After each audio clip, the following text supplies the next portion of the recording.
Yo, what up, everybody? How is everybody doing today? I'll be like Big E today. Good morning, good afternoon, good night, everybody. It's good to be back here, and it's good to see you guys are joining me right now. Appreciate that. 22 people in the house already. You guys, what you can do is this: copy this link and share with somebody out there. Tell them that today we're going to have an amazing conversation.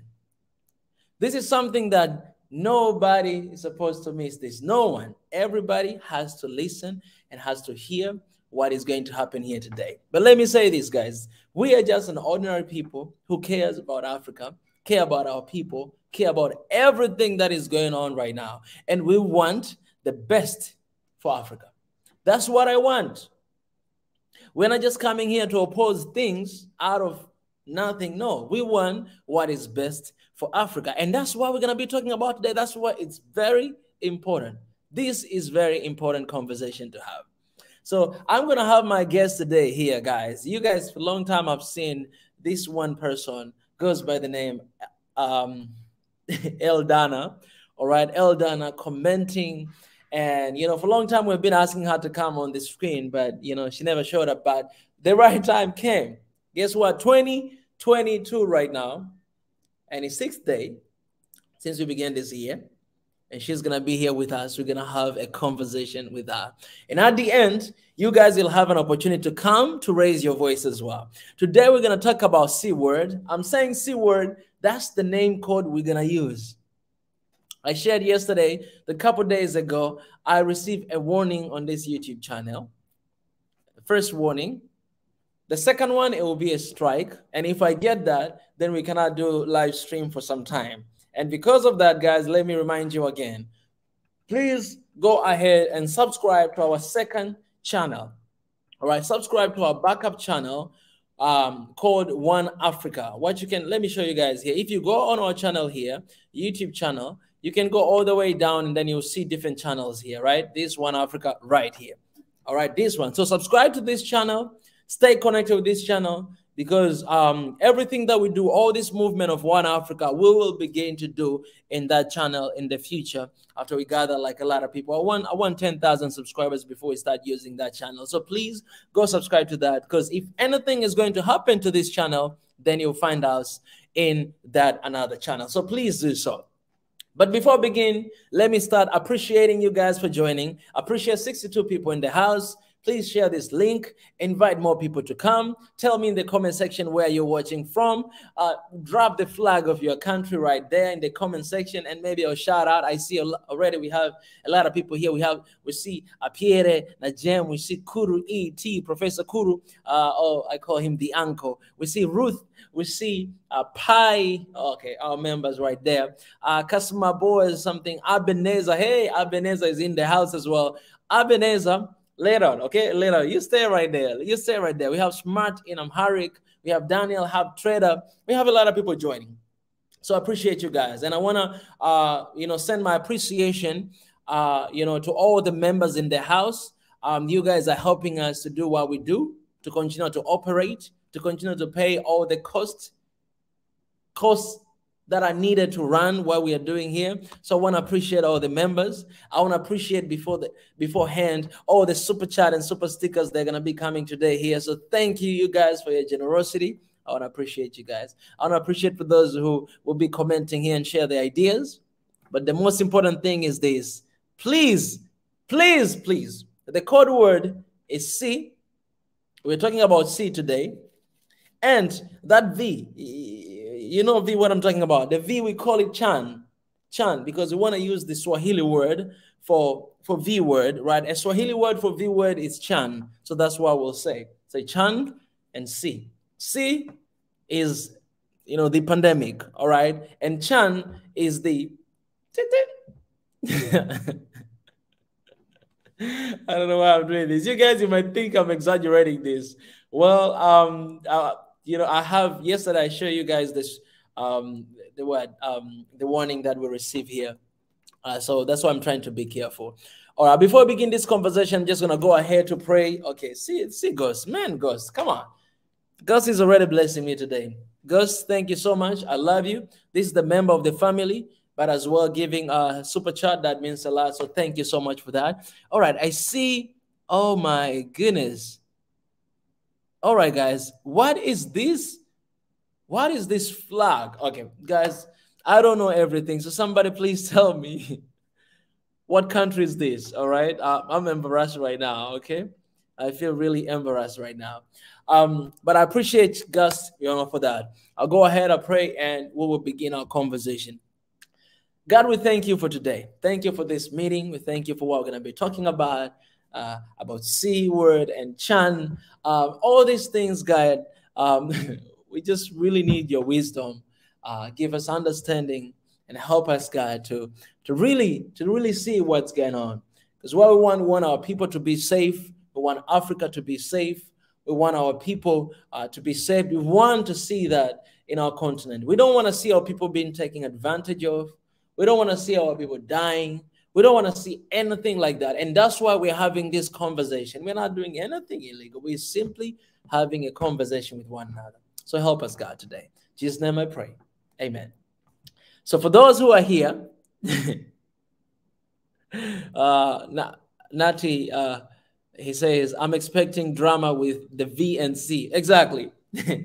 So what I'm expecting here today, we're going to try to be as careful as we can be to align with the policy of this platform that we're using. So I need you guys, all the guys that are working in IT, I need you guys in One Africa, all right? The dream, the vision is to have everybody to be able to come up with our own softwares, to come with our own social medias that will talk as much as we can, you know what I'm saying? So all the IT guys, there's a job opportunity without money. So please, come on, somebody. Yal Jim Shandan, he said, good to see my fellow Swahili Nation brothers and sisters. Good to see you too. Yes, so we're going to try to be as careful as we can be to make sure that we're having this conversation, and we'll be able to come back tomorrow to have other conversation as well. All right, ladies and gentlemen, the time is now. Allow me to welcome our only sister, Eldana. She's been here for a long time. Eldana, welcome to the family. Hi, Mika. Thank you for having me. It is our first time to hear your voice, so that's how you sound like. Yes. I know some people wanted me to come and speak. I was just a little shy, but this topic is, it was just burning in my heart, and it's so important to speak about it. It's becoming increasingly more difficult to talk about it here where I live in Germany. And I was researching this last year a lot. I was listening to many different people. And, you know, I'm happy that I have this platform where I can share what I have, you know, all the information I have right now. Now, I'm not an expert. You can correct me if I'm wrong. I'm sure there are other people who have researched themselves. You know, I'm just a student right now. But, you know, just we need to talk about this more openly, I believe, because it's, yeah, right now the media is talking only from one perspective. And I hope we can talk more openly about it and have different perspectives on this C word conversation. So yeah, thank you. You know, I love the fact that we are having you here today, this ordinary person, student who loves Africa. And, you know, you, as you say, you've been doing a research for a year now, you know, kind of find out about this stuff. You know, this is why we created this platform, to have people like you to come and to share, to raise your voice, because, you know, we matter. We matter a lot in the society. And most of the time we're not given a chance, or we're not given a voice to speak.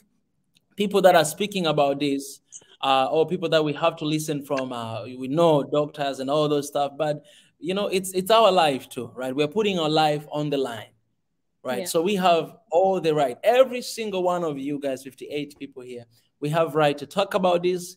We have a right to have a conversation about this, and we have a right to make decision, you know, about this, because it's about each and every single one of us. So I really appreciate you for coming here. I know Kuru is very happy, and I can see Nati is happy as well. Even me, we've been, you say, finally Eldana is a real person. We've been wanting to to have a conversation with you for a long time, but it's good to have you here.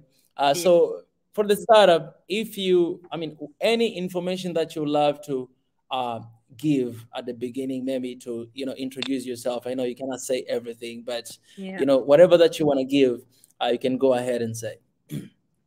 Okay, so thank you for that. Like I said, I live in Germany right now, and I'm one of the few people here. Well, I'm sure there are many, but it's increasingly becoming less and less people who have not taken the CHAN. I hope now we know what the word is.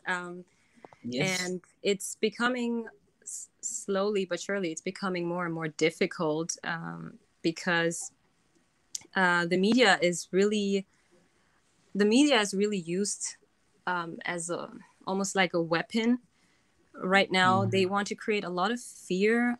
It's very one-sided, very censored, not only on the media, but only social media is also very censored right now when it comes to this topic.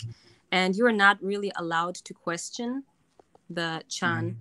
And you can't really be against it. So every news report is only pushing the CHAN right now, and people are a little bit skeptical. They are thinking about the long-term side effects, and there are some athletes who have not taken it, and they're constantly being attacked by the media why they're not taking it, and that they would have such a bad example for all the sports fans, for the young people. And so they're really being pushed and pressured to take it. And this pressure has really started to make me feel, to make me question everything, really, because normally especially when it comes to medications and medicine that you put inside of your body, you need to know if it's safe or not. And it's absolutely okay to ask yourself why it's safe, if it's safe or if it's not, if it isn't. And especially for young people, if this has long-term effects, then it will affect the young people in the future. Now, if you're old and you're really worried about the C word, the C word affecting your health, they can take it, and it should be a choice, and everyone can take it if they want to, if they feel like the benefits outweigh the risks. But for young people, I believe there should be some more evidence that this is a safe medication. But that's not allowed. It's not allowed to question it. So, so the media is really, really going heavy in on the people who don't want to take it. Right now I'm working, but I'm lucky that I have the opportunity to still go to work. You just need to get tested every single day to go to work. If you didn't take the CHAN, then you have to get tested every single day. I used to go to work by train. I would have to get tested every day to use the train, so that's also very difficult, or the bus, you can't really enter restaurants, movie theaters, certain clothing stores if you didn't get tested. And in some instances, even if you get tested, you still can't enter unless you have the CHAN, or you have recovered from it in the past. You had the C word, and then you recovered, and then you have some type of certificate, and then you can enter the store. But I don't have that, so I can't enter certain clothing stores anymore. I was recently rejected because I wanted to buy some clothes for a Christmas present, and I didn't know that it was so rough now. And I was rejected at the door, and I was like, oh wow. So they're secretly spreading this law, or like these restrictions more and more, so that you're kind of excluded. Eldana, you didn't enter because you didn't receive CHAN, or because you didn't have the tested result? I had the tested result, but that was not enough. I have to be recovered from C word. I have to be recovered from it, and then have a certificate for that. And so it's really, you kind of are more and more excluded from life. You can't really, a lot of people would go eat at restaurants in the weekend, but you can't really do that unless you have gotten it, or even travel to certain countries. Like for the US, you can't really travel to the US unless you got the CHAN, or I believe if you're a recovered person. So it's really restricting life, and this is the pressure they put on you without even having mandatory CHAN. It's like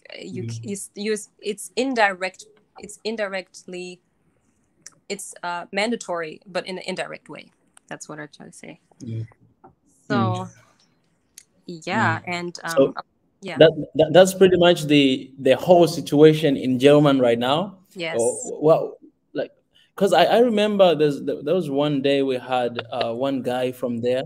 I don't know if some of you, maybe you might remember him. He didn't even know how to speak English very well, but he was talking about this, and he's from one of the African country, and he was talking about this. I think you guys, you have to talk about this, because we are having hard time here. We don't want to take this, but it seems like we're being forced to take it. Is that how the situation is, especially for a majority of people who are not coming from that place, or is for both of them?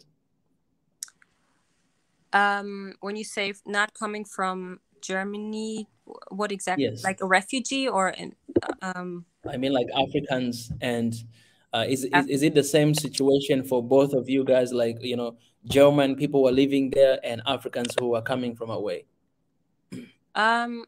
Well, I believe it's the same for everyone. If you have to work, then the rules are the same for everyone.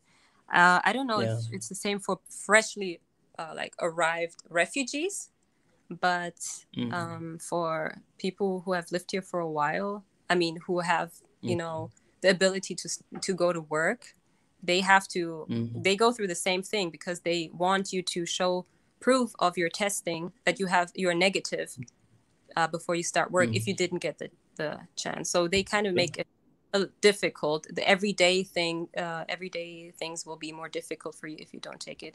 And at the same time, they used to say that we will never ever bring mandatory CHAN into we will never make it mandatory. But now they're talking about it as if they're preparing for it. So they change their attitude towards it every single day. People are like following the news, and there's always some negative news after the other to scare people. And a lot of people are taking it not because they are convinced that it's good for them, but because they're scared that that at some point there's going to be mandatory CHAN, and then they will lose their jobs, and then they will lose their livelihoods. So they're threatening with very, very important parts of your life, and people are just so scared that they just take it. So and of course there are some people who actually trust what's happening. They believe that it's all for our health, it's all for our safety, it's all to solve to get rid of the pandemic. That's so a lot of people also believe it, because the news are all one-sided. They all just push it, and they nobody's questioning anything on the news. So yeah. Okay. And so that's why I wanted to I was researching about this, and how people are able to or why people are believing what's happening.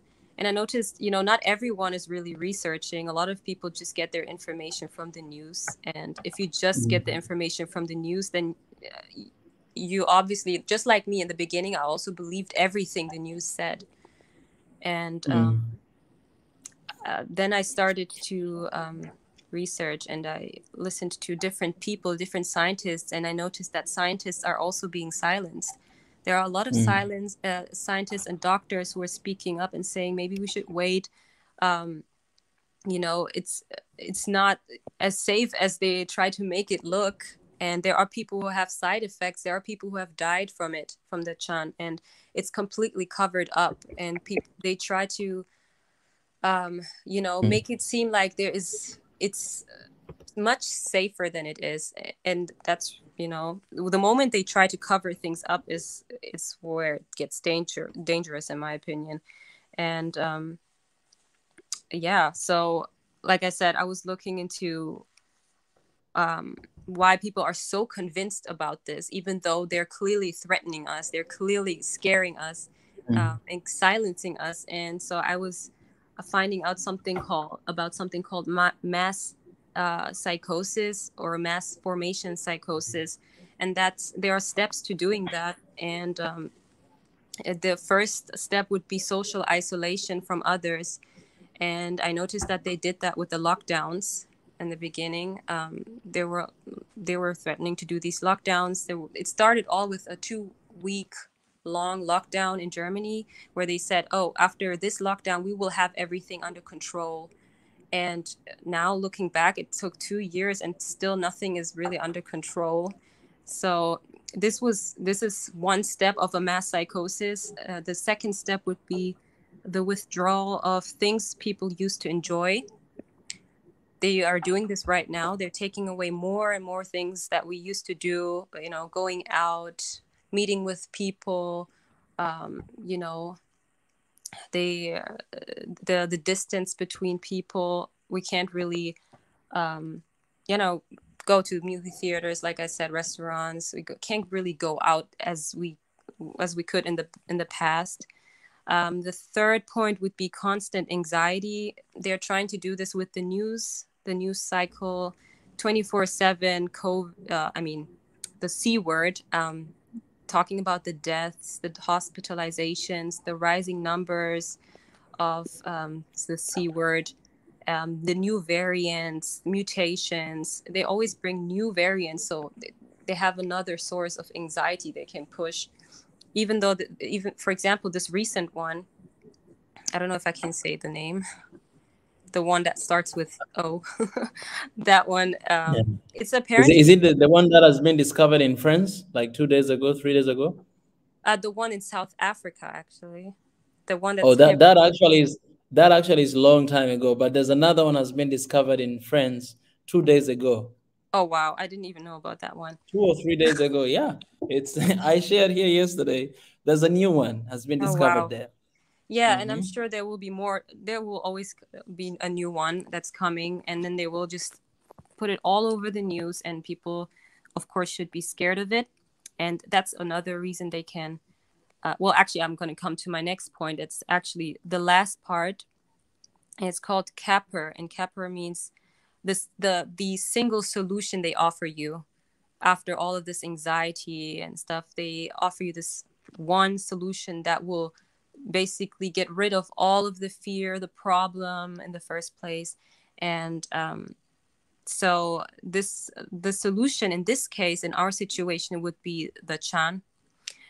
So the whole world has to get the chan, and that will solve the issue. Doesn't matter if people still get it after taking it, after receiving it. It doesn't matter if people still contract it, still spread it, still, still die, still get hospitalized.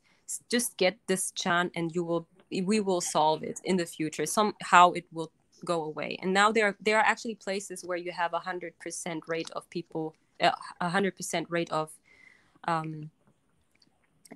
people who have gotten the chan.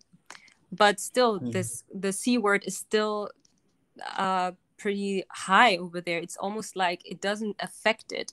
It doesn't really reduce the numbers. It's almost like there is no correlation. Anyways, so this is really how you have a mass psychosis. And it's really weird that all of these points have been met with our situation right now.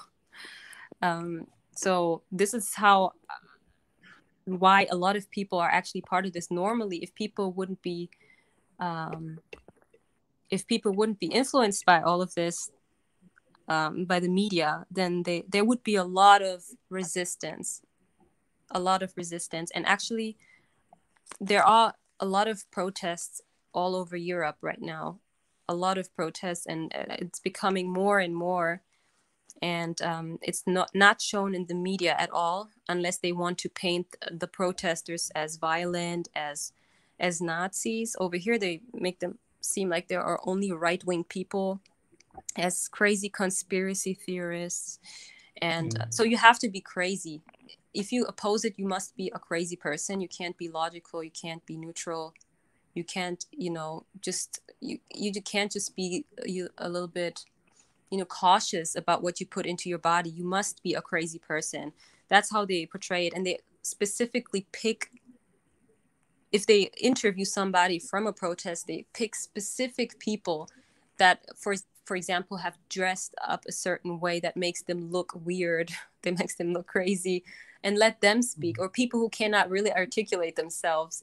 So, and that's really the picture they paint. And I mean, we as Africans, we know when the media targets you, wants to make you look, less intelligent, or, if the media doesn't want to make you look good, then they can really do that, and they can really achieve a certain image. They have attacked our image as Africans for so long. I mean, the media is, in my opinion, one of the most racist things that the West uses. And this is just another they just have a new target now. And this is, by the way, this is my opinion. I don't want to push my opinion on anyone who's listening. You can have your own opinion and you can research yourself. I'm not trying to push anything on anybody, but this is from what I've researched. And so yeah, the media is trying to portray this image of, everyone who's against our agenda is not really, they must be in some way confused. Yeah, so yeah, that was about the media. Yeah. Please let me remind people again before you continue that, guys, we have code words that we're using. So even in the comment section, please use those words. Use C, all right, for a disease, and use V or Chan for, that thing. Short, we're saying. Yeah, we want to reduce the amount of, got the word, because I already received a warning just the other day. Because there are certain videos I was gonna share, they're okay actually, but I received a warning. So we want to keep that. So please, if you're in the comment section, use C word, use V word, or use Chan. All right, that will help us a lot. Okay. All right. So yeah, this was this was all about the media, but I'm gonna talk about now I'm gonna talk about the C word itself and why I don't trust it. So as far as I know, now it has been verified that it was partially man-made and manufactured and spread on purpose. So this was verified by the NIH, an American organization under Dr. Anthony Fauci. I believe some of you might know about him. And he lied and said there was no funding of gain-of-function research, but the NIH admitted that he lied, and he said that there was that he lied about it. So there was funding of gain-of-function research, and that basically means that they're getting animal DNA and splicing it with human DNA, manipulating it and spreading it. Making it more, infectious for humans, and attack the respiratory organ or system and spread it around the world, basically on purpose. So there was yeah. Wait. Slow down. So that, by the way, guys, the reference of what she's saying is in the description. So I attached the link of the reference of what we are talking about right now. Eldana, I want you to repeat that again, slowly. Can you say that again? That's huge. I want you to repeat that again and mention the source again. Okay, so what I said is that the virus, and this was a big conversation right now the Dr. Anthony Fauci is still being, they're still accusing him and talking to him about it. I don't know why he's not charged for it. It's really weird because apparently it's already proven, but they're constantly talking to him and asking him questions, even though they know. But anyway, so it was partially, the C word was partially man-made and manufactured through gain of function research. That means that they took animal DNA and they spliced it with human DNA. So the virus is probably from an animal, but they changed it in a way that makes it more, that can make it infect human beings better and faster, and that it attacks the lungs and the whole respiratory system.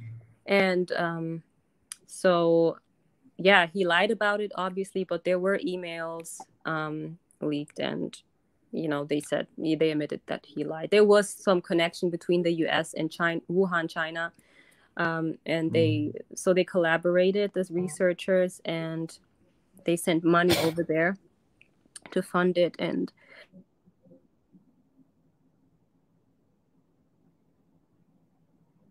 that there was is there something in Wuhan, China, is that the place where the virus came from? They kept talking about it, but yeah, now that it's out, I don't see anything in the news anymore. This should be headline everywhere, and the people the people responsible for this should be in prison, but they're not. So wait, I wanna, and this is in the one of the links you sent, right? Well, I sent a lot of links. I'm not sure in which one it was.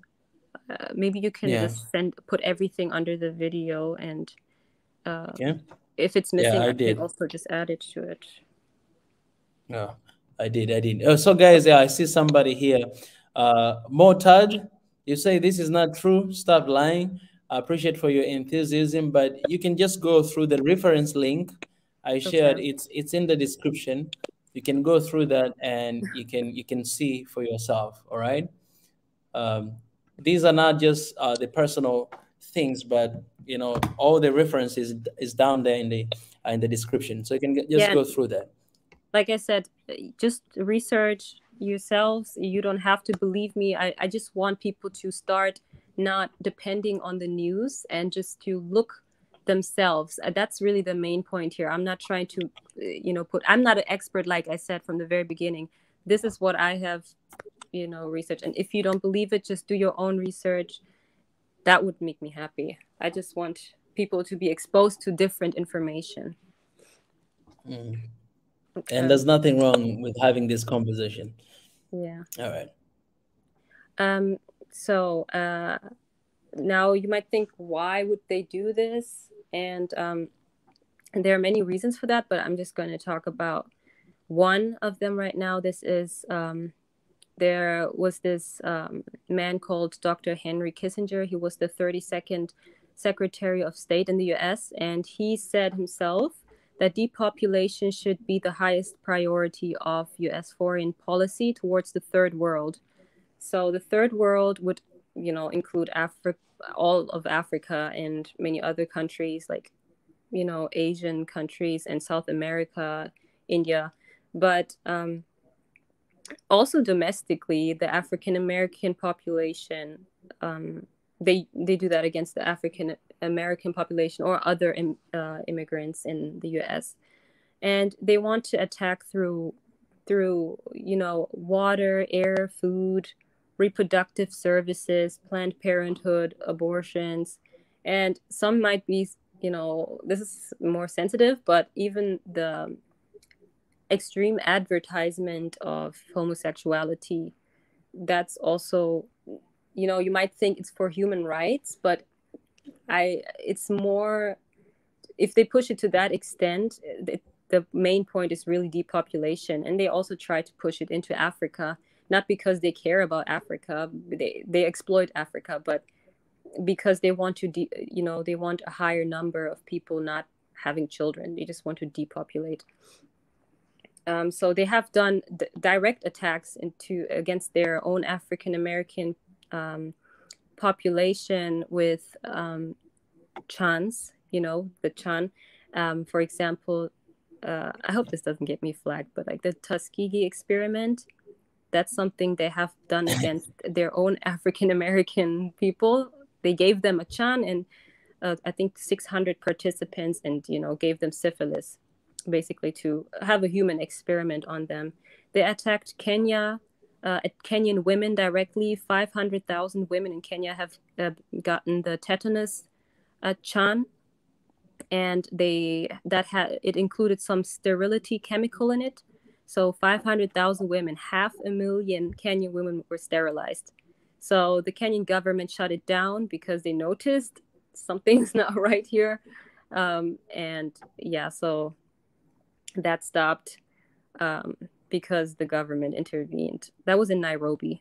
Then in Los Angeles, 1,500 children, boys, African American, they were giving a chan that had a 4 times higher doses than it was needed, and they were given without parents' consent. That was called the MMR autism study, measles, mumps, and rubella autism study, and that included 3 viruses in one chan, and that gave the African American boys autism at the rate of 236% or even 336%. That's what some say, more than European American boys. Then they attacked Ethiopian women in Israel. The Ethiopian Jewish women, they were basically pushed to take injections every 3 months for birth control, and they gave them a drug called Depo-Provera, which acts as a long-term birth control. Some of them, after taking it regularly, they were completely sterilized. But usually this method is the last option for doctors because of the problems that they have treating the side effects. They have heavy side effects. I heard some woman say that her body, some body parts hurt. She has a lot of pain in the back, in the legs, in the arms. It just has a lot of side effects, and they're not really informed about them though, and they're not really informed about alternatives. And so the Ethiopian Jewish women were afraid that they would be deported, and because they questioned the authority, so they took it. A lot of them took it, and so even though the FDA, they warned about it, they warned that this is not as safe as they thought, but the World Health Organization refused to restrict it. So it's important to know that the World Health Organization refused to restrict such a such a drug that has so many side effects. It just shows that they don't really care. And another thing that happened in India, actually, I think it was the Bill and Melinda Gates Foundation that was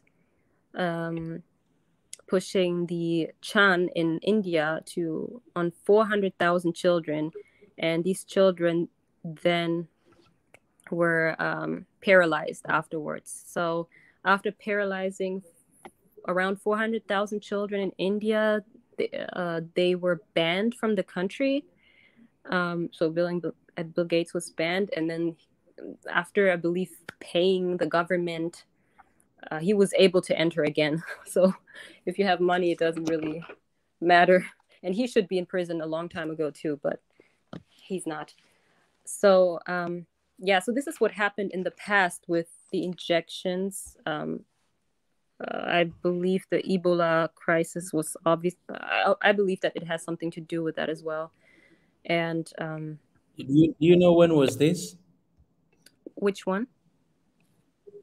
When Bill and Melinda, when it was banned? Oh, that's a good question. I can look it up again. I didn't note down the time, but I will get back and tell you when exactly that was. All right. And but right now it's not the same case. What do you mean exactly? like you say they were burnt before, and they came back again. So right now they're still operating, right? Oh, right now, yeah, they should be open again. They should be Mm-hmm. allowed again. Mm-hmm. Okay. They just paid the government, so corruption plays a big role. But yeah. Mm-hmm. So yeah, this was about the past. I'm just telling this to you guys because we have to keep in mind that they have used, especially African and other people from the third world, as guinea pigs before. They have used them to experiment on. They have used the Chan for evil, and a lot of these people are the same people from the past that are involved in what's happening right now. The World Health Organization, Bill Gates is heavily involved. He was talking about this in the year 2010, that the year 2020 is going to be the year of the Chan, Mm-hmm. and so this is not really an accident as they try to make it look. It's very perfectly planned out, and it was planned more than 10 years ago. This is not an accident. That's what I believe. And so now I want to talk about why they would do this, because this has a relationship to the future. Actually, they have a huge agenda for the future, and it's pretty open. Actually, they're not saying it on the news, but if you are, if you look things up, if you're lucky to have some people around you that are that have researched a little more, then you will be exposed to what's really going on. And so I divided it basically into three goals or three agendas. So number one would be the Great Reset. Number two would be the New World Order that they're planning, and number three would be Agenda 2030. So let's start with the Great Reset. So the Great Reset is basically driven by billionaires, or what people would call the elite. And so let's say, for example, the World Economic Forum, that's also an organization you should really look into. The Klaus Schwab is the founder and executive chairman. He's a German man. And he said they are really thinking about restructuring the time after the C word, and they would describe it as a reset, as a complete great reset. And he is very clear about not going back to normal life as it was. So in the news, they say, oh, we're doing everything to go back to normal, right? And at the same time, such a big, powerful organization is saying they're not trying to go back to normal as it was. They're really actively trying to create a new world, probably like a new world, almost like so he describes it as almost like after the Second World War. After the Second World War, things were created. They were starting all over again, instead of trying to go back to how it was before the World War. And we have to kind of compare the situation to that time. And he said we will, as a world population, definitely be confronted with other challenges, with more challenges, for example, like other viruses. So he believes that this virus will not be the last. There will be other ones coming in the future. So, yeah. And another goal for this Great Reset is that they want to make the world more equal, quote unquote, because people feel excluded. I believe they're talking about the third world here, like, Africa, South America, Asia, some parts of Asia. Obviously, they're not trying to create real equality. I believe they're trying to create, well, I will get back to it later. But the next goal is that they want to make the world greener to prevent climate change catastrophes. And I noticed they're talking a lot about climate change in the news. And so probably to prepare the people for this new goal that they want. And they want a more systemic approach to world equality. And the first signs that it would work are the chants that they are using in poorer countries. So right now, you were talking about, I believe, your family members who also your brother, I believe, who got the chant as well. And I believe some Africans already got it as well.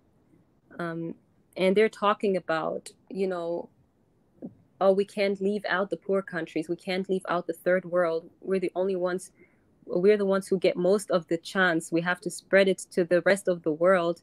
That's selfish of us. And I remember the French president was going around meeting with all these African politicians talking about, we need to get all of these people, we need to give them the chance. And we know that the French president doesn't care about African countries because he colonized the West Africa is literally colonized by France. Parts of West Africa. So and they act like this is a form of equality, like they're including us in this.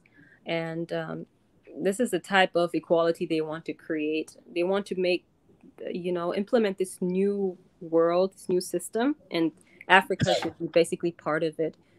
And so now I will speak about the Agenda 2030. This is what they want to do until 2030. The main 2030. And where did you find that? This one it's pretty open on their website. They published a video. They literally tell you that this is their Agenda 2030. I have I think I sent you the link already. Exactly, guys.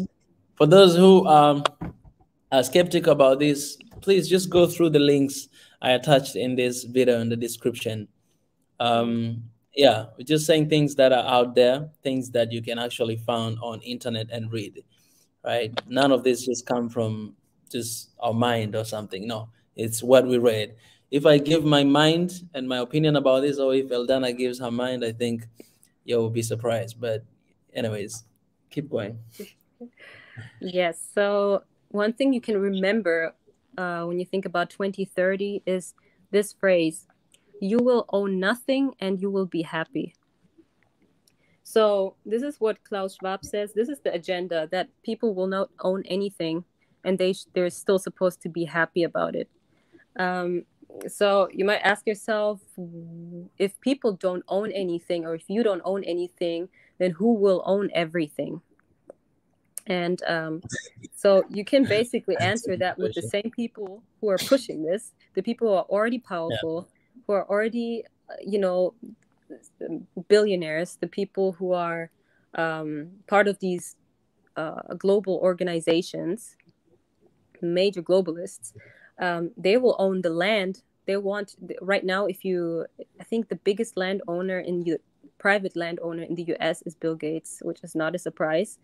And that's not a good thing, because if they control the land, they control the food, and they're definitely going to not create the healthiest food. I believe it's going to be a lot of GMO, a lot of, whatever they want to put in it. They can control you with food later on. And they want to expand on that. More billionaires are also buying land in Africa. I believe someone was also buying a lot of land in Tanzania, but I forgot his name. Yeah, it was Bill Gates. Oh, also him. I also heard about another billionaire, but yeah, I mean, they're buying a lot of land already, and that's, the goal is for them to own everything, and by 2030, or at least. And it's also not a coincidence that right now, maybe you might have heard about what's happening with Facebook, or what has already happened with Facebook. They changed it to something else called Metaverse.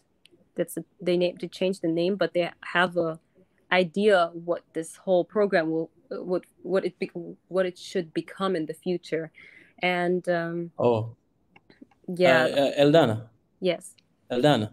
Yes. I wanna correct something here. You talked about who owns the most land in America is Jeff Bezos and John Malone. Oh, Jeff Bezos. Oh, really? It's still because Oh, okay. It's still I've Okay, seen yeah, this but in November. that's not a coincidence. He's also part of these people. Yeah. Obviously very super successful, super rich. Yeah. I thought it was Bill Gates. Okay, thank you for that. Yeah. So it's back to Facebook. They're changing it to metaverse, and they want to create this digital reality where you can, you put these glasses on. I know some of you might have seen them. You put these thick black glasses on, and then you're almost like inside of this like a video game, or in this digitalized world. And they want to really bring this to a next level where you can meet people. You have your avatar and you will meet people in this world, and you can buy land, you can buy real estate, and investors are actually buying that stuff right now. And they are taking it that's seriously. like metaverse. Huh? That's like megaverse, like the new name for Facebook. Yeah, metaverse. I mean, that's what they're trying to do, and they really want to bring a lot of people into it. And it's almost like you should kind of focus on what you buy in this new Facebook world, while in the real world they will own everything. So you will not own anything in the real world, but you can own something in this fake digital reality, and wow. So that's if people don't recognize that early, they will think, oh, that's nice, that's just fun, it's a fun gaming world, or look at it from a childlike perspective, but it's really a trap. So another goal for 2030 is that people will eat less meat, that the US will not be a world power anymore, that the Western morals or ideals will become less important, or they might not exist anymore. So now you might you can have many ideas what that means. I can imagine it can have to do with the traditional like man-woman role, just generally ethics in science, that they're just going to cross the red lines that used to be there before. Almost like doing things that religious people, like people who believe in God, that would be seen as as wrong. It's just wrong. Like, for example, men, getting children, or changing the whole man-woman dynamic, and experimenting with biology, which is not allowed, in a way, with genetics, to crossing lines when they play with genetics and biology, these types of things. They also, that brings me to my next point, actually. They don't want to, you shouldn't be, in 2030, you shouldn't wait for organ donors if you need it, but they want to print organs for you that you can implant through technological advancement. So that's crazy. They want to work on travels to planet Mars, and they want, that's basically all of the agenda for 2030. And they want you to also be, ready for blackouts, because blackouts can be a threat in the future through cyber attacks, because the world will be more digitalized by 2030. You must be ready that there will be blackouts, and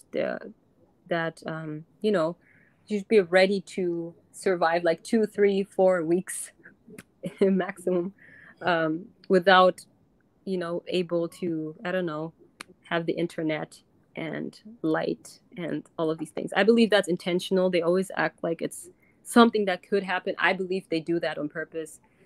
But, you know, do your own research, like I said. And so, yeah, I believe. Oh, yeah, but that's not so much. Yeah, that's the most important thing that I have researched by now. So I believe this whole pandemic is actually helping them to transform the old world to this new world they want to create. And so that's why they released this virus, so they can control people better, control them more, and they can help implement this reset and implement this agenda. And I believe it helped them immensely already. Like the control they have over people, they decide if you can go to stores, they decide if you fly or not, with the testing. You know, they have gained so much control already. I believe that's the real agenda behind all of this. But yeah, without researching, I mean, I would also believe that this is really it would also just be an accident. It's, you know, it just happened, and we're just all trying to go back to normal and fight the virus. But now I absolutely cannot believe it anymore. But yeah, that's just my opinion. Like I said, research, and that's it. Try to change my background so that you guys may not see where I am at right now. Let me do this. Oh yeah, and if I might add, I'm happy to hear other opinions. If there are some people who want to say something now, like I said, you might have asked questions. I cannot answer everything. This is just the information I have. I'm still learning myself. And the only thing I want is to know the truth. That's what I want to know. And I think it's going to come to Africa. The pressure and everything is going to come to Africa. That's why I wanted to share it here. So people are already, exposed to other information and a little bit more skeptical than people here in Europe, because I don't see enough people who question. And that was actually my next question to you. Thank you for giving all this information. And again, I want to remind you guys that we should be able to talk about this, right? We should be able to talk about this and have conversation about what's going on. Like anyone should be able to have this conversation with anyone, right? Like we should be, because all these things that we are talking about, they are on the internet, they're out there, right? And I attached the link. It's not just something that is coming from nowhere. So we should be able to have this conversation. Why we should be able? Because this is about our lives. It's about my body. It's about your body. It's about somebody else, their body, right? And we have to make decision. I have to be in charge with my own body. I have to be in control with my own body. I have to decide what to take in, what not to take in. I have to do that. But if you force me to do something with my body that I'm not willing to do, then that's where it comes problem. We have seen a lot of, diseases for a long time. Here, for example, here in Africa, we have been struggling with that for years, and we got so many names about this particular continent. If losing people, we lost a lot of our family members and people we love for years.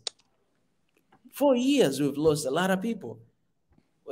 Maybe even you, maybe even me. Okay, in this pandemic that came, we lost so many things, so many people. And that is sad.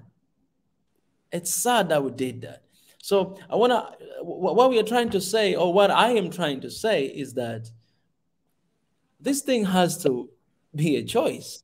We are not coming here to tell you guys that, you know what, you go out there and you must not take it, man. It's in your decision to take V or not. That is your choice. We are not saying that. We are not saying that we are not saying that. We're giving you the informations that we do have, right? And you make decision because, and you cannot just take our information and just go ahead and make decision. No, go through the link I shared. Go do your own research. Satisfy yourself before you make decision because, my people are perished. This is what the Bible says. My people are dying, are perished for the lack of knowledge. Knowledge is power. And if you don't have knowledge, you don't know what's going on. You don't know why you should take it. You don't know where this is coming from. You don't have information, and then you go ahead, you take it. That is on you. So we are playing our part. Yes, we might look like an enemies. I was thinking, Eldana, that I should have, closed the camera today and not show my face. But, it was too late for that. And maybe we should use some software to change my voice as well. But this is my normal voice. So anyways, we might look at enemies, and this is dangerous. Because you can see the amount of censorship that it comes from things like this when you talk about it. So it is dangerous. I'm putting my life on the line here to sit here and to talk about this.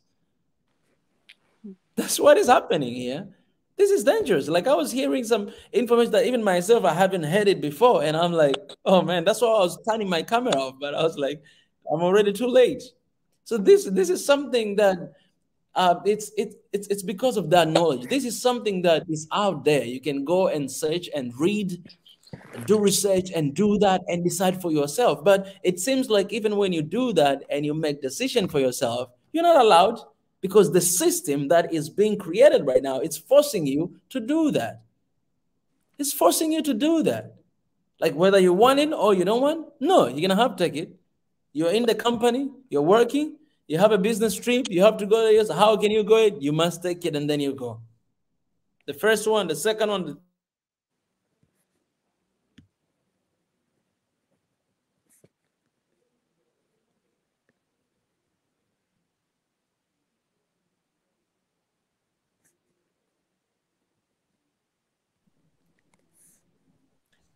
All right. I'm back. Eldana. Yes. Just in case if I disappear again, you can carry on. Because okay. Sometimes there's stuff here going on, I don't understand. So right now, where we are right now, people who took it or people who are taking, they're having much easier life than people who don't take it. You can see even division. Where I came from, like if you don't take it, then you should be alone. You cannot be with anyone. You can go anywhere. You cannot go anywhere with anyone. Where I'm coming from. So if I was there right now, I would be like, you have to be alone. If they find you with somebody else, you're in trouble. So everybody, some people, they end up just making decisions because they're scared. They're scared of losing jobs, and which is very important, and I understand. Like for those who are taking because of job, I understand. Because they want to keep their job, they want to keep their family safe. All those reasons, all those are amazing. But the only thing that we want to advise you guys to do, we are not stopping you from doing that. We are simply saying, please satisfy yourself with the knowledge and information before you do it.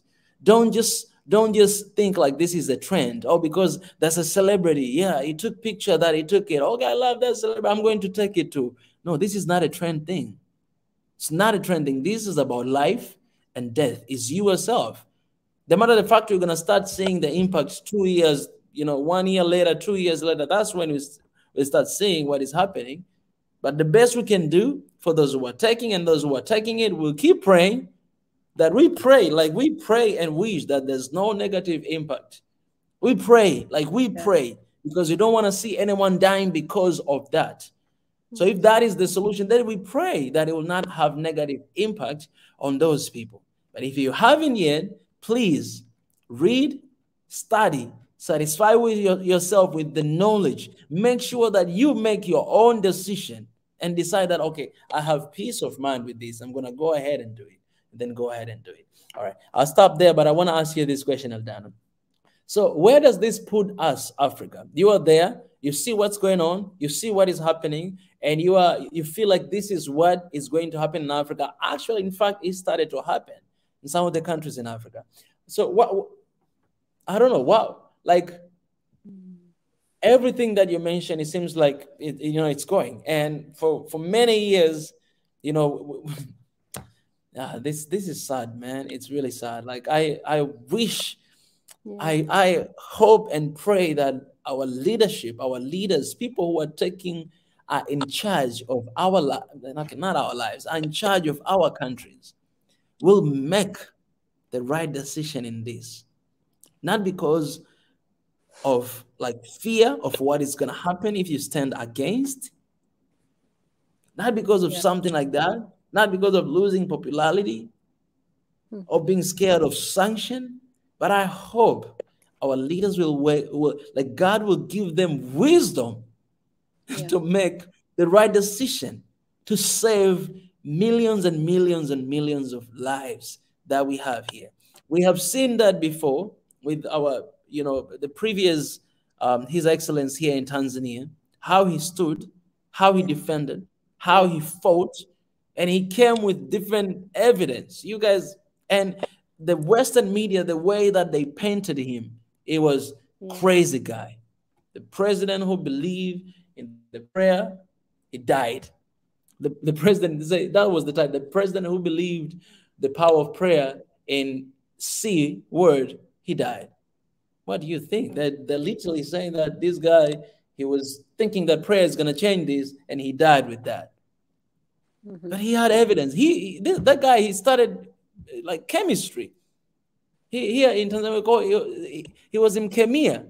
So when they brought those stuff here in Tanzania, he tried on goats, he tried on pawpaw, he tried on trees, he tried on everything, and everything came positive.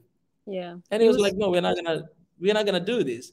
So anyway, you guys can go back and see that. But my point is, I hope our leaders will make the decisions, not because of the pressure that is coming from outside. And now he's gone, guys. Mind you, he made those. He's no longer here. RIP. But I hope our leaders, I hope, because I gotta be honest, man, we all have fear deep inside our hearts, and especially when you talk about these sensitive issues. But we have to make sure that our people are informed, and that's what we're doing here. So, Eldana, what will be your advice to, what would be your, I don't know, I don't even know how I can form this question, but we see that this wave is coming to Africa. So what is there for our people? Just as a normal African.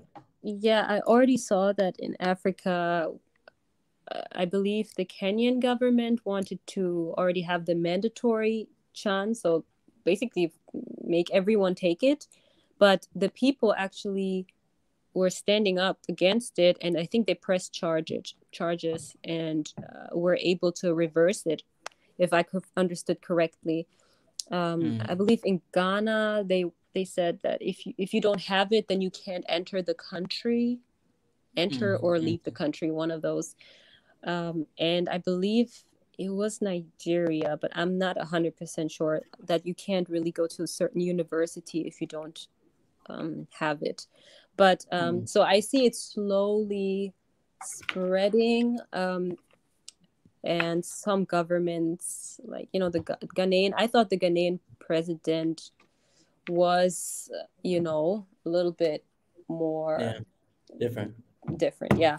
But I mean, they are paid. I believe it's all from major global organizations, elites that are paying governments. And obviously a lot of our governments, if not most, all are corrupt, and they're bought. So if they get a lot of money and they're pressured, then they're also scared to, I believe, to be assassinated. They do what they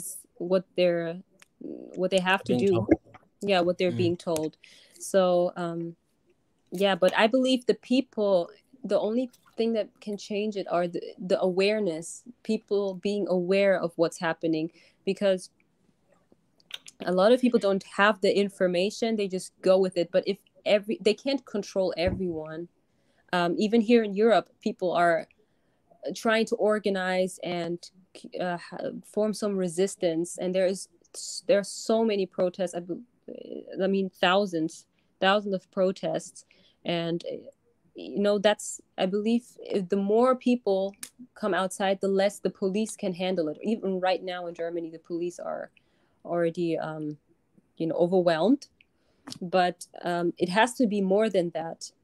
If not, it can really become dangerous or scary, because if you look at Australia right now, they already have camps. They have C-word camps where they put you for 2 weeks if you might be positive, or if you don't obey the C-word rules. The police just comes and takes you to these camps, and you have to sleep there for 2 weeks. And if you are not obeying them there, then they will extend the time. Australia is really scary. I mean, if people don't resist, then it will just become more authoritarian. It will just, totalitarian. So people have to, this is really the time for, especially the Western nations, where there should be resistance. If African people know it beforehand, I believe there will be a big reaction. That happened already in the past. I believe one time they wanted to vaccinate in Africa, and a lot of people were speaking out and saying, we are no guinea pigs, and you shouldn't start vaccinating us. And that reaction was actually helping a lot. It was spreading through social media. So awareness, research, people should spread the information, not only about the C word, not only about this pandemic, but the whole agenda 2030, the great reset, everything that they want to do in the future. That's really what it's about. That should be rejected completely, because they will continue with buying up land. They will try to control everything. It's not just the situation right now is just the beginning of their created future. So people should really inform themselves what they are planning. They always have planned for the future. They always plan for 2030, 2050, 2060. They have plans. And if you don't catch up with it, then you don't know. And, a lot of people are finding out now and coming out and protesting about it. But, Africa needs to be really prepared, because I believe they think if you have Europe, America, and Australia under control, Africa is just going to be an easy target, because we already control their governments. It's really easy to do that in Africa. So the real heavy part is controlling Europe. And after they have controlled Europe, Africa is going to be fully like the next target. But the resistance of the people, the resistance of the masses, the knowledge, the wisdom, that's going to stop this craziness. Yeah. That's really important point, Eldana, that you made. Yeah. It's a really important point that for a long time Africa has been controlled, because it has been very easy to control Africa. You just go through a leader, and the leader does something, and the entire continent, the entire country, it's controlled. But we have seen what happened in Ethiopia, and we have seen what happened in Sudan, and now the prime minister stepped down there. We have seen what happened in Niger, Burkina Faso, and those countries. So there's this awakening, going on around Africa, to the point, and I wish, this point, I wish that we have people who, they will say no to something that it doesn't matter where it's coming from. It doesn't matter where it's coming from. But if it's something that is not good for me, it's not good for our people, and we know that it's not good for our people, I don't care where it's coming from, even if it's coming from wherever it is. But people, they have a right to say no and yes to something like that. That is about their own, like their self. They have a right. And if they're thinking that, they already control here, they're controlling there, so that the easy target will be Africa, that will be very easy. Everybody knows. So the best thing we can do is that if you don't agree with this, we are putting on sanction. No more, funds from IMF. And that's sad, because our countries are depending on that, what I'm saying? And that's why you find people who they cannot stand and they cannot say no, because, man, like whoever feeds you controls you, right? And man, like It's very easy. Like, it's very easy to control. You provide, like, let's say I give you, Eldana, you don't have a house. I give you my house. You live in my house. Man, you're going to do anything I'm going to tell you to do. Because if you're not going to do it, I'm going to tell you, leave my house. And you don't have any other place to live. And you're living in a beautiful house. You enjoy nice, AC. You enjoy nice food. You have a good bed. You have a flat screen television. Whatever I tell you, you're going to do it. Because if you don't do it, you're going back to your normal life. And I'm telling you, once you enjoy this kind of life, it's hard to go back to the old life. So that's why it can be really easy. But what it's going to take for us to stand and to actually, overcome this is to have knowledge. And if people will stand up and say, oh, I want to be alive, and I want to understand what I want to take. I want to know, like, I want to have enough evidence to know that this is safe and this is right, and I'm going to do it. It's the only thing that we're asking. We're not asking for anything else. That's what we're asking it. Nobody wants to die. No one. So for those who are taking it, they don't want to die. They take it. I understand that. For those who are not taking it, they don't want to die. They don't take it. And we should be able to understand that and to let people live their lives, because we're always talking about, democracy. That is democracy. If you can tell people, to do abortion because they have right with their own body, why you cannot tell them that, hey, you can either take or not take, this is your body, make decision for yourself? Why that's not a choice? So Africa, we really need to wake up. I'm trying to I am trying to, like, extend this because I'm hesitating, sharing the link about this. I'm hesitating, man, because I know this is very sensitive topic, and you guys, I know you might have a lot of things to say. I wouldn't be scared. I think there are many videos on YouTube that speak about this, and I think the fear is really what helps them. They really control through fear. So if we stop talking because they're scaring us, then they already won half of the game. And I don't believe something is going to happen, to be honest. The worst thing that can happen is the video is going to be flagged.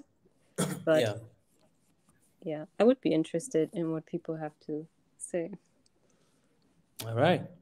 Okay, guys. So I'm gonna release a link right now, but I'll have one person at a time. And I was actually thinking about the question to give before I share this, because I don't want to someone to come and then to go ahead to speak about what we have already spoken, right? So if you do have a question you want to ask Eldana, she's not an expert, guys, so she's just an African who who love Africa, all right? And but if you want to ask her a question about what she was talking about, you can ask that. But also, if you have a point that you want to raise, I want to remind you again, this is just because of censorship. If this was not belonging to them, I wouldn't say that. You guys, this is a year of brutally honest with one another and year for action. So yeah, I'm gonna let you guys in. I'm gonna let one person at a time, and I'm gonna try to maintain time as well, so that we may have a lot of people who will come and share. So you will share, and then I will let you go, and then I'll welcome another person to come to share, and then so it's gonna be like that. And so let's be careful for that, because after this, I don't want us to lose this platform. That's very important. All right, I have the chief here with us. Chief. Good morning. Good afternoon. Good morning. Good morning. And some of you out there.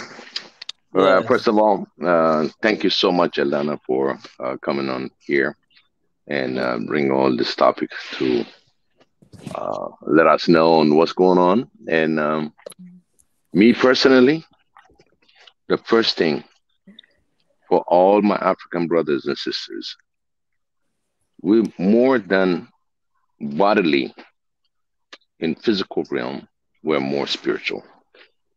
And I just want to make sure you should not have fear when you live on this earth. This earth is built for you to survive, to die, no matter what. You stand together. Okay. My question for you, okay, how do you see in reality when it comes to any kind of plague, any kind of this is not the first time that Earth is experiencing plagues. I mean, for me, it's a plague. It's not just pandemic. Okay? And they survive on those days when they don't have anything. Yeah, the chief. Did you hear me? Sorry about that. All right. Can you hear me? Yeah. Yes, I can hear you. Hold on 1 second, okay? Just give me 1 second. Sorry about that. For some reason, it just went out. Can you hear me? Yes, I can hear you. Oh, sorry about that. So we experienced this kind of plagues. You know, we had AIDS, we had recent things, you know, and we have the SAR, we had bird flu. We have to go back to the basics, right? How do you suggest, from your own personal experiences, for the people that are listening, how to deal with it? Because I see people just going offline sometimes. You know, God is not there. Like, you know, we believe in a certain way in our spiritual realm. How do you think that we should handle this situation? I see people don't want to do it. They don't want to collaborate with it. At the same time, we see all these people dying out of it. And how do you suggest for us to handle this situation as a human being? Should I answer? Yeah, I'm asking. Your question. So, we got this. The first step would be to strengthen the immune system. That's something that was, in my opinion, not really emphasized at all. It's just the focus on the chan, and in reality, for example, they're using these masks and social distancing and a lot of extreme hand washing, which, I mean, I understand, like, short term that would be good, but after a year of doing that, you're actually weakening your immune system. You're decreasing the oxygen level in your lungs. The social distancing is actually creating depression, or, like, you know, it's actually also decreasing the healthy bacteria exchange between people that you should have to keep your immune system strong. And even lockdowns, I believe it's good. It's important to go out and breathe fresh air and move the body. And what else? The extreme hygiene, the extreme hand washing for 15 seconds and stuff. It's going to, long term, it's going to decrease the strength of your immune system, because you're not exposed to normal bacteria. So I would recommend a lot more emphasis on strengthening the immune system, because it's not, the death rate for this virus is not as high as they try to, as they make it seem. Like, it's not a 30%, 20%, 10% death rate. You know, you have chances to survive it. I mean, people who even get the chan are getting it. Like, it doesn't matter if you take it, if you don't take it, everyone is going to get it at some point. And if you keep your immune system strong, you breathe a lot of fresh air, you move a lot, you eat well, then you should be able to deal with it. And then on top of it, there is actually a lot of there can be medications.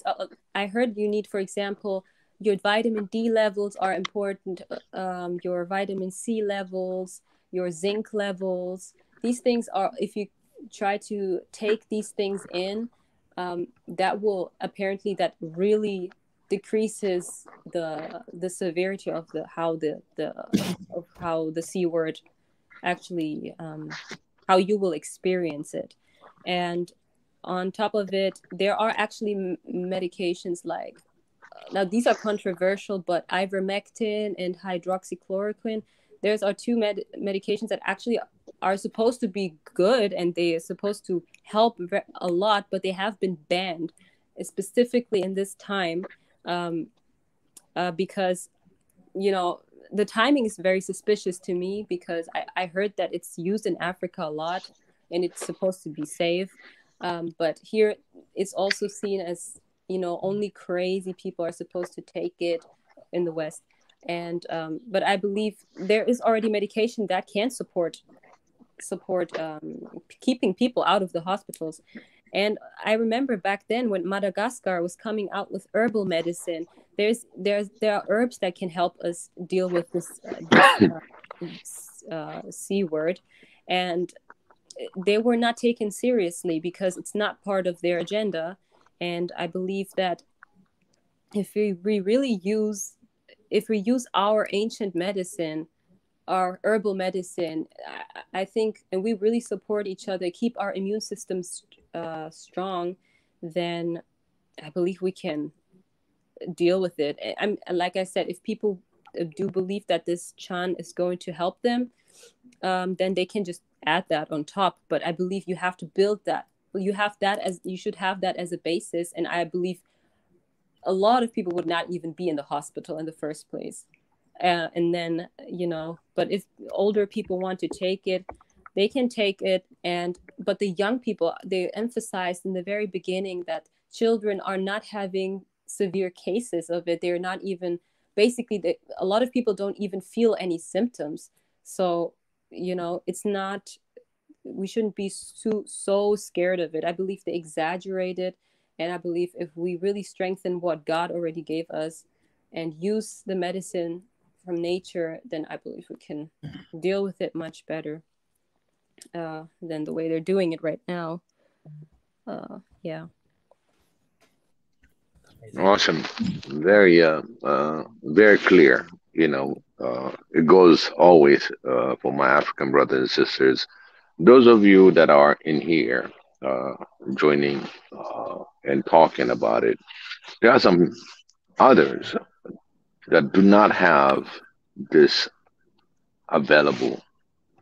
How do you think we can spread the word throughout Africa?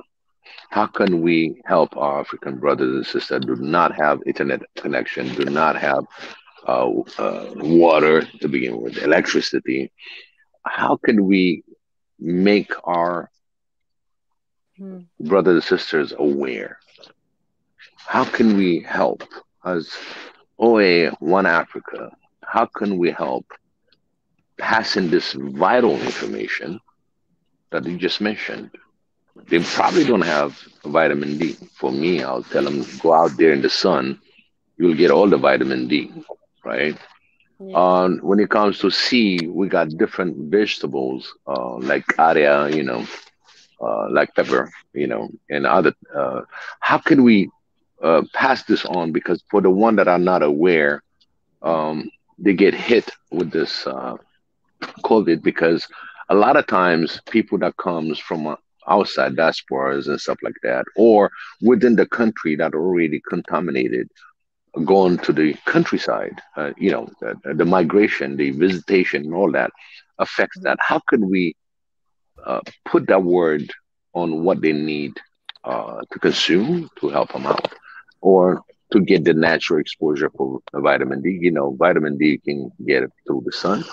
And in fact, you know, most farmers are out there in farming and they're getting vitamin C left and right.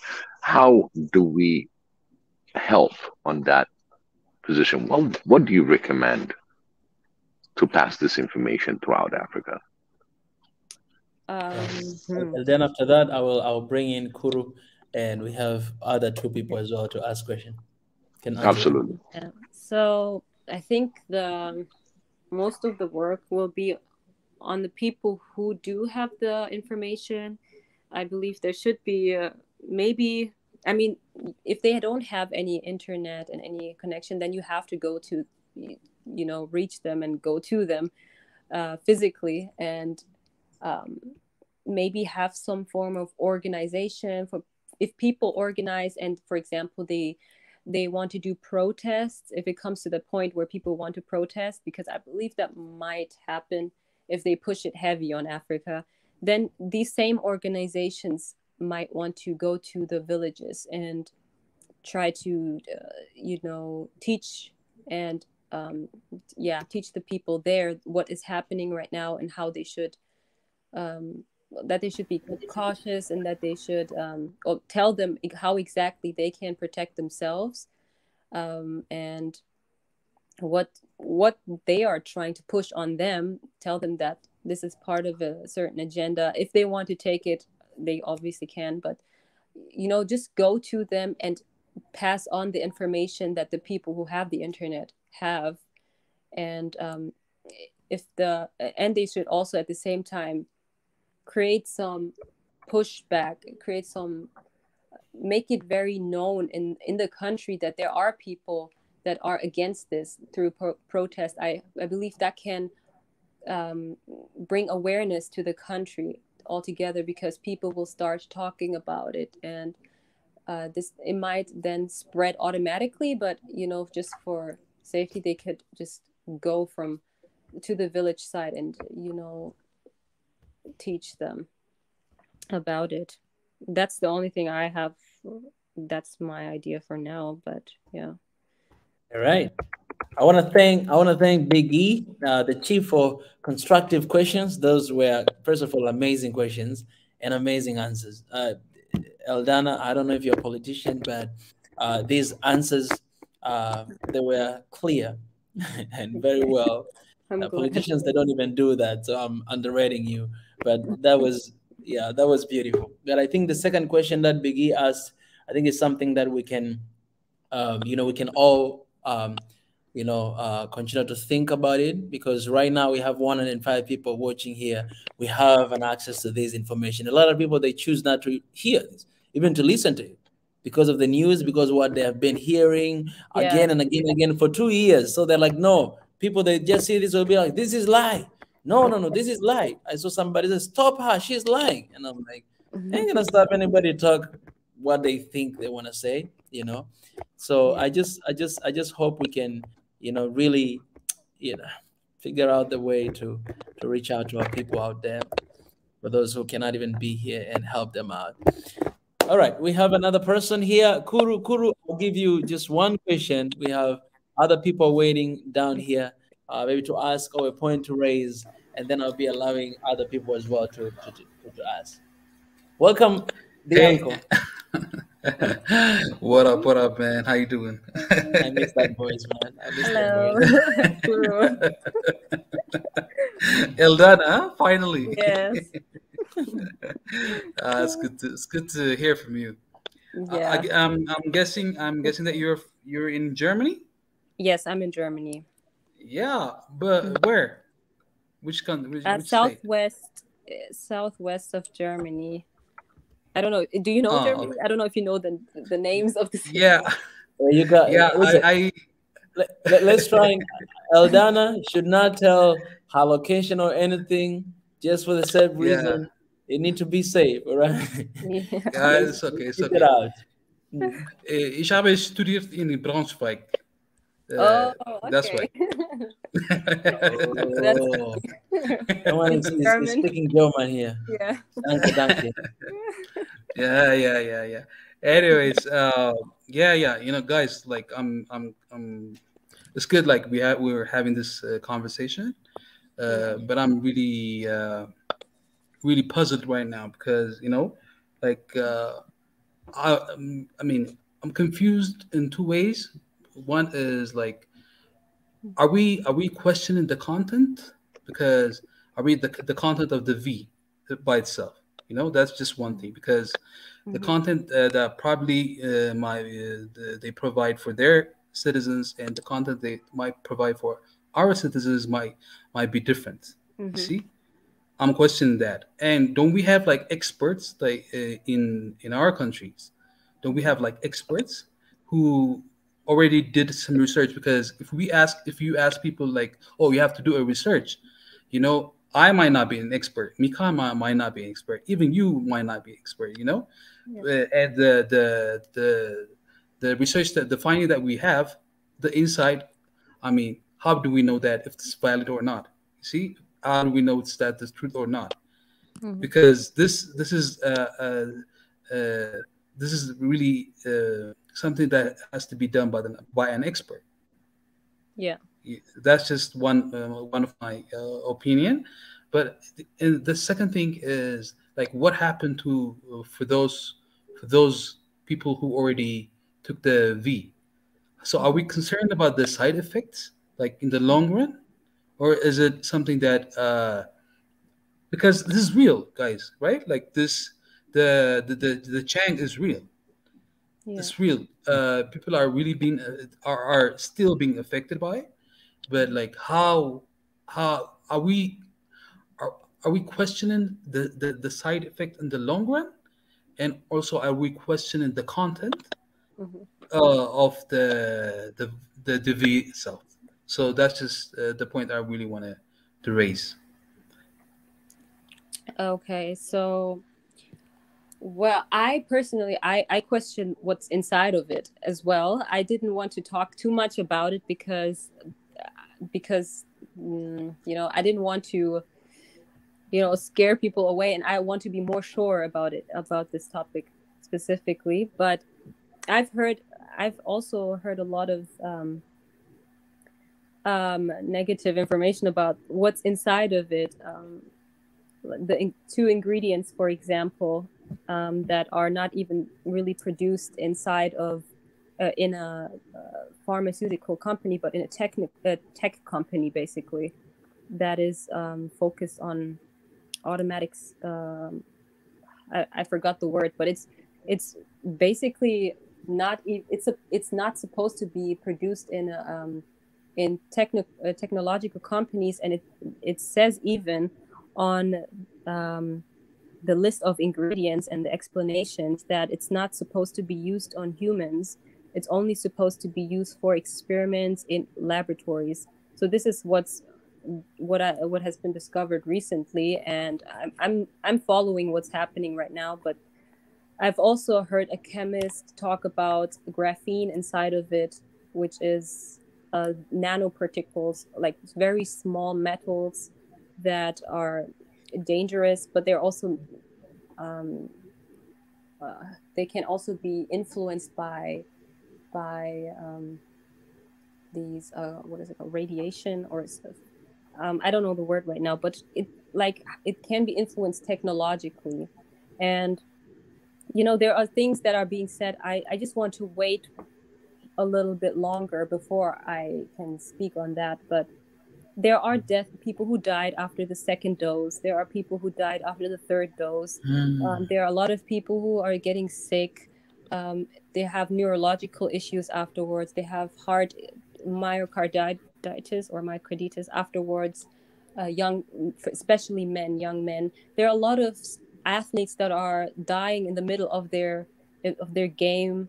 Of, you know, a lot of soccer players around the world, swimmers, different types of athletes are just randomly having heart attacks and just die. And this is not being talked about, not at all. And you know, this should be, you know, why is this happening in such a high number? You don't see that at all. You know, people getting strokes. Some people after their third dose are you know, if here in Germany, for example, recently a comedian died, and he got his third dose, and you know, they were researching what the reason was, and their result was that it was just a natural death. And this man was young. He was active, he was healthy, he didn't have any issues before, and they just labeled it as natural death. that makes me automatically suspicious, because even then you have to give some type of information what made him, you know, pass away. And it's just a lot of cover up, a lot of you know, it's you don't even really know what the effect is, because they don't want to share the real numbers. And so I heard that the number of side effects is much higher compared to the V's that we got when we were young. For example, you get a lot of V's when you're young, and you get them one time, refresh them after, I don't know, a few years, but you know, you don't get them every few months. This stuff actually has a lot of side effects compared to all of the others, and they are not stopping it. They should have stopped this a long time ago, because it passed a certain number of side effects. They don't care. They just want to push it on the rest of the world. They first say it's for the old, then they push it down for people who are younger and younger, who are not even really threatened by the C word. And it's just, to me, it just doesn't seem believable. It's not scientific. It's not, I can't take it seriously if they just push one opinion. It's every person's right to wait at least, you know, 5 to 10 years, what really how the people are being affected. I mean, that's just, you know, my opinion. But, you know. Yeah. All right. Kuru? Yep. You okay to let you go, the uncle? Yeah. So thank you for this. Just also people, we also have to be aware, like the continuous taking of this V, right? The continuous taking shots. So we also have to be aware of this also, because that's something that has to be verified or something like that. Anyways, nice to talking to you, Eldana and Mika. Thank you. After a while. Nice. Yeah, the uncle, it's been a long time, but thank you for coming back. Thank you. We missed you here. Guys. Me too, man. Bye. Bye. All right. You know, we have someone else here, Mr. Ebenezer. But before that, let me just say something for Yenatan. Yenatan, this is something that not everyone is willing to do it, but you know, that's something that is in the mind. So no worries, we'll have someone coming here, an expert, and we'll have some questions for them. But it's not everyone is willing to do this because of identity issue. If you bring someone expert and talking about this here on the line, there might be anything backlash, unless if it's coming to talk about the topic that we always know. You know what I'm saying? Like, we might bring somebody here and talk about things that we always see on the news and what they always talk about. We already have that information. But if it's something else, and we actually have someone here is listening. So yeah, maybe what we'll have, because we have a doctor here. We have a doctor here in our community. So we have a doctor here. I'm not going to mention his name, but, you know, maybe we'll have him, because for a topic like this, if somebody's coming, I advise those people to come and to have an identified identity. That's very important. You know, a lot of people, they choose not to say anything because of the backlash of this. So they decide to stay silent. You know, I've been working on that. So I've been working on that, Jonathan, trust me. But if we'll have someone, then I will talk to someone and to see if he's willing to come and to share. Yeah, about this. Yeah, anyways, that's what I can say for now. Mr. Ebenezer, welcome. It's good to have you. It's good to be here, Mika. How are you? Hi, Eldana. Hi. I'm good. So just to tell a little bit of background of this, Mr. Ebenezer, he is the one who actually talked to me the other day, and he said, Mika, I think we really need to have this conversation. And yeah, when he was telling me that we already had arranged this meeting to do, so I told him that, actually we have already arranged that. We're gonna have that conversation very soon. and he told me that I must be there. Tell me when it's happening. So yeah, that's a little bit background of Ebenezer and this. And he sent to me like 30 different videos. Ebenezer sent to me like 30 different videos about this issue. Yeah. And that was amazing. And I wanted to share with everyone. I checked them out, I watched them, and I wanted to share with every single one of you. But I got warning. So they were blocked right away, and I got warning. I'm interested. It's okay. It's okay. I think you can share it with Eldana too. I don't know if I have to ask or suggest or I don't know point out something, but I've been revising my study in virology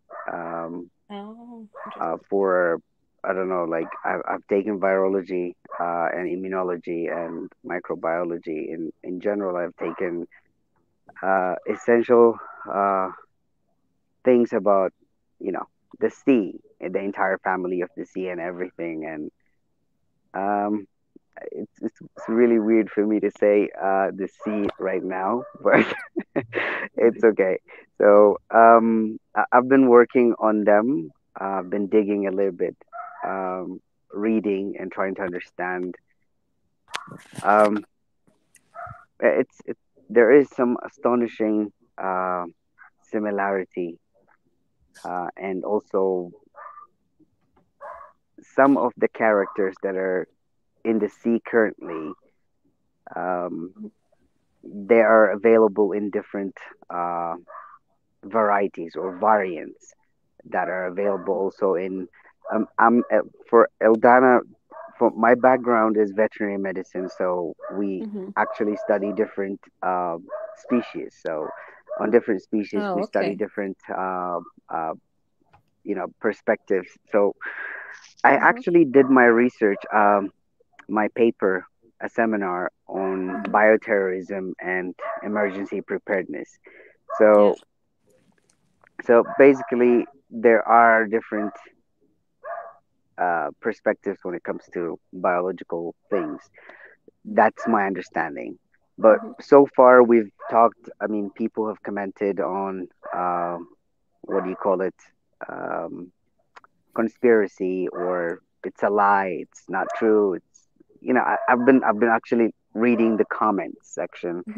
I was actually getting irritated. I stopped looking going through the comments and I started listening. So you've done your homework and I really appreciate it. And Mika, I really appreciate taking my concern and um, you know pointing out and bringing it to the table and discussing about it for this time. I mean, I'm really concerned because now I have to renew my license in Ethiopia, and it's one of the requirements to renew your license, driving license. Um, Basically, it's a systematic way of imposing. It's not direct according to the law, or there's no, you know, legal legality. I don't know. Like I don't see any legal grounds, but it seems to be a law by itself now. Like you need to provide a certificate of the Chan, or the what do you call it? The V. Yeah. Sorry, Yeah. I'm having the Chan. Right. So like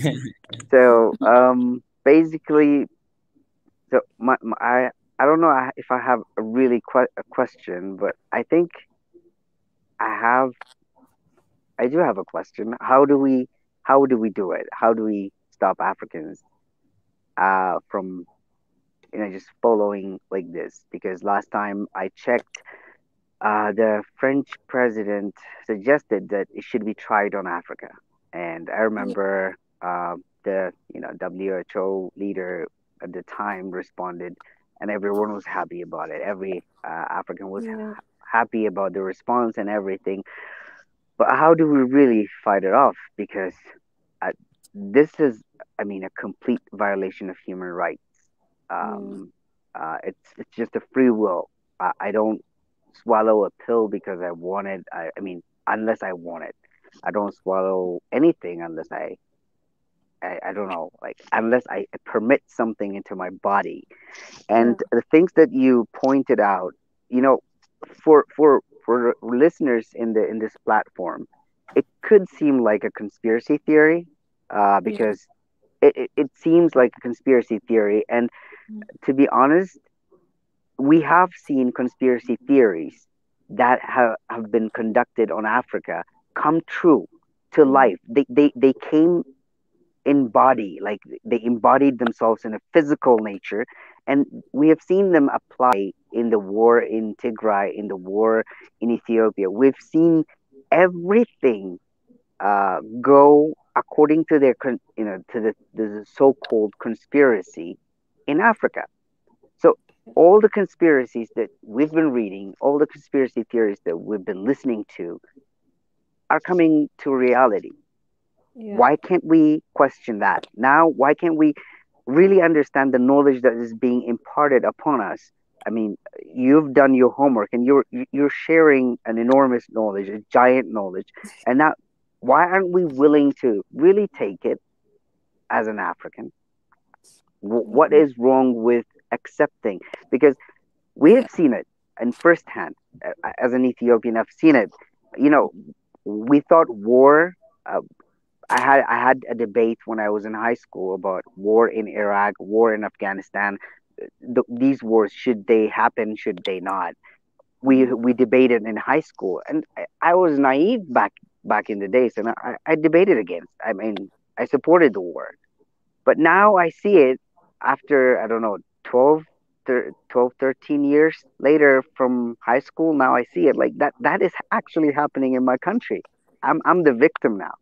I'm the victim of that war that was happening in Iraq, that war that was happening in Afghanistan. I'm the victim now, and my country is a victim. My people are the victim. So, like, those were conspiracies at the time for us because we didn't have any knowledge and understanding. But at the same time, this is not a conspiracy. This is real time. This is just happening. This is happening, and we're not really willing to open up our eyes and our hearts to the knowledge that is being imparted upon us, and thanks to technology that they have given us. It's out there. You just have to open your eyes and look if you want to look for it. So, like, how do we really? I mean, I'm really confused because this is something that I will not accept, and I know that. I might be the last person or the only person that will fight it off. But one thing I'm sure about is that I will not be taking the Chan or the thing, that thing. So I believe that there is a huge setup behind it, and I'm 100% sure about it because unless it is so, a continent that is being threatened by sanctions is given free Vs, and it takes huge investment to produce the Vs. Yeah. Why are you giving it for free if you are really, really investing all your money, but you're not willing to help those people who are in need of, just short in food, short in water, short in habitat? These people are not being supported for food and for habitat and for, something to wear. But, you want to produce the most precious scientific discovery of your time and then just give it for free. I feel like I'm really like, how stupid do they think we are? So how do we really send the message out? That's the only question I have, I think. But that's my opinion. Yeah, just to add to that, I mean, France is like such an exploiter. I mean, it's so funny that they're one of the people who, one of the countries that pushes the most on Africa. It's such a hypocrisy. But I mean, pushing, it's really hard because what we say is, we go against the media. We go against all of the media. So we have like a huge opponent, and the media is really there. The media really is like mind control, basically. So if the media makes Africans look bad, then people will think Africans are just that, and it's really hard to prove the world, oh, we're actually more than poverty. We're not just small children who don't have enough to eat with a fly on the nose. That's how they portray it, and it has an effect in how people see us around the world. The same thing is done with the V right now, but people don't they can't really connect the dots, because they think this is such a huge accident, and it's a complete different scenario. They're absolutely truthful about this now, because it's about humanity and it's about the V. But the only thing you can do is really still, I believe you still have to just talk about it. You still have to spread it, because people will be more open to this type of information once they see things becoming true. I remember in the very beginning, people were protesting about their freedoms being taken away, and I remember myself being like, what are they talking about? This has nothing to do with freedom. This is about the V. We have to do something. It's so dangerous. That's how I used to think like them. So I'm not even mad at them for thinking like that, because if you don't have someone who introduces you to a different perspective, you're completely hypnotized by what they say.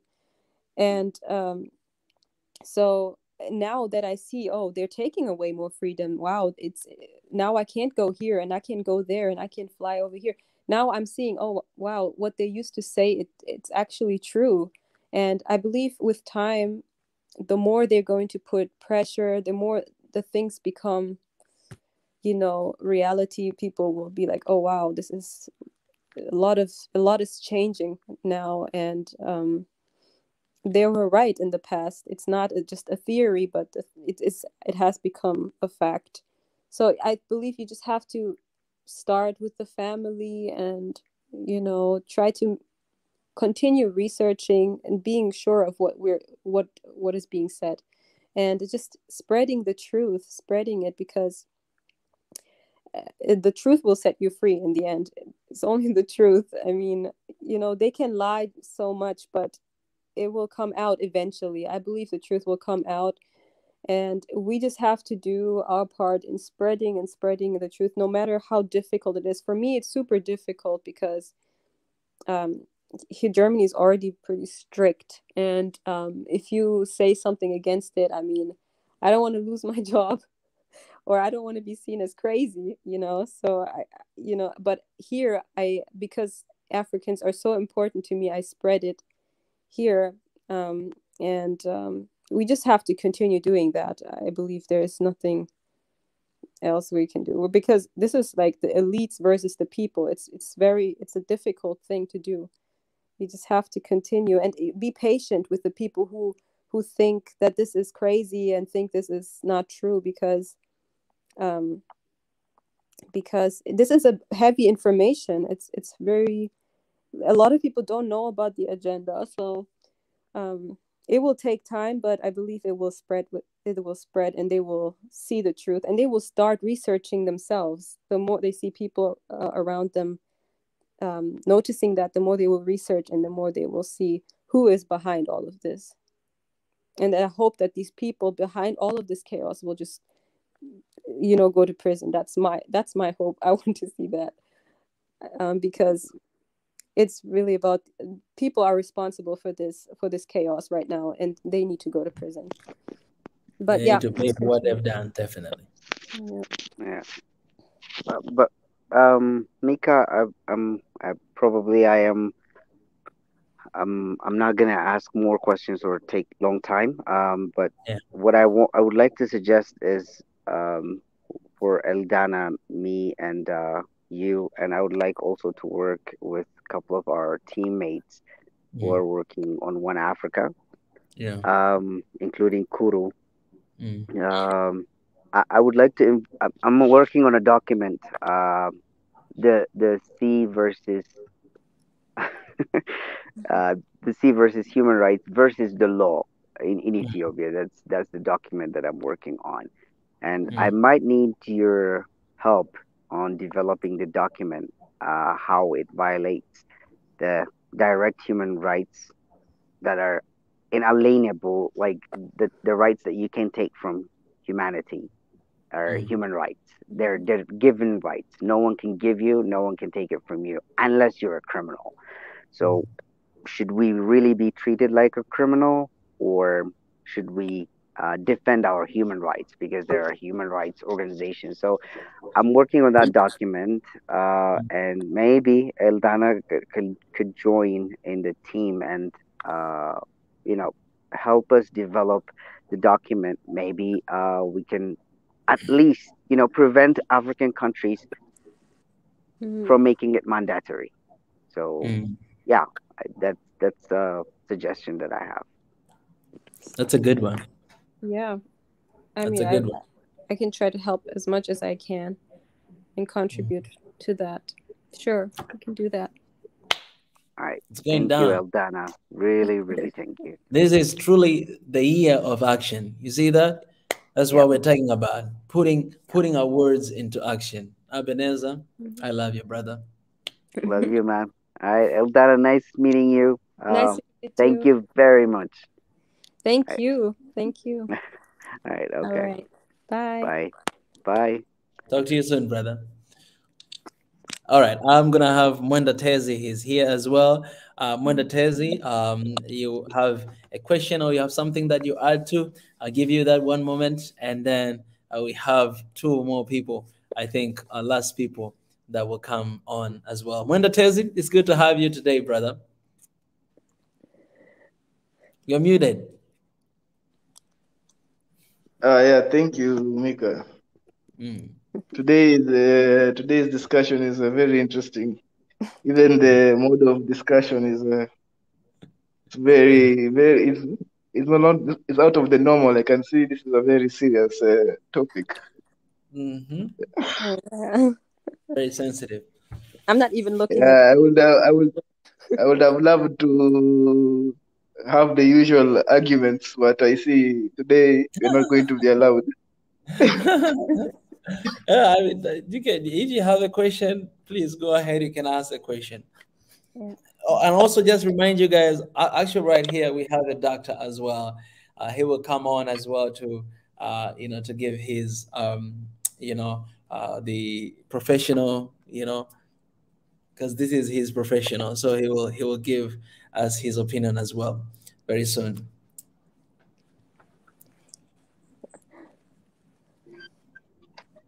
Yes, my contribution.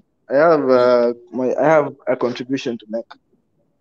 My contribution is that I understand all these theories or all these. I don't know what I don't want to call them conspiracy theories because they have an element of truth to them.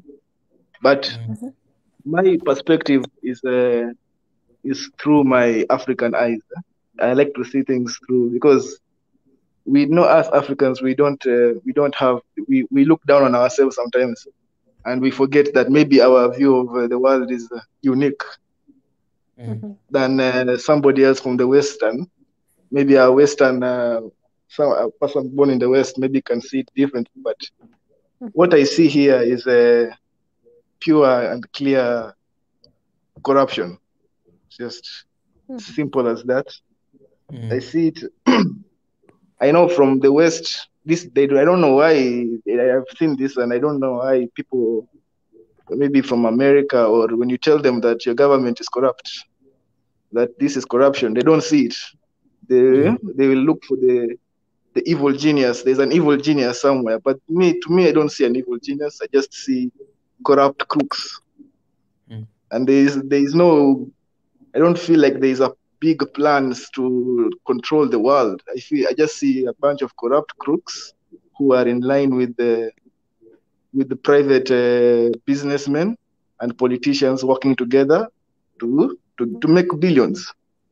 Because I see that is to me. That is just me from my African eyes. I see it very clearly. I don't know.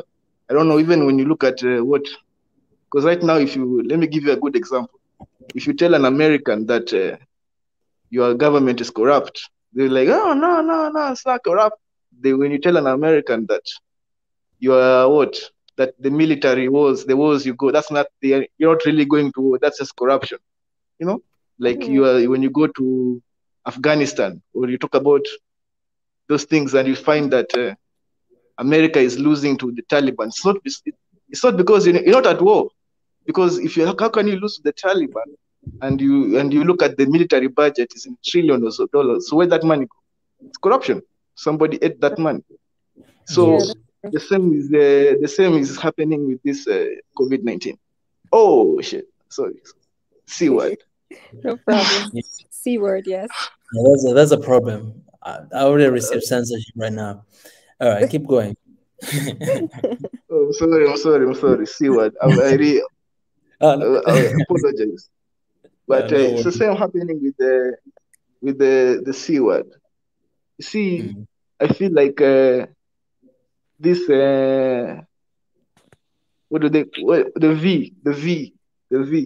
the V is just a product.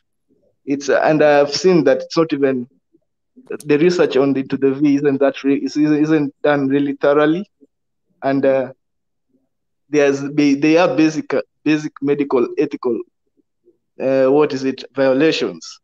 Like if you go to a doctor, they're supposed to tell you that this medicine has this and these side effects, and you as the patient are supposed to give consent, informed. They call it informed consent.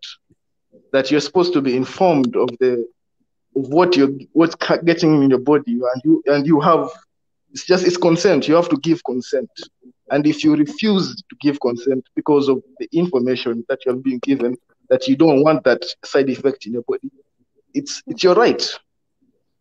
It's your right. It's your right legally and all that. Even in here, and my sister here spoke about Kenya. I'm Kenyan. And we challenged it in court. Actually, people were, Kenyans were very legitimate. We just take things to court, and the judge agreed. Yeah, it worked. It worked. That's amazing. That was Kenya. Yeah. Yeah. That what you have to give. You're the one who only you can give consent to what medicine that will be administered to you. You cannot be forced. You cannot have forced consent on this medicine. It just doesn't make sense. So so this is just, and I just put it in the private chat that these guys of that company that sells that medicine, you see, they have people. They have what is it called? Representative in the tech. They have put their representatives in the tech industry in this. To control what information is allowed. You find that person is connected to this big pharma. They are connected. Yes. So it's just really just elaborate corruption, but it's just corruption to me. It's just people trying to sell this medicine. In fact, if you look at Israel actually has a contract. The whole government of Israel has a contract with Pfizer. Yeah. It's a fact. That when so, and I feel like this is why I say that I think Africans, we have this advantage that we don't even trust our governments. But in the West, they trust their government. A lot of them distrust. They say when the government says do this, they do it because the government said it. Here in Africa, we're like, nah, man. We know our politicians a little bit too well. So I feel like that was my contribution. And I hope maybe when times are more freer, we could have maybe discussed, even to Niger could have said something, and maybe we could have even said some controversial things. But here we are. We have to deal with what we have been given. So thank you, Mika. All right. Appreciate Mwenda Tezi. Thank you so much. Guys, we have like, these are people that are left. We have 1, 2, 3, 4, 5. We have 5 people left. So I'm going to allow Selm to come in. But I would appreciate if it can be as short as possible, because I want to give a chance to the doctor that is here to have enough time to share something. All right. Selm, what's your question, brother? Welcome to the show. Oh, thank you. Thank you. Well, I can only give you something that to the topic what you are saying. Actually, it's not a question what I have, if I may. Yes, the person previously he said about the people in Western countries. Yes, this problem is a people. It is a part of civilization, you know. When somebody says something, to listen and to follow. This is the main point of the civilization, which now at the same time it can be seen as a defect, but totally is you know, the people have to think, and sometimes when there is a routine, there is a blockade of not thinking, just to follow the path. So I think you guys are speaking about the vaccine and the African unity, I think. We're using the word V instead of the whole word. That's Yes, our code word. yes, I was asking, even I was confused because nobody is mentioning. We said at the beginning. Yeah, okay. So that is a very, very delicate things, because even Ebenezer, he was speaking a little bit more, but at the same time, he was very superficial. So I can remain like that. I can only tell you, like Africans, we have our basic constitution. For you see, in Africa is not more stage. There is no a lot of sick people in Africa. So I think the people have to just follow their path, and the people like in Italy or in America, they have had some problems. But for me, I always remain with, I have to take care for myself, and I still, what I have understood generally is that there is a load of virus in the air. This can be considered, but at the same time, we have lots of information which are contradictory. That my advice is just to step back and remain watching and take care of yourself. At the other hand, somebody mentioned about the side effects. Yes, there is a side effect, like they call it some the blood circulation in the brain. There comes to some coagulations, and it causes days. So, and in these cases, you have always to find out what all that means, because they are giving vaccination for millions of people, and how many people are dead. So this is just a matter of finding out what it means when I am giving vaccination for millions of people, and I have a days of, I don't know, very little, then the vaccine is successful in some senses. In other senses, when you, I'm sorry, I mentioned that in other sense is, in other sense is when you generally watch, there is contradictory in every sense.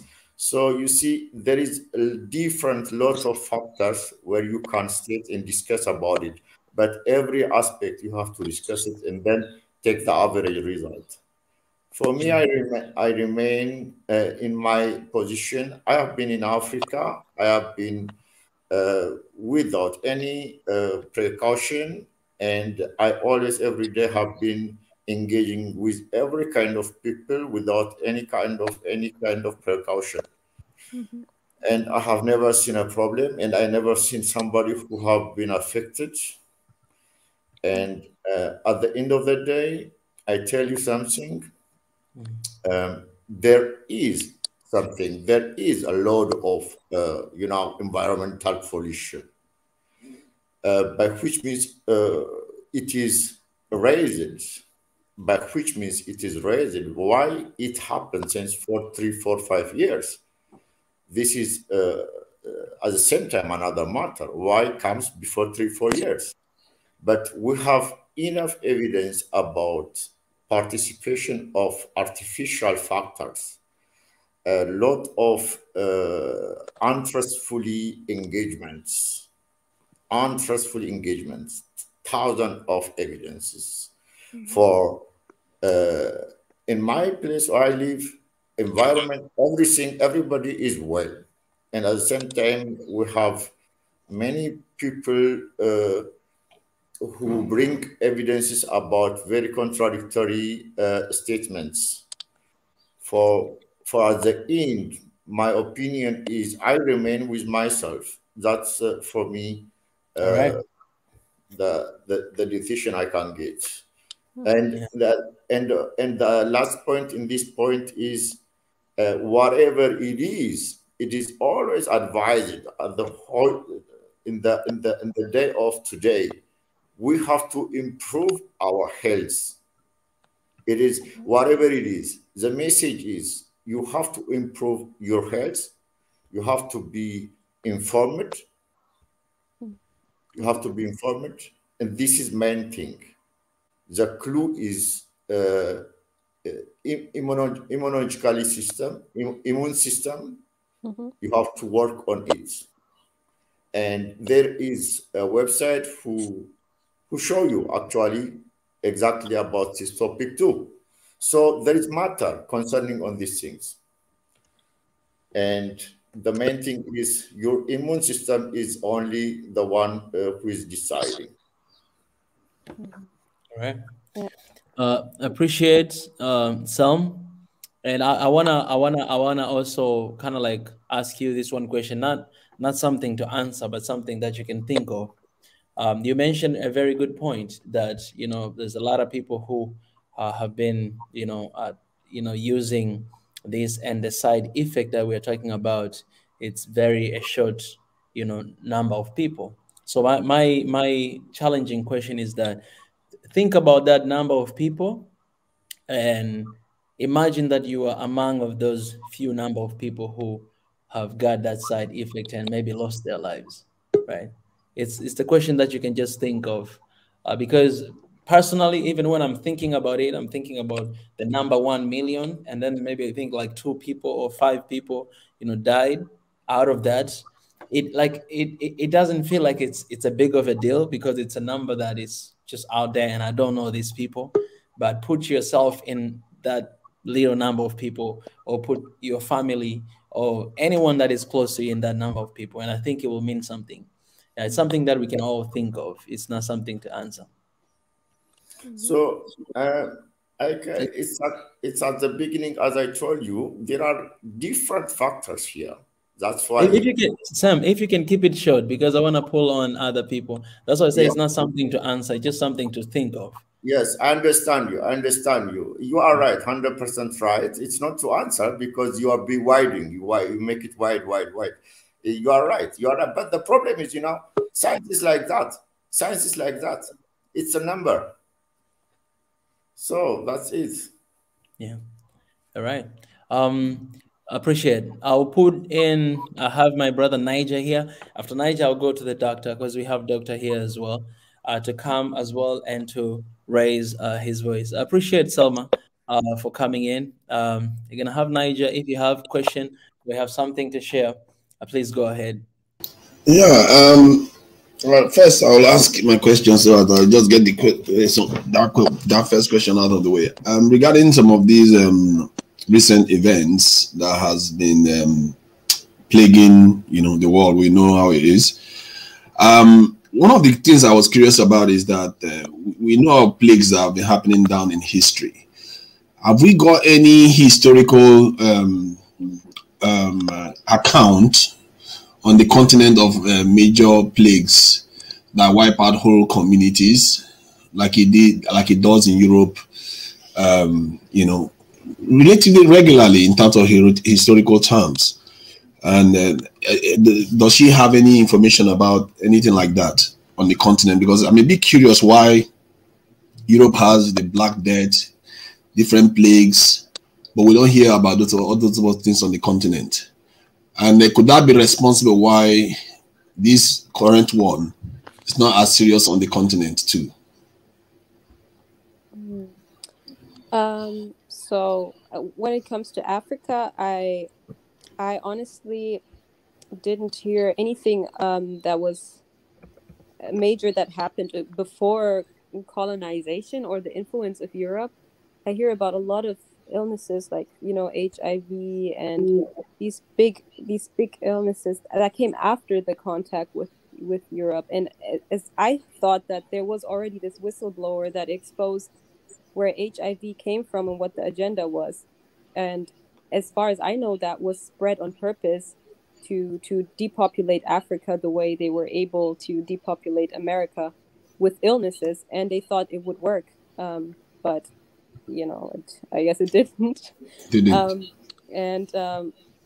So I think a lot of illnesses came from unintentionally. They were intentionally produced, but I'm not, don't quote me on that. I'm not 100% sure. I don't hear a lot before that happened, before Europe came, but I knew that Africans were, medically more advanced than Europeans. And as far as I know, when the Black Plague happened in Europe, it was the Moors, I believe, that were bringing a lot of their medicine and were actually saving Europeans from the Black Plague. That's what I heard.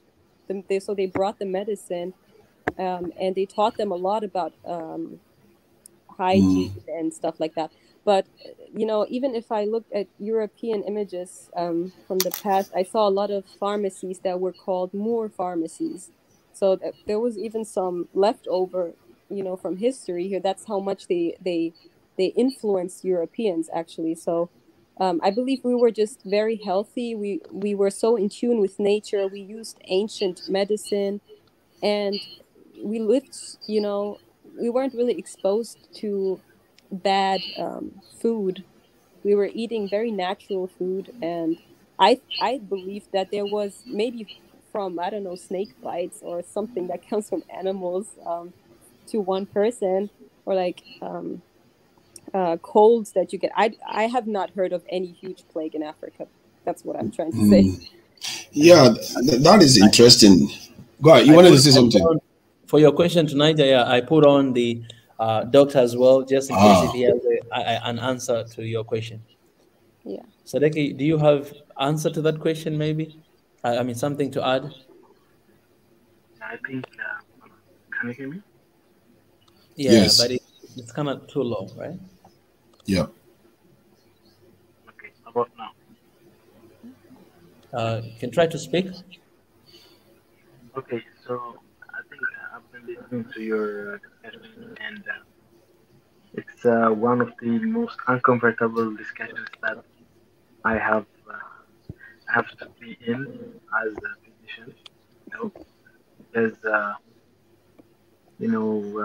as I've been taught in modern medicine, I will always be biased to that, and I understand that bias could play into my opinion. But at the same time, be a little bit more logical in what we say, and we have to be also careful. Wait, can you guys hear? I can't hear Zadeg. No, I can't hear very well too. It's a bit low. Okay. Yeah, it's a bit low. Let me change my mic. Yeah. And for now, Sadeke is just about the question that Niger asked, because I'm gonna still have your own time to share about everything. Yeah. So about that, I was speaking. There was a report by German scientists during the, I think 2022, 20. I mean, the first year of the pandemic, that some of this stuff, the C was found to be more severe in people with the Neanderthal genes, and that report was, it was just one report. I read it on this in CNN. I was a bit curious about that, why they were saying that. But more recently, I was having a conversation with, not necessarily a conversation, I just asked a question. Someone that was proposing, due from evidence in history, that the Neanderthals were relatively intelligent, just as intelligent as us and everything else. Then I asked the question that, okay, if they are that intelligent, then why did they go extinct? And if they went extinct, maybe there is some lesson for us in there that we have to learn. Now, why did they go extinct? And the person said that it was disease. So it means that if these people were as intelligent as us and they went out because of disease, and generally the Europeans tend to have some of their genes in them, maybe there is a link there. That is my own conjecture. There's nobody that has linked it that way before. And if that is the case, maybe that explains why they tend to be be more susceptible to plagues and stuff like that. That said, on the specifics of this discussion, I've always found it peculiar when they, like, oh, you have to get your V and you have to make sure the people are, and all the rest of it. Everybody has to have it. I'm like, why? When you used to have that for flu, you didn't make us have it. Why is it now so urgent that we have to have it? And then if we have to have it, maybe we should make it ourselves. And funny enough, the South African president requested that, and a few other presidents in Africa said, you know what, we want to, I agree with you, we need to take this thing, but we want to make it ourselves, so that we have the intellectual property rights to what it will generate, and also the fact that we trust it. And people will not trust it if we are not the one making it. They won't allow us to make it. Yeah. And the way they stop us from making it is through technology. Because it's not because we cannot make the technology. That's how sad it is now. It's not because we cannot make it. It's because when we make it, we are going to violate some kind of intellectual property rights and all the rest of it. And then you will have to pay money to get those things done. And the money you will pay will make it completely useless. It's going to be prohibitive. You can't actually make it commercially and be able to inject your people with it. So this is the problem our people faced, and they refused. They wouldn't let them go ahead and make it. And that is something that for me, any African should be like, careful about. This is not a joke business. If they are trying to make you take it, it might, as this guy Tessie said, it might be because of corruption. They want to make money. The more they sell, the more they make money, isn't it? There's an element of that. But historically, you have to also understand that there's also an element of there could be sinister intentions that you can't. There's certain things you can't just forfeit to others. If you can do that, you might as well give them your wife and then give them everything. Let them start taking care of them for you, and you don't have a right to procreate and all the rest of it. So this is why I think our people should not follow in line. I'm not, because I'm not the kind of person that just comes around and say, you know what, those type of things, don't do it, because I also understand science, that there are real threats out there. Obviously, I just mentioned the Neanderthals may have actually been, they may have gone extinct because of it. So if you want to deal with these other things, you have to do it without necessarily achieving the same result. If you are trying to survive, you don't want to go and do it and still end up, dying again. So there are people dying due to side effects. I've heard of a lot of people in the UK to talk about this. This was the name Undertaker. He talked about how people come in there with vascular issues that they have to be burying, and this guy looked so genuine and honest. Man, for the life of me, that should scare anybody when they saw if you watch the video of what he was saying, that these things that they are giving to people is reducing their immune system, and a lot of people are passing because of it. So I saw the video and I felt, okay, this is what is happening. And for better or for worse, we have to always try to keep a level head on these things. For them, they can let their people have it. I'm not going to begrudge them. If they want to have it, they don't want to have it, it's up to them. But for our own people, if we want to make it too, if we want to have it, we have to make it ourselves. We have to make it ourselves and check it and check it and check it to make sure. Because these days, you really can't trust anybody anymore if you want to take some of all this sort of stuff. So that brings me to the quandary where we are right now. How do we get out of, if I'm to ask, how do we get to a point whereby we can actually start making our own stuff, even with all these restrictions that we have? Because if you try to make your own, they will stop you. Is there any solution that you can shed light on? Oh, I think, Niger. Yeah. I think that's a good question. And I think we need that for a long discussion. What do you think? I think it's something that we need to give a full discussion for that, because I think like we should have a second discussion of this. Like we just discussed about all this stuff, and then that should be the main topic for the second discussion, because it's really huge, and I think it's very important to give it a lot of time, right? Yes, we need to start making our own. I don't know how many. Does anyone have any information that whether the continent makes their own Vs? Any type, not only for this current one. Vs, I haven't heard. I just heard about the herbal drink that the Madagascar president made, and I believe there was I don't know if it was because of his position towards that or anything else, but there was an attempted assassination that he survived last year, I believe. So I don't know. Yeah, it could be dangerous to even do that, but a lot of people that oppose this thing have left this world. Quite a few of them. The Haitian president didn't exactly oppose it directly, but he wasn't very enthusiastic about it. He's gone. Magufuli is gone.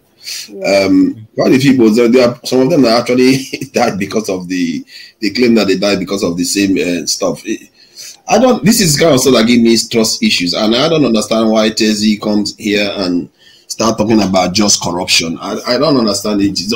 What does he understand by corruption? Corruption is a group of people doing something to achieve an end, and conspiracy is to do something to achieve an end and at the same time be able to get away with it.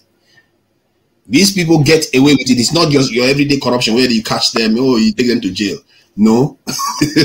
They actually run the world and they run the whole show and they get away with it. That's why people have to go and call it a conspiracy, because it's not your everyday corruption. These are people that have intentions. They have a plan. It's not random. If it was random, Africa would be randomly as rich as European countries. It should be randomly. Why is it not happening randomly?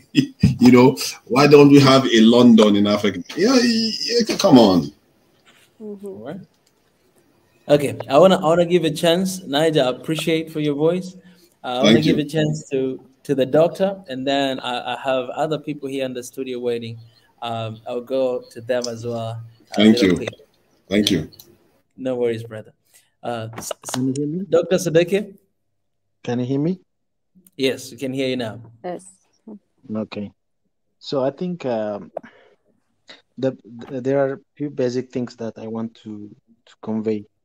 One is that what is a disease? Okay, what is a disease?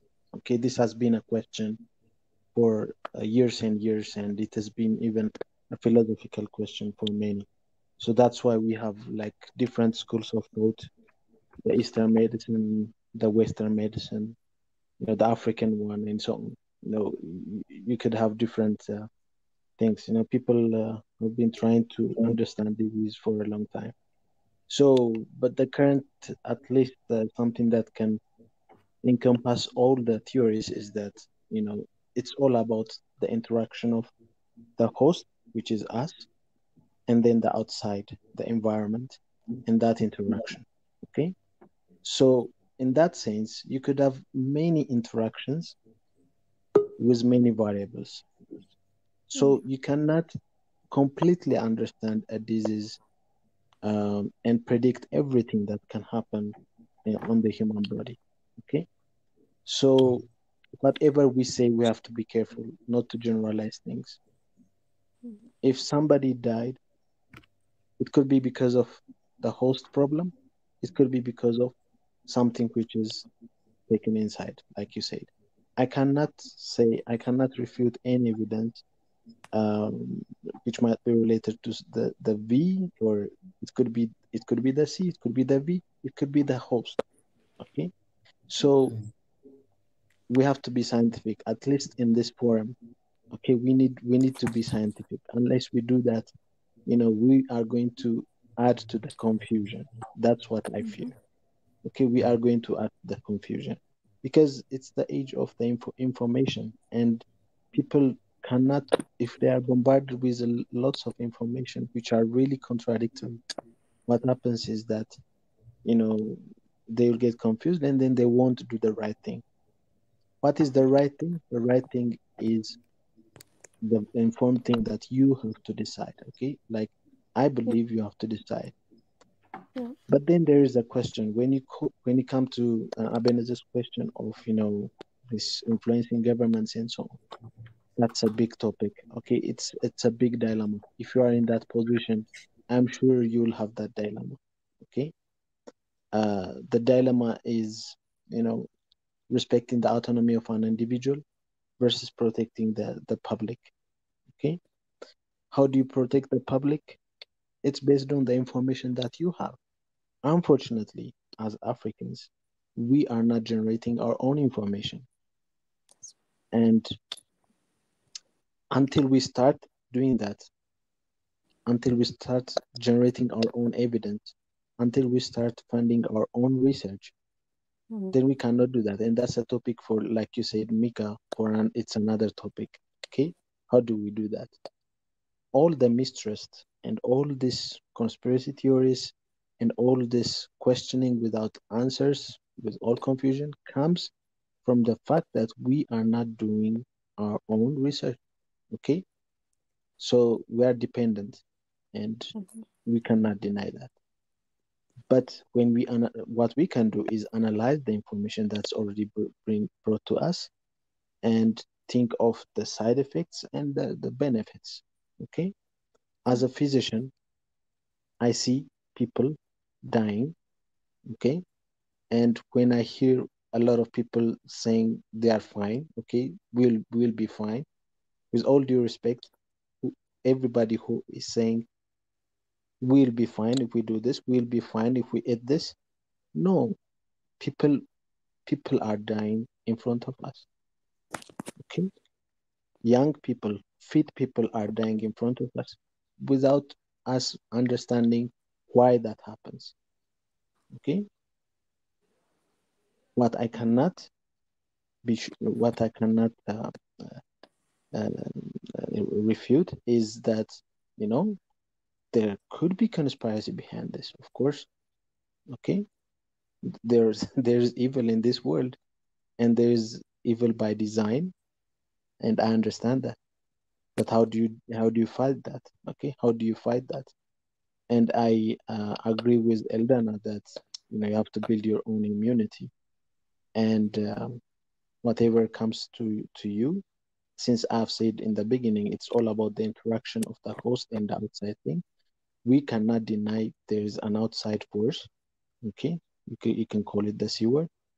There's an outside force. It could be manufactured by people, by evil people, because there's the technology for it. We understand that. as long if there is a technology for you to find the V, then there's definitely a technology to find the C, if you know what I mean. So I also agree with Mwenda Tezi that it's a business. It's just a similar to a computer. Okay, you build a software, okay, and then you build the anti-software, right? The same people can do that same thing because it's a business. Until we control everything, until we have control of everything, we have to be still scientific, and we have to find a way into building our own immunity and at the same time getting the benefit out of others. Okay, and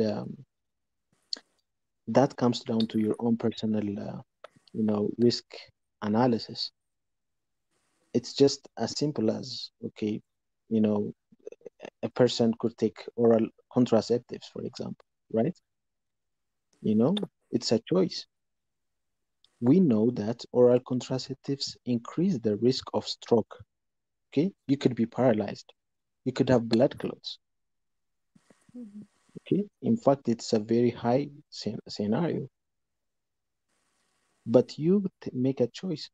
Okay, do you want to have children, or do you want to risk, some chance of having a stroke? It's just a similar thing. Every day we have a personal choice to make.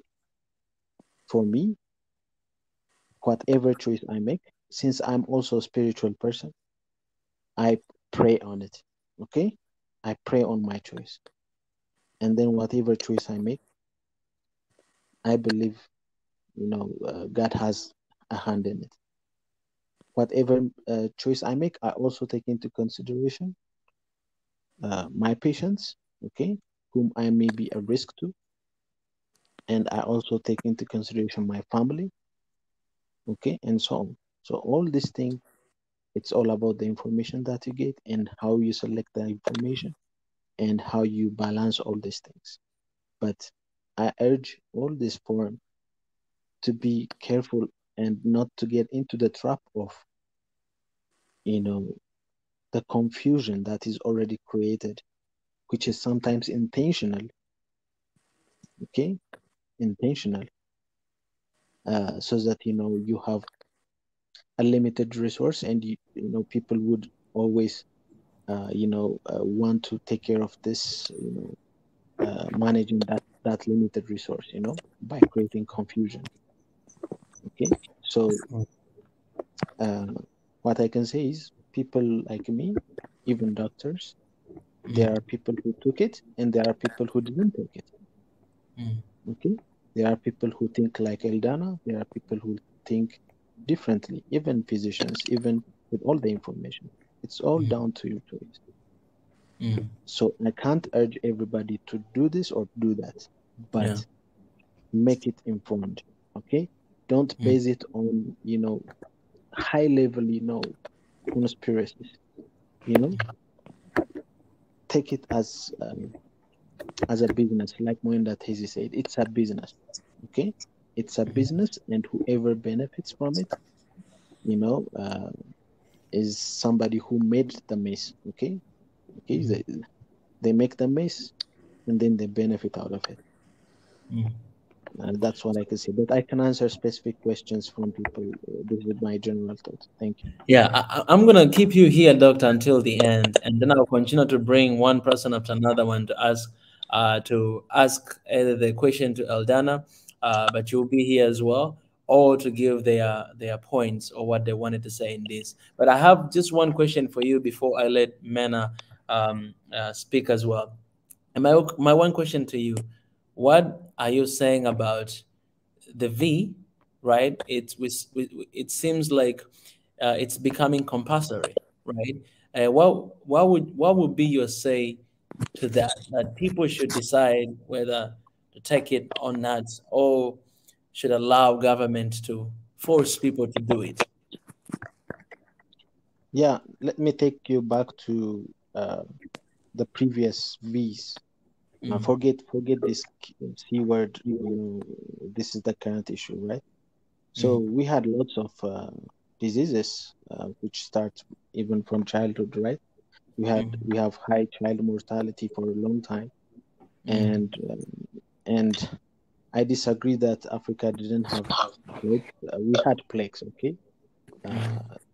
At least I know from the 17th century onwards, we had flu epidemics in Ethiopia, and there's also the biggest one, or the most famous one, was during the World War One, around 1918. You know, it coincided with the Spanish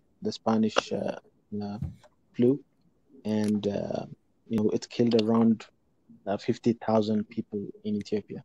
Okay, so people say it came from maybe trade routes through the Gulf of Aden and so on. There is a theory behind it. So, anyways, but we had lots of plagues, and we have high child mortality. Of course, if you look at nature, it's one way of controlling itself. But people die and people get born. That's what happens. But we had lots of V's before this. Okay, so it was becoming compulsory at some point because it's a public health issue. It's no more when something is communicable, it becomes a public health issue. It's not an individual issue. Okay, we have to understand that. There's a dilemma for it. There's an ethical dilemma between autonomy for the individual versus public safety. Okay. Let's say, I mean, it's because we don't know this C word completely, completely. Like we don't have enough information to explain it perfectly. Otherwise, that if it is I'm not sure if I can say the word, the EB word where there's too much bleeding, right? The EBV, the one that was in Congo and so on. If everybody knows what I'm saying, so that thing is very easy to contract, right? So if you have a V for it, it's not about a single person. That person can die, but it's about the public health issue. So when you make it compulsory, if you have enough information and if everything is clear, then it's easy to make it compulsory and everybody would agree with it. And that's how we have been going on for a long time. And it's also about the amount of exposure that you may have for it. For example, it may not be compulsory in US, but it may be compulsory in Ethiopia. Okay. Uh, for example, you can consider polio. Okay. It has been killing a lot of children, and it has been paralyzing a lot of children, making them disabled. Now it's almost gone. Okay, it's eliminated after the V's that we've been taking. Okay, so it's communicable. And when I was a child, I used to see a lot of disabled people around me because of that V. But now I don't see those a lot. Okay, because it was made compulsory. So when you are in a position as a leader, you will be faced with the dilemma of making it compulsory. When you make it compulsory, of course, you are violating the autonomy of that person. Okay? You are saying you have to do this in expense of the human right, in expense of that, but you are thinking about the public interest. Now, coming back to the current issue, what I think is it should not be made compulsory yet. Okay, yet, because we don't know enough about it. Okay, everything seems to be rushed. That's why everybody's questioning it. If you had enough information about it, then people would agree with it. Okay, and it has been the same for the previous diseases. Previously, people, even parents used to hide their children when there's a V campaign. Okay, they used to do that, but then there came a point where they've been demanding for it. Okay, So it's all about understanding things and making sure that it's based on enough information. That's what I say. Thank you. All right. Thank you for that. I think we should have another session with you, doctor, and people just come here and ask you all the difficult questions they do have about health. Um, I want to give an opportunity to Mena, but doctor, please stay there, Mena, and also I have other people they're waiting here, so I'll bring them in as well to share their views. Mena, welcome to the show, and what do you have to say? Thank you, Mika. Can you all hear me? Just to make sure. Loud and clear. Okay, yes. Thank you so much for allowing me to speak today. I'm sure there are a lot of people in the queue to talk, but I first wanted to say also thank you to Dr. For giving. You seem like you have a good head on your shoulder, and you are giving us the most logical information based on the science. You are not swayed one way or the other. You very much understand that it's to each their own. Like, every person should be able to make the decision based on their health conditions, their age, if they have any comorbidities, and all that. But one thing that I feel like is definitely missing in the narrative and the messaging around the C or the V, because the C is going to keep changing. We are at Omicron now. We're going to have 10 million more and other things coming our way, even in the future generations. And then the V is supposedly, like, usually it takes 10 years, 5 years for clinical trials for vaccination. This one was very quick. So again, we need more information. We need more time. But I feel like there needs to be more messaging in Africa or anywhere else really about health in general, like overall wellness, like making sure, thinking about your diet. We can no longer live like we used to, where we just drink and eat whatever we want. Doesn't matter if it's healthy, not healthy. I think we all have to really focus on immunity, building it in whichever way we choose to. That's not for me to say. You can ask a specialist, a doctor about that. But now more than ever, and even in the future and for future generations, I think things like diet, things like just stress levels, even like, just like wellness and like working out, getting fresh air, just different things like this really need to be promoted on the mainstream media, any type of media, by doctors and all that, because again, there's a lot of confusion. Nobody really knows the answers. There are hidden agendas that most of us are not aware of right now. We all see who's benefiting from this and who's not benefiting from this. Censorship is very suspicious. Like, it's not adding up right now. And I'm very happy that we can question things. That's right now. The mandates and the compulsory laws are trying to stop us from even questioning. Like, questioning has become a problem now, and that should never be a problem. We should be able to discuss. We all have different situations, scenarios, opinions, and that is okay. We will live by that, and we will live with the consequences of that. But mandates, censorship, not speaking truth, not pushing messages that are like hopeful, uplifting to people is not the right thing, in my opinion. So just wanted to put that out there. Thank you so much, Mika, for opening up this space. All this discussion has been great today.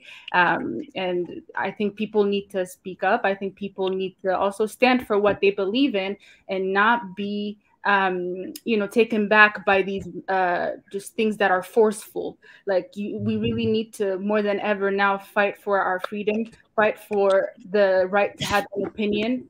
It's not one size fits all. There's 7 billion people on this earth. It's not one V or one thing that's going to work for everybody. And more than anything, especially as Africans, we need to start building our own.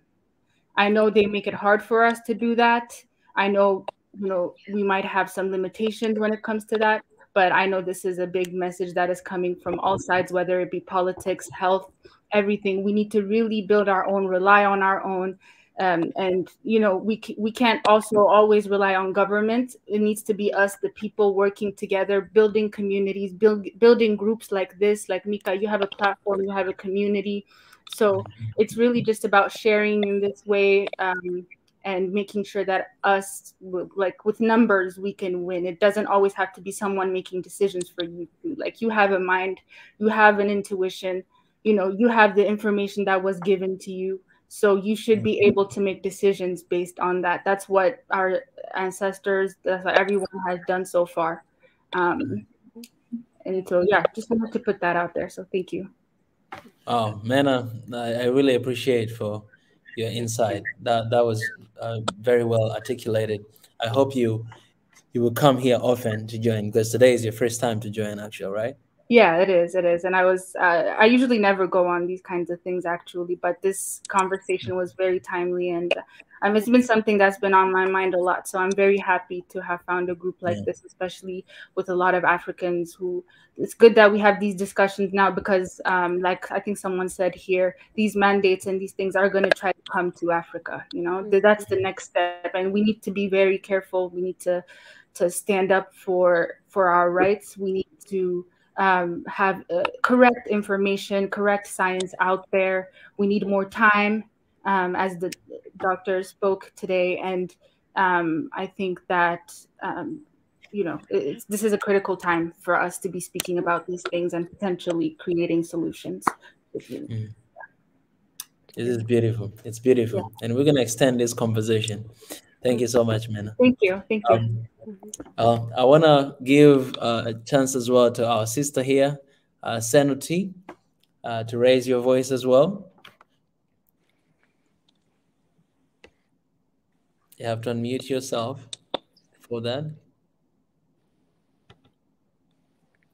Hello, Senuti. You're muted. All right. Let me go to my brother Nati first. I think Senuti will be back. Yes, Minister of Education. It's been a long time. It's good to see you back. Yes, Happy New Year, guys. Sorry if I'm not speaking straight because I have some problem with my tongue. I think I had a lot of cinnamon, so part of my tongue is swollen. Doctor, help me. Are you kidding? Or no, now, I mean, you guys have been very serious about this conversation, but as for me, let me start. As for me, within the last 1.5 years, I'm going to be residing in my third country. I cannot do movements, cross borders, or flying without vaccine. The V, sorry.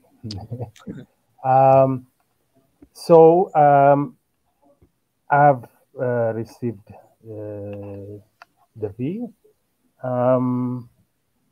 I've done what is expected of me, at least to meet the requirement, to make the necessary movements that I need in my life to have things going on. That is the reality. However, I'm not a doctor. Sadeka is here. Pardon me, I'm a philosopher, more of a philosopher. So I want to mention some points that makes me really think twice about the whole issue. The first one is when I think of the C word, it reminds me of the Darwinian theory, natural selection, survival of the fittest, and this has been going on as I watch the drama unfold.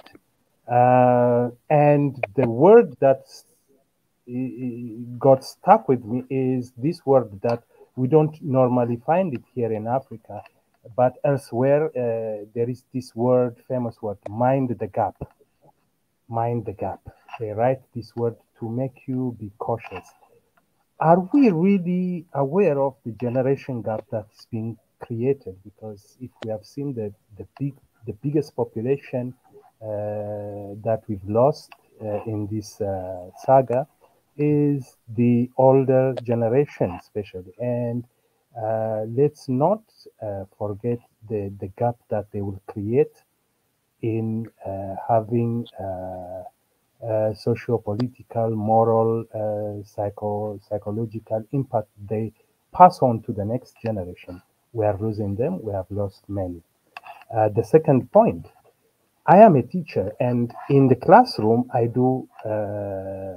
disrupt the class on purpose as a teacher. Why do I do that?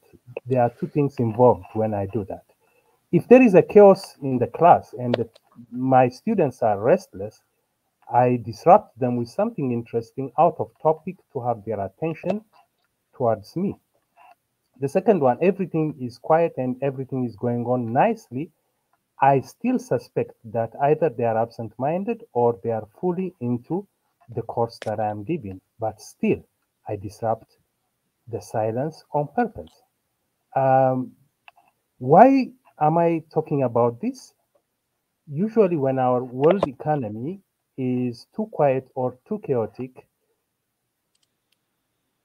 there are some factors that come into play.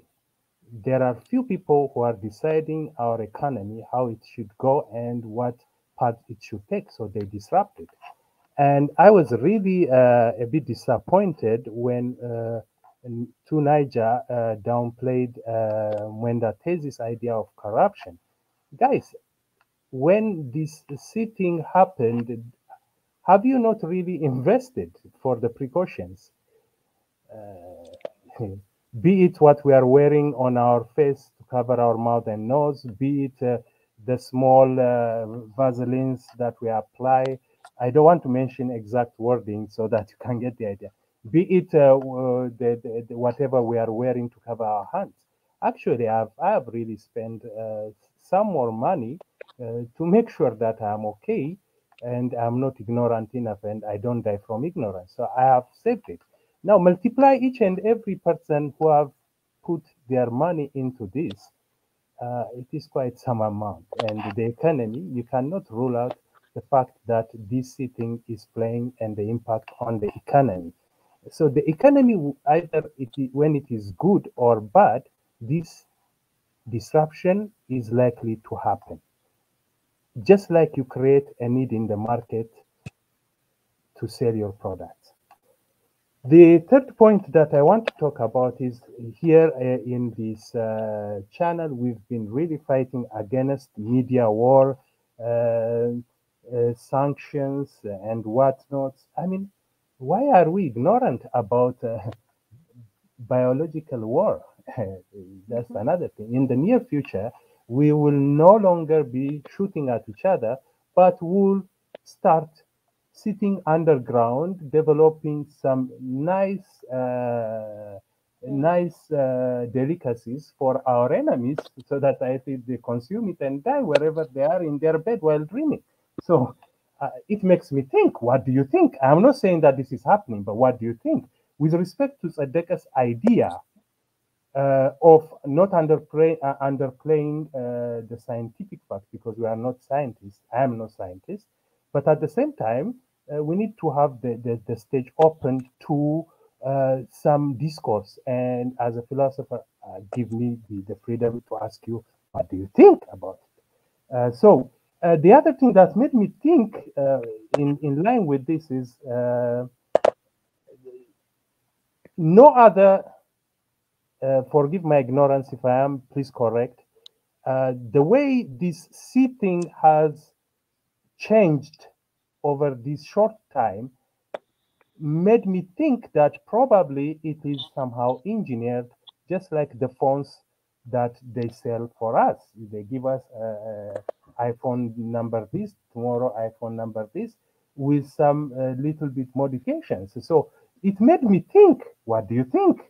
Why am I thinking this way? Because I know we are in a systematic warfare, and I am 150% sure to say this, that in the Western world now, especially in Canada, the original people, the natives, when they go for delivery in the hospitals, they do what they call tubal ligations and whatnot to kill the population so that these people won't reproduce.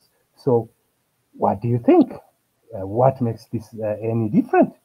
The other one is just like Chimamanda is usually referred as truthful and unapologetic. As Africans, love me or hate me, I want to ask you one thing. We may talk about the vetting as a human right, as something enforced on us, whatnot. But my brothers and sisters, most of us, we go to the hospital carried just like a lamb carried to a slaughterhouse when it is over. I mean, how many of us have really the culture of doing annual checkups, for example, to monitor our health issue? Do you get what I'm saying? And we may say we are strong, we are this, we are that, but make sure that these lifestyle diseases that are occurring right now is from what we eat, from what we consume. And Africa now is a dumping place for all processed stuffs. So we don't have that culture of annual checkups and whatnot. So we don't have actually the right to say, I have the right not to take it, because I am not responsible towards my health to have my annual checkups and my health in check year in, year out, because it's expensive, of course. The other thing is, again, I'm not downplaying people who are working at the frontiers, our professionals in the health sector, but when the rest of the world created their own V because they were capable,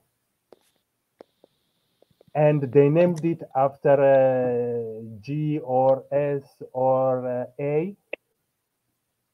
Some of us, we are just receiving it in a donation straight from the plane, and we are taking it. Our health sector cannot even authenticate whether it is the same quality that's been dispatched elsewhere, because our health workers are not qualified, because we don't have a research center where we say this thing is up to standard to our people. That makes us foxes, while the lions and the hyenas are fighting over the kill. We wait leftovers. So we don't have really right per se to talk about this with confidence, but we can still say, like I'm saying, what do you think? So who authenticates this? How sure are we that what others are giving their citizens is being given to us? Is the same bread baked? Is it the same bread that we get that is baked for their own citizen? Are we eating the same bread? The side effect of the bread that we eat, is it researched on their own people, or does it include Africans? So these are some of the things that we need to say, what do you think? So yes, we are limping in this situation, but it's good that we are discussing about it. Thank you so much.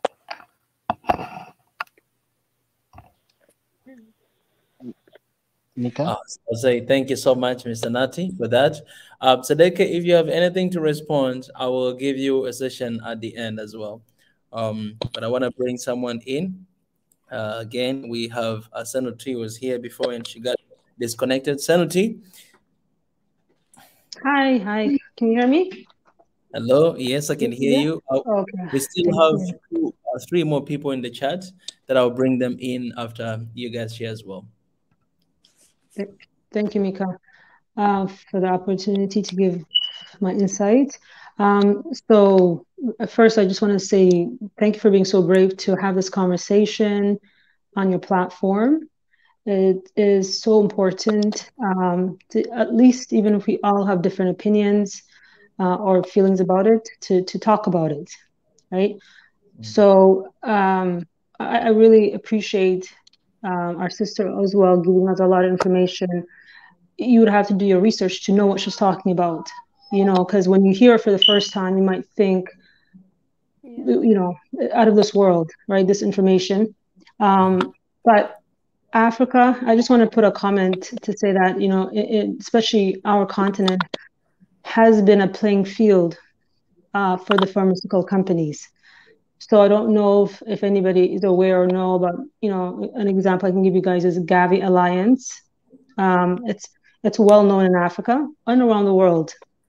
They administer the V, not just for what's going on now, but also for other shots like the tetanus and other things. So just two things that we should really question and just be, have an alarming feeling or thoughts of what's going on now.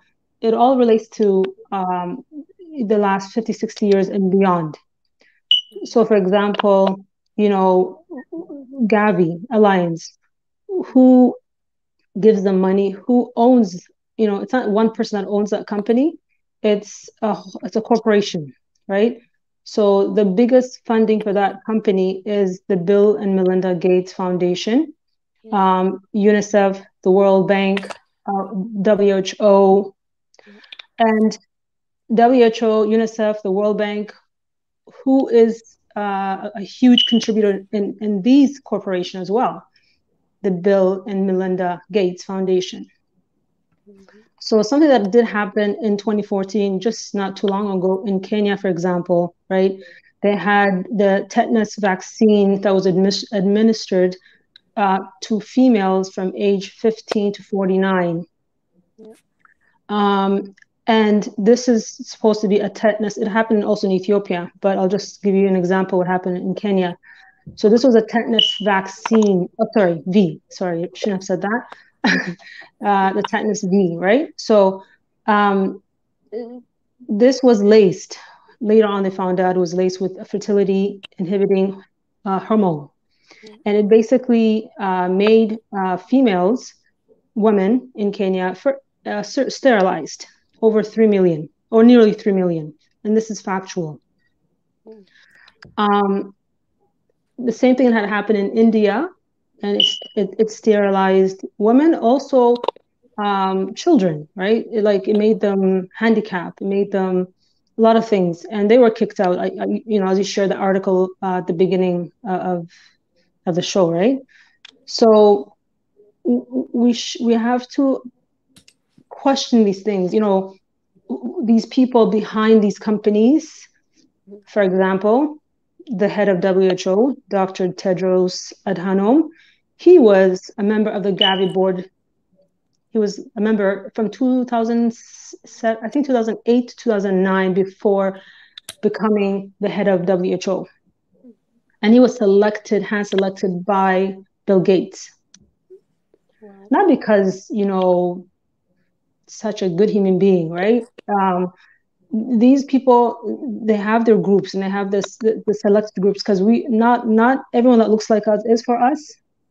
And there was also an article in Ethiopia that a lot of Amhara women were also sterilized under Tedros Adhanom when he was the head of the health administration in Ethiopia, when the previous government, the TPLF, was in power. I think the previous president who died, Meles Zenawi. So these are just a few factual information that you can Google, find this information online, but we have to learn to dissect information and just for ourselves, because like I said, when I first heard these things, it's like, no, even if I have a discussion with my family members, it's like, you're crazy. Who would try to kill us? Why would they try to depopulate the world? But this is factual. This has been happening in plan, actually. So this V that's everyone's being pushed to take, it was, the thing is with these people too, is that they speak on it before it happens. They speak on it, but we think, oh, it's just information coming in.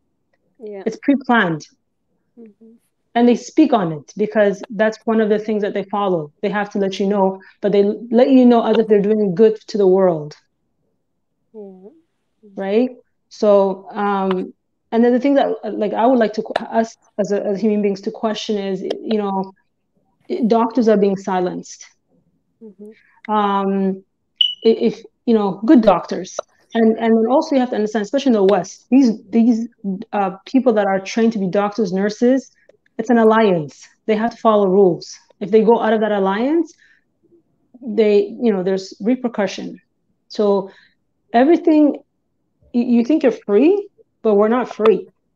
So if this thing that we're supposed to take, if all of us were supposed to take, and it's all good for the humanity, good for us, it's really for our health, then why are we being censored to talk about it? Why am I being forced to take it? Why do I have to take it in order to travel, or to take my kids to school, or to keep my job? How is that affecting the other person? And right now, more people that have taken it, and this is factual if you guys do your own research, are getting more sick than the people that did not get it. I can see this proof in my own family. My parents are older, they've taken it. They're getting sick. I have not taken it. I refuse to take it. But I also want to travel. So it's a dilemma. What do? We're so powerless. But if more people speak up, if more people see for what it is, and just do your own research, just read a little bit more, know your history, know what they've done in Africa. The Kissinger report, it's a good start to know what's really going on. That's real. And that's what they've been doing to Africa. Like a lot of things that's happening in Africa. Like one thing I would want people even to question, even to ask themselves is, why is every country, every part of the world on code with this V?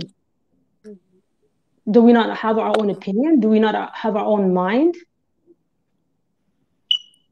Like the late Dr. Magufuli, he insisted on using herbal. He was actually creating a laboratory done by natural herbal medicines.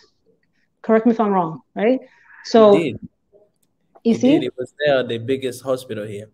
And so, and the people were not getting sick, but the fear, because of fear, we do things without thinking. So I would say to the people, don't be fearless. Don't be scared. Because by being fearful, you're also abetting what they're planning to do to us. And it sounds scary, it sounds like crazy to say, them doing this to us. It seems out of this world, but if you look at the World Forum organization, they're saying it. It's there. We just need to read it. What's happening in Africa? Like you see these presidents, Ghana president, Kenya president. They're also part of that special globalist. But the people that are more awoke, they're speaking up. Like Kenyan, they know what's going on. They're not having it. So the higher courts refused and said, no, we're with the people. Unlike the people in Ghana, because they probably they're not aware.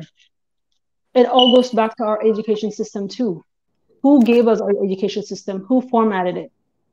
Was it done by Africans, or was it done by Europeans or the colonizers? And it's still in effect. So we don't know our history again. We don't know, we don't know all these things. So when we think of disease, you think of Africa, like AIDS and all these things. They were formulated by outsiders. It wasn't us. They brought it to us, and they're still doing it. They're sterilizing us left and right from a young age. So I just say to everyone, look between the lines. Don't take things for face value, right? And then question everything. Question of the doctors. If I'm told something, I ask 2-3 different doctors. I do my own research. So that's all I have to say. Thank you so much. I appreciate it. Before I bring in Chuil and then Sister Netsi, it's been a long time. I have one minor question to Sadeki, but I can keep this at the end for the doctor. This is a very important question. Achul Ajak, it's your mom, brother. Yeah, thank you. Well, good evening, good morning, good afternoon to all my brothers and sisters at home and around the world. This topic,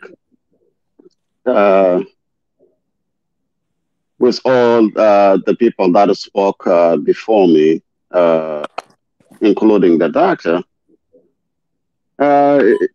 really keeps us thinking and thinking and thinking. But the benefits and the side effects that sometimes may lead to a loss of few lives, but no matter how few they are also very important. But sometimes we can look at a bigger picture. If many people are being saved and a few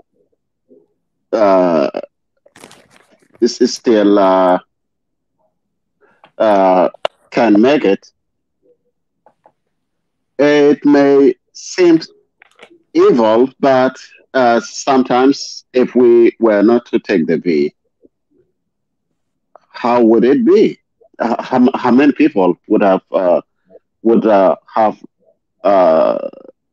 lost their lives, and it would have continued non-stop, although it is still continuing, but this V might have really made a lot of changes. Yes.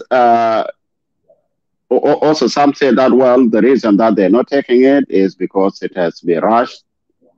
That's true, but there was a reason for rushing it. Some compared it to the others that came before that killed people, such as the one that we got through contact, being it, I don't know if I can mention it here, like the HIV, AIDS, but that one, the way that we get it and the way that we're getting this V is totally different. There is something that thing we can control it, but this one we can control it if it's something that we get in the air. But in the end, it should be left as a personal choice, a personal decision, but one should always think for those brothers and sisters that doubt it, and they have right to do so, but they should always think about others, that if I don't take it, and then maybe if I get it, as for those that are young and have the good immune, may fight it and may still be okay.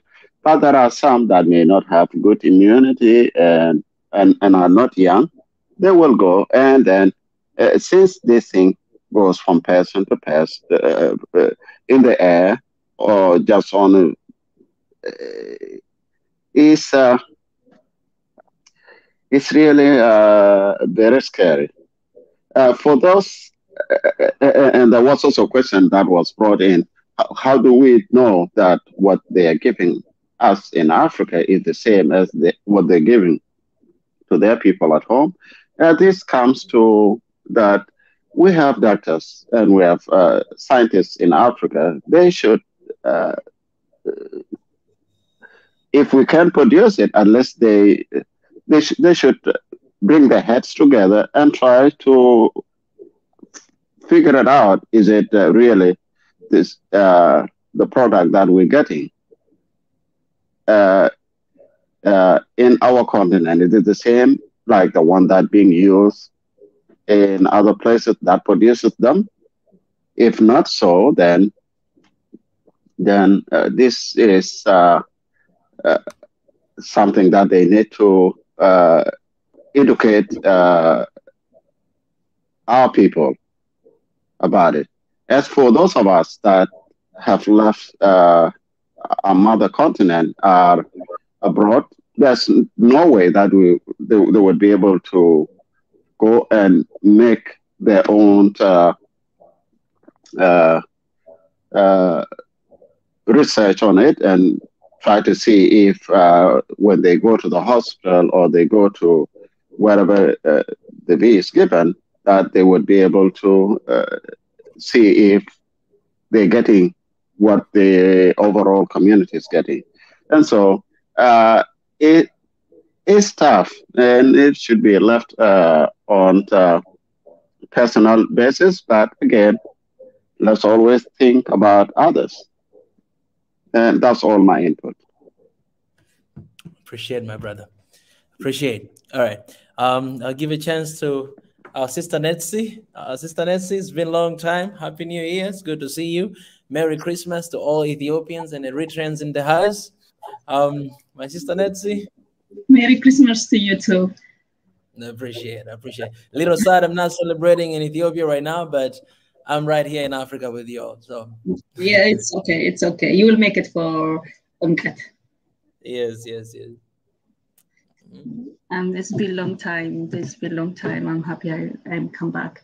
I just want to ask the people who get the V, kind of starting like stereotyping for those of us who decided no thank you, you're not putting anything in my body, it's too much, it's too rush, and we did our research and they say no thank you, and it feels now it's become like feels like as a common people like pushing those who say no, not only the governments but the common people who are around you, try to push you to something that because you are alone or your number is down now. And I think we should come to a sense that people have a choice, and some people will stick to it until days, and you have to respect that. And I think at the end of the day, whether they like it or not, the government will accept it. That's my hope, that they shouldn't push people. Yes, we're seeing it economically, politically, they're pushing it too much. They're pushing it in a school. And it scares me. Me personally, it scares me. I think it's around now, it's like round 4 of the V. Like, what is going on? What is that? Why is that we are too rushed? And the study did not even make it like the exact 2 years to happen, and we are saying take the 4th around. How come people cannot wake up and say there is something wrong with this? How come they push in a very short time this round shot? It doesn't make sense. As just normal comment, I'm not a medical doctor. I have no idea about the medical field, but I've read, I studied. I when these things start coming up, I say, okay, I need to read this thing. I don't think I can handle it by just listening to the news and the comment, going only with common sense. I just read. And you will see that this thing is not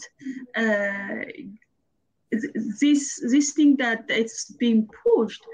It's not normal the way it's been pushed to people. And now the reason I am afraid is not only the political system or the economical challenges that we are going to face, but the people surrounding me who did agree willingly or unwillingly because of their job. I know people did take those things because of their job force them. They don't want to lose their job because of this, and or that some people willingly they say, oh, it works, and they did. I agree. I respect their decision with all the things that they did, but now they look back and say, oh, how come you didn't do that? and they want you to feel guilty about it. And I think those things need to stop. Those things really need to stop. And I know the media is praising it, and I know the politics is praising it, but as a human being, you have to see it as it is our decision. We chose not to take anything because we don't trust it, or it could be our religious point of view. I think that should be respected, whether it is it is in the continent of Africa or in the continent of Europe or North America, wherever it is. The human beings' decision should be respected, and sometimes some people you will stand for it until the end, and they cannot do anything about it. That's one thing I want to say. The other thing is, just give me a second, that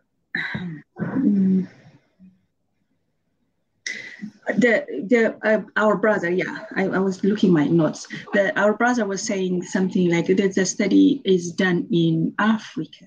Was it done in the people that is there to make the vaccine? Oh, I'm sorry, to make it, because I agree with his question, because the effects that had in other continents, the effects that had in another part of the world was not that high when it comparing to Africa, because the way we live is completely different. I think the way we live, the way we interact, the way our body is more exposed to natural things, I think that's also the benefit for us. Not it may not be not to have the sea, but to resist it mostly, right? To resist it, and not to have that much huge impact that had. That's my view. That's how I kind of reason it, like what happened in Africa. Why is one of the reasons, not all of it, one of the reasons that what happened in Africa, that it all these places, this happened and it did not happen in Africa. How was it that the continent was protected? Of course, it was God. I believe it. That's how I believe. And the other thing that I put is the way we lived is exposed to lots of natural things, exposed to these natural natural herbs. Our immune system is more developed because we always face with different viruses, viruses in different moments, right? We are so when we live congested, when we and also when we do things that for us to interact with different new viruses are like easy. It's not like something come up on us and our body that has no idea what it is. That's me. I'm just trying to make sense what happened. So saying that, let me point one thing and help me. Saying that if we do not have the study on Africans that did not face that huge challenge, so how come you tell them that take the same thing that the other who have this huge impact taking, and that doesn't make sense too. So thank you. I think that'll be okay. Yeah, I really appreciate Nancy. It's good to hear your voice after a long time. I can't wait to hear you more often. I want to give an opportunity to Dr. Sadeke to answer these questions that you ask, and also the questions that came before that, because he's our doctor here. And also I will have one more question for you, and then I think I will get back to Eldana and we'll be closing the session. Dr. Sadeke? Can you hear me? Yes, you can. Yeah, I'm not sure if there were any questions. Rather, most of them were assertions, I would say. All right. But I'm Then kind let me of ask you this question. yeah, please ask Oh, me you a asked question, another and then question. I'll comment on the other on the All comments right. that were raised. Yeah. Okay, my question is, doctors, how sure you are that the V that is being used in the countries like States, Europe, Asian country, Korea, whatever, is the same V that is coming to Africa?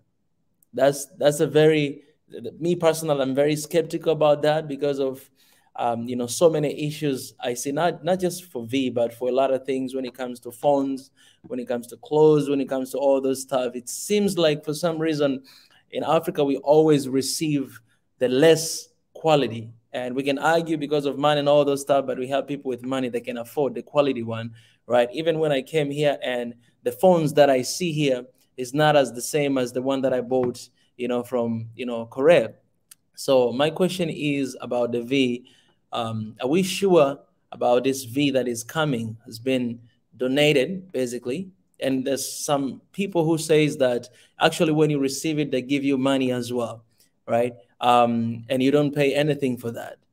When I go to check my test, when I get tested, I paid a lot of money, but we have been offered to receive V for free without paying anything, right? So how sure are we that the one we're using here in Africa is the same as the one they're using in their countries? That's my question. Yeah, the simple answer is we are not sure. But the thing is, we are not sure about anything that's not produced in Africa. We cannot be sure because if we had the capacity to control the quality, then by default we are able to produce it. Okay, so it's unless you have like such kind of research centers, then you can never be sure. How can you actually control the quality of something that you can't actually produce? That's not possible. Okay, So it so could be something different and we don't know, right? yeah, I mean, of course, it's you go to stringent you know processes of checking it on the place, on the site, where that thing comes from. There's always a batch of things, and it gets approved somewhere. Okay, and then unless there's counterfeit or something like this, then that batch of with that code and everything with vaccine will be checked in a different setup. Okay, not in Africa, but maybe in a different setup in the US or in everywhere else, and it has to pass through that. And unless there is counterfeit or a conspiracy to somehow you know take it away, take some part of it away and then replace it with something similar, it takes a lot of conspiracy to actually do that. That doesn't mean it's not checked. Okay, it is of course checked. And any drug that is imported from elsewhere, you get a sample of it, and then you check. You cannot check every single dose, but you can check a sample, send it somewhere independent, and then get the results back and so on. Okay, you can do that. Yeah. But of course, unless you have all the setup in your own country, then you cannot be 100% sure. That's what I'm saying. It doesn't mean that it's not checked. Okay. Yeah. So if you, yeah, please. There's just a prolonged question. Kuru asked that is there a mechanism to check its legitimacy? I just wanted to put out there because you were talking about that. Yeah. Of course, unless you get it checked, then for example, you can check if you don't have a laboratory set up for a certain disease. Okay, you get a culture of sample of blood or sample of urine and something like that, and then you get it checked somewhere else. Okay, so in a different country, right, where you have a laboratory connection or an agreement. So you can check it independently. That's what I'm saying. But of course, you can never be 100% sure when it's not everything is not in your hand. That's what I'm saying. So we don't have that capacity, let alone controlling or the quality of vaccines. We can't even control the quality of testing kits. Okay, the testing kits could have false positives and false negatives, right? And all these things, we are not at that capacity. Let's be realistic, okay? African countries only invest like 0.5% of their GDP on research. Okay, the world average is like 2.2% for research and something like this. And of course, most of it is in the Western countries, right? So I mean, not Western, but more developed countries, including China and Russia and all these things. So what I'm saying is, unless we invest on that, we cannot do that. It's not about having the expertise, because Big E, I remember him saying, why can't we collect all the expertise everywhere? Because I know, and we know that Ethiopians, and at least I know Ethiopians are participate in the vaccine, I mean the V production in the international laboratories, okay, wherever they are. And a lot of Africans, I'm sure, are involved in this kind of endeavors. And the only thing that we are lacking is the investment in our own countries to actually do such type of things. The technology is out there. It's very easy, okay? For like the theory is very easy. It's all about investing things. And there's a lot of questioning. I mean, I want to also continue in this line of questioning, where I'm not comfortable when people really base the logic of rejecting it based on how fast this thing has happened and so on. Technologies actually evolve, okay? Drugs that can be that were produced like within 10 years or so, which took a lot of years, now can take very, very small amount of time. That should not be the reason why you question it. Why you question it should be more of how effective it is and so on. Okay, that's another issue. But how fast it can be done, the theory is there. The theory has been studied for a long time, and now it's all about implementing it. Okay, so now it's very easy to actually produce the C and the V. The technology is very easy, okay, because we have moved everything. Like, we are talking about genetics, okay, we're talking about manipulating genes, and believe it or not, people could now do cloning and other things, right? It's out there. It's easy to do. It's all about who invests in it. It's all about ethical issues. It's all about how dangerous it is. Okay, when you manipulate things, of course there will be problems associated with it. So people should not be disillusioned by how fast this V has been produced, because it's easy actually to produce. In fact, since it is a business, that iPhone, for example, may have produced, like, by now they have produced maybe the iPhone 20 or iPhone 25. They have already designed everything. They are just giving you, a simple, bit by bit, crumbs of bread, okay, so that the business can go on, okay. Just like that, we have seen different versions of the V now, right? The C. Yeah. They know they know they can produce everything. Okay, they know they can produce a V that can apply for any of these things. Okay, any of the new versions and so on. But they don't want to do that, maybe because it's a business. Okay, so we should not be disillusioned. Like, the reason that I agree with the choice, okay, but let's not be like illogical in some of the arguments that we make. Okay. So for one. Yeah, please go ahead. Yeah, for one of the very logic question that you'll find out there, I have and a lot of people have, why should V be that necessary if, you know, whether you take it or, I mean, if you take it, you still can get it and you still can transfer. And there are people who actually took and had this, I mean, not the side effect of the V, but they took and they got they got affected, and it was just the same, like not like they say, like the reason why you take it to reduce the effects of the disease, right? But there are people who took and still they had the same. So if I didn't take it and I can still get it, right? And you take it and you can still get it and transfer to somebody, then why should be important for me to take if it's not really like preventing me from getting and spreading, you know what I mean? And I can still have the side effects that people are having. Yeah, I understand, but it's a simple logic, okay? It's all about percentages. It's all about a risk. It's not 100% thing. I mean, let me ask you a question again. Let me bring the contraceptive issue.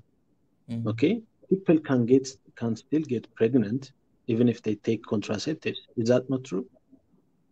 So why should they take it? Why should they take it? People can have stroke when they take, oral contraceptives. They can have also bleeding or irregular breathings and other things. Okay, why should they take it? It's all about being informed. It's all about the chances that if you feel like you decrease the chance of, acquiring it, also transmitting it, and having a severe disease, if you believe in that and if you are well informed, take it. Okay. If you feel like the chances are not that much different, don't take it. Okay. What are the chances of you transmitting it to your grandmother? Okay, think of that. Or what are the chances of you transmitting it to your patients? For me, for example, I felt, okay, I have a chance to transmit the C to different patients. I see lots of old patients because most of them have cataracts and other degenerative eye diseases, and I have very close contact with them because when I see them on the microscope, I have close contact, like we are face to face, with each other. We are very close to each other. I cannot do it being far. So I don't want to take the chance, even though I don't believe it's 100%. I don't want to take the chance that this thing can happen, and I don't want to regret it. Okay. Yeah. So if suppose I operated on 10 patients, and suppose I know that I'm positive, and after a few days, maybe 5 of them are positive. The ones that I operated, there are 5 of them are positive, and maybe 3 of them have comorbid disease like diabetes mellitus, and maybe let's say 1 of them died. I cannot live with that. Okay. Okay. But if I take it, and if I still maybe get the C and then transmit it, then at least I have a clearer mind. I did what is supposed what I can do, and the other thing is it's just about chance. And I would like to reiterate again the first point that I have stated. I see lots of comments, lots of anecdotal evidences which cannot be taken when you talk about medicine. Yeah. For example, you cannot put an example of yourself to advise others. Okay. Me, I might take the vaccine, and I might get some of the side effects, and the other person may not get it. At the same time, the person who took the vaccine, the V, may still get the disease. Okay. And you cannot be sure whether that disease could have been even more severe if they didn't take it. How can you be sure about that? That's the thing about this thing. Like everything around it, you cannot be sure, so you can't talk about it. You can't question about it. Like everything about this, even when you see, I saw the question in the comment section about. Somebody said, "Oh, I need some advice. I'm about to take it tomorrow. What should I do?" And I'm here thinking that everything, as you say, doctor, everything in this case, like there are questions that you cannot answer. There are things that they look very suspicious, but you like, in one point, like you have the answer, in another way you don't have the answer because you cannot prove it, right? For instance, even for this thing, if I ask, like, in 3 to 4 years, what are the effects, what are the impacts of what we're taking right now? Do we know what will happen? And if we know, then what if let's say we already have like 3 4 years, and then we see the impact of what we took like 2 3 years ago. We begin to see in people, like, are we willing to take that risk and to wait for 2 years and 3 years to see people, to see whatever that is going to happen? So like, we don't have answers to this, and it becomes very difficult for people to to decide, whether to take it or not. Yeah, but Mika, one thing, I also saw some comments about 2 years and 3 years. Typically, when you want to see effects of this V, of course, this is a new one, but typically you should see effects within 2 to 3 months. Okay, and most of the effects should be seen that way. Okay, and the documents until now, of course, there are multiple reports of the side effects, as there are for many other Vs and many other medicines or drugs. Okay, this is not the only one. This is the most publicized thing, because maybe, again, it's publicized because it's a business. It's publicized because it is also airborne. Okay, like I said previously, the most famous plagues in the world, at least, again, if I only consider Ethiopia, were airborne. Okay, most of the documented ones were airborne. They could have been plagues which were not airborne, but people could take it individually. Okay, they could be transmitted from one to another, but people experience it in a certain way by maybe very close contact or something, and they will not be publicized, and they may not even appear in the history books. But when it is airborne, definitely it will be, because air is life, and we have to breathe. We cannot avoid breathing, and since it's airborne, that's why it is different. Okay, so, but again, just because we don't have enough information doesn't mean that we can conclude one way or another. Okay, so that's why I urge your audience not to conclude things. Okay, for example, it's nice to question things, like I said, but like, maybe, Mika, you are the only one who asked me a question, for example. Okay, I was actually disappointed in that, because most of them were assertions, and I'm not comfortable with it, because these are our own opinions, of course, but we need to start questioning. Questioning doesn't mean opposing things. Okay, questioning means trying to find answers. Okay, from experts or from our own reading. Of course, when you have the opportunity to get a different idea, you need to take the opportunity to, of course, get information about it. But again, the media can sway you both ways, and it can work both positively and negatively in both of the ways.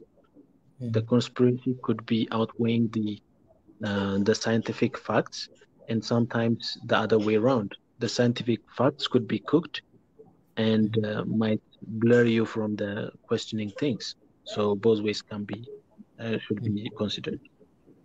Can I ask a question, please, Doctor? I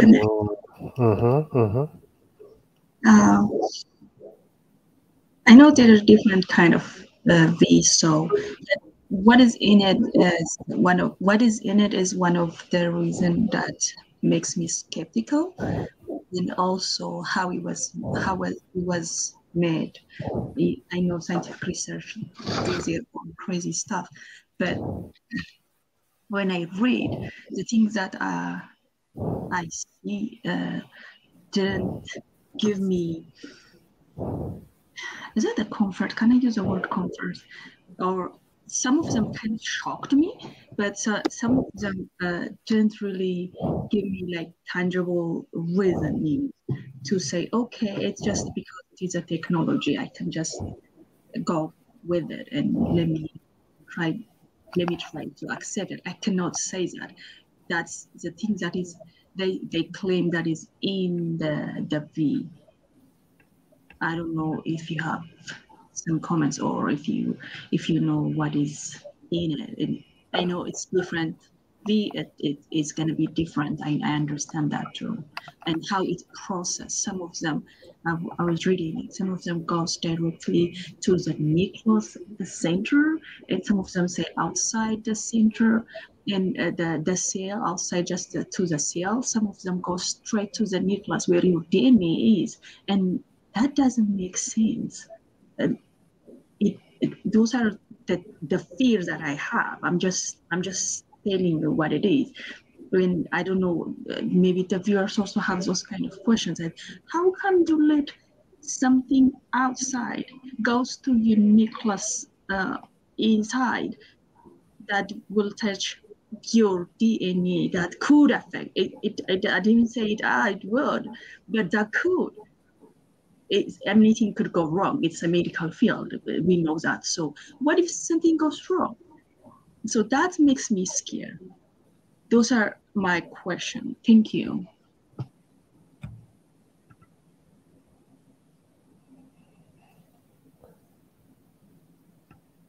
All right. What did I say? We still have Dr. Sadeke here. Dr. Sadeke, I think you can answer that, guys. And I remind you, we have 3 minutes. So after I answer, I'm going to close this session. We'll be back here again tomorrow. Okay, yeah, I think this is a valid question, and it's a fear of many people. And basically, when you are in the science and when you are in the, I don't want to go deep into the scientific, chemical reactions and what happens and so on. But one thing that I can assure you, it's very simple when you are, in biology or something like this, and it's not genetic engineering, which is different. Okay, that I can assure you, but it's about inciting, protein. At the end of the day, our DNA or our RNA are trying to produce proteins. Okay, so what's happening is, our immunity would be triggered by certain proteins. Okay, when it is something foreign to our body, it will be triggered. So you could see different types of vaccines based on that. Some vaccines are attenuated viruses, which the infection capabilities incapacitated, and you just have proteins, okay, of that V, of that thing, and then that will incite some of the reactions by your body. And at the end of the day, it's all about stimulating your own immunity. That's one thing that you should be aware of, and this thing is already known for a long time by traditions. People used to take in African tradition or in every tradition, they used to take some sample from a sick person and then inoculate it into another person so that that person would be a little bit immune to it. Okay, so it's just about that. But of course the safety issue would come whether that thing actually could result in the symptoms that the original C could have brought. Okay, that's the thing that you want to make sure when you produce this thing, and it's all about the balance between how much immunity that is incited and how much disease could it result in. So if it is too severe, okay, what happens is you'd have the same symptoms as the C. Okay, when you take the V, you'd have the same symptoms as the C, but it will not be severe. That's one thing that can happen. The other thing that can happen is your immunity will be completely ready for it, and then you wouldn't even feel the symptoms. Okay, but one thing that I want to assure you is that it's not genetically, at least in theory. Of course, I cannot rule out all the conspiracies that people think of, and I cannot rule it out. That's why I pray on it. Whatever I do, I pray on it. Okay, so but at least in theory, that's not what's being done. The other thing is, what can confuse people is the V's can be produced in different ways. Okay, and different companies may go into different ways of producing it, and the pathways could be different. For example, you could think of like let's say you have like dyspepsia or something like a heartburn. Okay, there could be different ways of treating it with different drugs, and each drug may have a different mechanism, but the whole purpose is to alleviate your heartburn. Okay, similar to that, when you want to have immunity for certain things, you could have a different approach for to produce a similar outcome. Okay, thank you. All right, thank you, Doctor. Appreciate. I know Mwenda Tezi, you have a question as well, but I want to close this session. Anyways, you can ask your question, Mwenda Tezi. You can ask. Thank you, Mika, because mine is a very important question that I think is really at the core of all these issues with the V, and you've asked it right now, and I'm just want to put emphasis on it that for the good doctor, I am assuming if as a doctor you are prescribing medicine to your patient, I'm assuming that ethics commands that you give all the information about the medicine to your patient so that your patient can give you informed consent. So I was asking, now if you don't have enough information about the medicine, can the patient really give informed consent in this scenario? Or what do ethics demand? I want from like the ethical code, what does it demand? That if you do not know all the information about this medicine, can the patient give informed consent? Yeah, I think that's a very good question, but where is the line is the question again. Okay, what is enough? Okay, so when you have a public health issue like this, then the dilemma, of course, comes in. It also happens when you have like a new drug, not only this one. It happens with all new drugs. Okay, all new drugs which are already approved, but then you have to have a post, application research, and this type of medicines could be taken out of the market after seeing lots of problems, and that doesn't prevent them from being done, because you cannot. How much can you wait? It's all about the period that you have as a public health problem, and to apply it or not. So it's down to it's not a clinical issue. It's not. If it was a clinical issue, it's very easy. Okay, if someone comes to me to the clinic, and if they ask me to say to whether to take the V or not, I would of course tell them everything, that's what is known and what's unknown.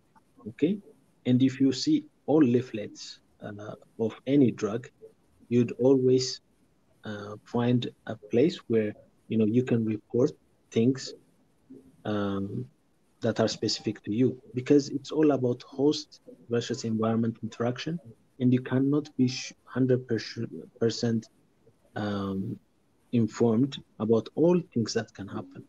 Okay, so that's why we are obliged to report any adverse events that may happen. Okay, and this is not only specific to this V, it's all for all drugs. Okay, there are new reports for everything. But for this, like for your question, if it's a clinical issue, it's very easy. Okay, you tell the risks and benefits, and if that person feels like they have enough information about it, okay, they can take it. Okay, or they may decide not to take it. So clinically, it's very easy for me, and it's very easy for a single person. The dilemma comes when it is at a country level or at a global level. Okay, when you start making it mandatory, when you start making it, when there is inequity of such things, who to prioritize, and all these things. So this is like an ethical dilemma, and ethical dilemmas happens also clinically, and it happens also in a different, in a public health scenario, because policies, public health policies need to think of justice and protecting the public as a whole. So they are accountable to the public. They are not accountable to individual, patients. Okay, leaders of the Ministry of Health or WHO, they are accountable not to single person. They are accountable to the global and to the national and public issue. Mika, sorry for breaching the discipline. Dr. Zadega, I understand fully, given your background as a doctor, for you to be disappointed that people have given their assertions instead of asking questions. But at the same time, the reason why people opt for assertions, don't you think it stems from the very fact that the health workers are not fully, in a way, disclosing the pros and cons, because the V has breached a certain window period where it needs to be tested and the side effects are fully understood. But the only problem that our disappointment as a public and you as a health officer comes or stems from, there are things that we don't know. We have rushed it for the sake of choosing the lesser evil, but we don't know globally what could be the outcome in the next 2-3 years, because according to the health officers, they said at least it takes 2 to 3 years to find out the after effects of these findings, no matter how it is easy and made safe in as much as possible to give it out. So the accountability is a two-way thing. In as long as they disclose fully that it is safe, the public will respond and opt not to enter into other conspiracy theories. But if it's not a two-way thing, I think our disappointments should be a two-way thing as a public and as a health worker. But as someone who's been exposed, I took my measure that I need to be vaccinated, and I had to choose the lesser evil, if I explain it philosophically. If you have to choose between the two evils, you choose the lesser evil. But what makes it very, very problematic is that health workers could not fully account to what is happening, and the public is not fully made aware. Don't you think that's the problem, and the disappointments comes from there? No, I would say no. I wouldn't say so. Basically, I would like to differ on that, because as any other, for a health worker, it's a similar thing. It's just because this one is so much publicized and everybody's aware and everybody is, having information, whether true or not. Everybody was bombarded with a lots of information, that the information that is given by health workers is diluted. Okay, I would say it's completely diluted. If you go to the website, just like what you have in a leaflet, in every drug, okay, if you buy any drug from the shop, you'll have a leaflet. If you consider all the side effects, then you wouldn't take it, because there are side effects reported, including allergic reactions. You could die from it and so on. If you look at the leaflet of any drug, you would find that, right? Yes. Again, Yeah, go ahead. Yeah. So including this V, you could have fact sheets of this, each of the V, okay, and all the documented, all the reported side effects that could happen are already reported, and also included in that fact sheet. Okay, you can look at that. But yes, I mean, I completely agree with that.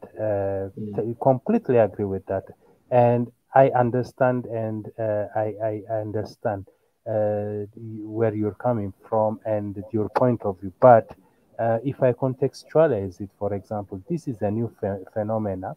I think in most of our lifetime here, in our lifetime, this is the first pandemic that is really worldwide, global.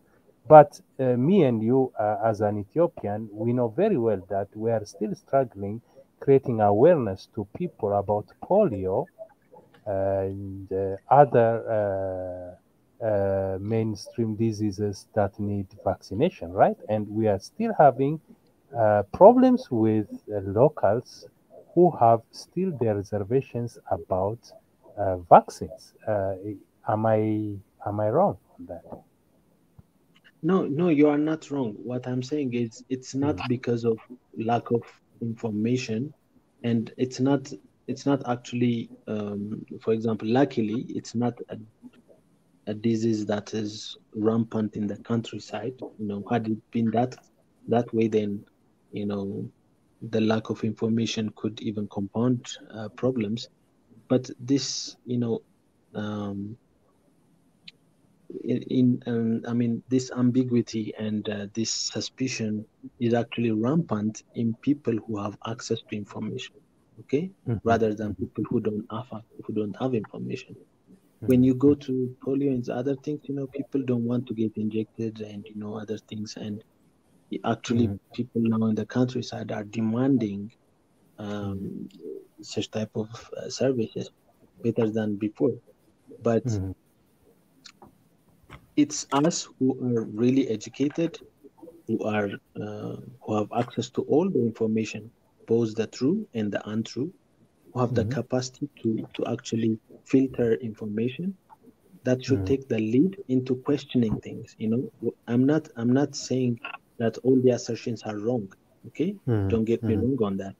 All the assertions that are here could be right, and I'm not even giving you any assertion at this point. I'm saying that we need to use platforms in this forum to actually question each other, okay?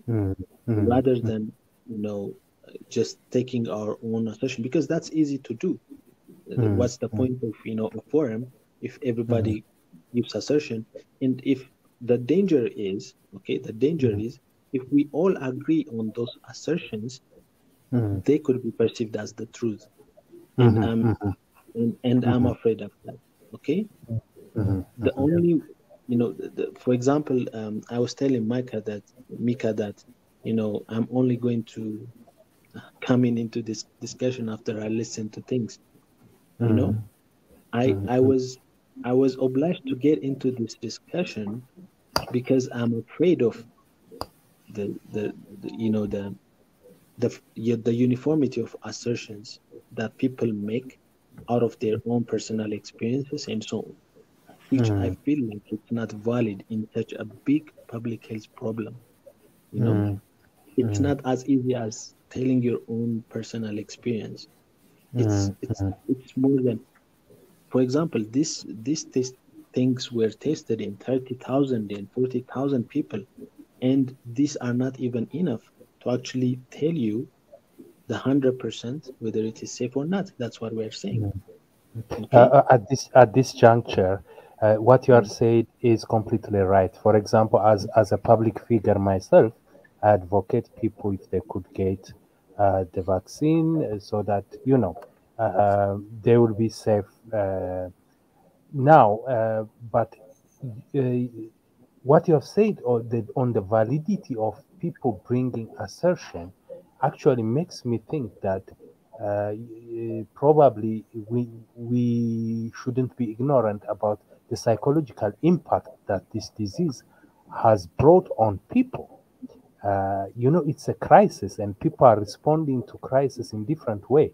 And that's why when I talked about minding the gap, is actually, if this comes to an end, there is another phase we need to deal with: the psychological impact, depression, and whatnot. Fear. The conspiracy theory, it casts a lot of fear, for example. People losing their loved ones, being kept in the house.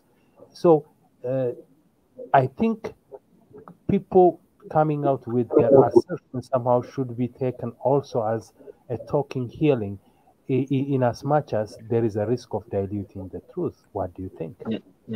Yeah, that's true. I agree. Thank you so much. Thank you for the input. Right. And it's great to hear from you after a long time. No, I need to end here, but I need to give a chance to Eldana, because she was my very special guest today, to give all the discussion we have. But to remind everybody, the core point of today, or why we had this conversation, is because of all this compulsory thing. And for me, I will never come here to tell people that go and take V. I will never, because me personally, I just don't believe. But one thing that I would say, and that one thing that I also commented on, my opinion, this is my opinion, is that, the V, it should not be a compulsory thing.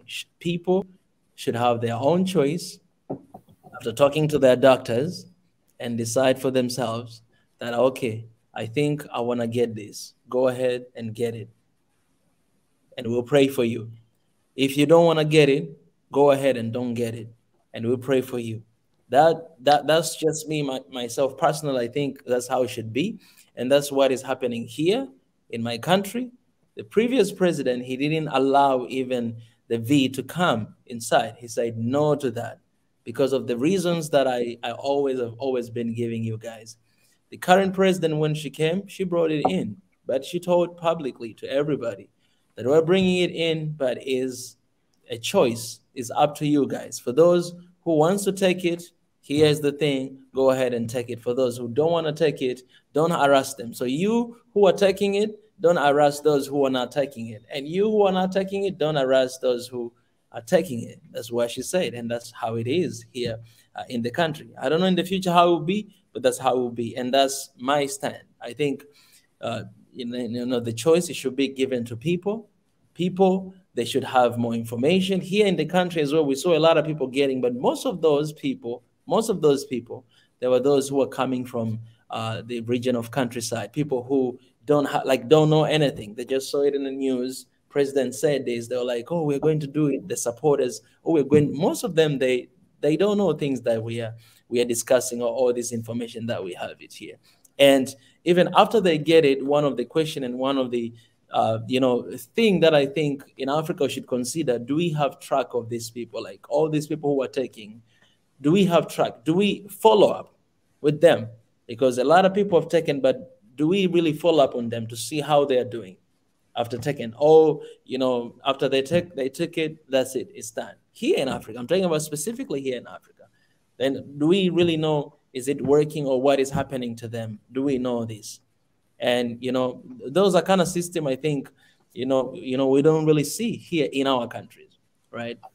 So if I would love to highlight everything that I've said today, or we're talking, or the reason why we had this conversation, it's just because of that.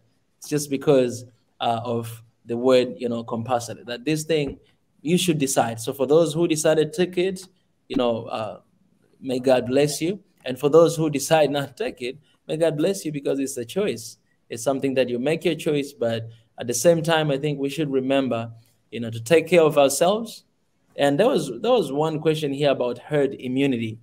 Somebody asked to Dr. Sadeki, like, what is your take on herd immunity? I don't know if it's something that you can shed a light on that. But what I want to say, that we should all be careful. We should all make sure that we protect those, we love, as much as we can. And, be careful with what's going on right now. Yeah, Mika, thank you. I would like to take the opportunity, because Eldana is going to close it, I think, and she deserves the closing remark. Yes.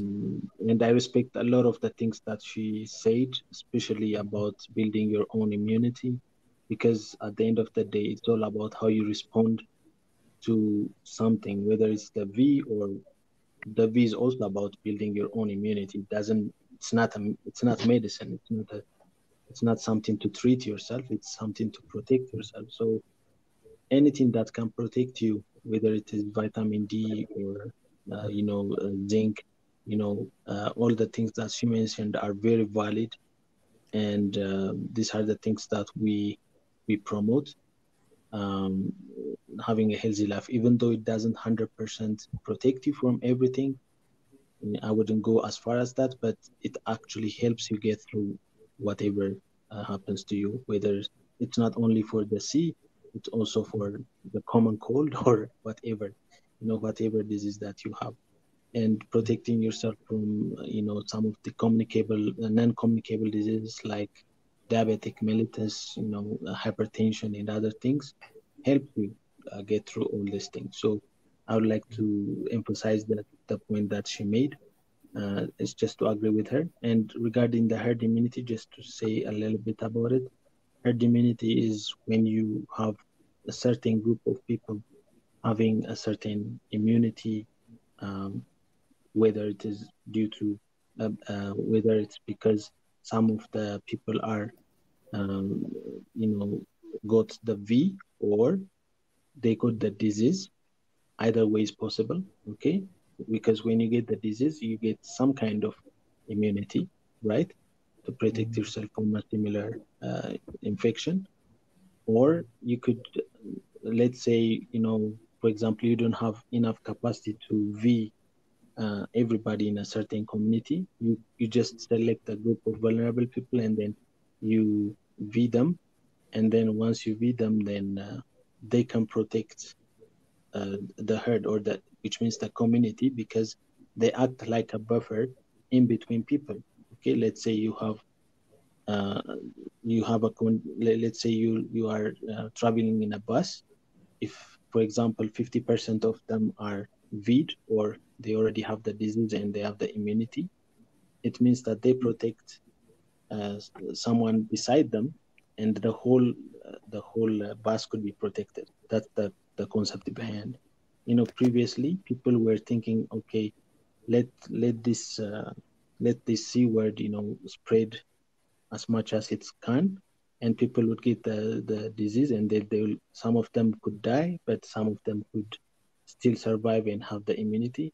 Then that could serve as herd immunity. But that's a little bit harsh on the community, and it's kind of is like I said, a public health ethical issue. It's almost like saying like survival of the fittest. Okay, so, and letting nature take care of itself. And this already happened before in the previous pandemics when we didn't have V's. Okay, but can we afford to do that? Can we still live with people dying, in front of you, and say, okay, stay okay with it? That's the dilemma with it, and that's what I can say about herd immunity. Thank you. Yeah, appreciate. Before Eldana close up, I forgot Biggie, you're a very important brother. Love to hear your voice a little quick, and then Oh, yes. Absolutely. I've been following up this whole time, and great. Hey, Doc. I mean, he just brought it into different perspective, also. For us to understand. There's one time a great man that told me, a great man that I always admired. He said, if something comes to the mass, don't worry about it. Take all the precaution. When it comes to you individually, then you start worrying about it. And that was my father. I was 7 years old when things happened in Ethiopia. And I was scared of gunshots and all that. Even though I shoot guns and all that, I have guns. But again, I was little. Again, he said, take the fear out first. This thing came for the mass. I mean, the worldwide, it's global. It's happening. People are dying. I've been posting a few things that I was showing you on the private chats. We're at 7.6 billion and how many people have been affected. And then we have another one that says by the end of 2022 is going to be the end of the sea death rate. Okay, so this will work out in a plan because remember we're more susceptible on what we hear. When your neighbor get COVID, when he gets it, or if he's got cold, or different other issue comes, the first thing you fear that comes in you, I hope he doesn't die. Yeah. And your prayer, already you'll have a fear. So let the fear go, because fear brings fear. Okay. I know it's happening. It's for the mass. It's not directly just you, as an individual. So we have to get information collectively the way we got informed today. If we repeat these steps of taking precaution, whether you're going to take the V or not, it doesn't matter. You are taking precautions, and be fearless, because you're not supposed to be living here for the rest of the world end. Life ends sometimes.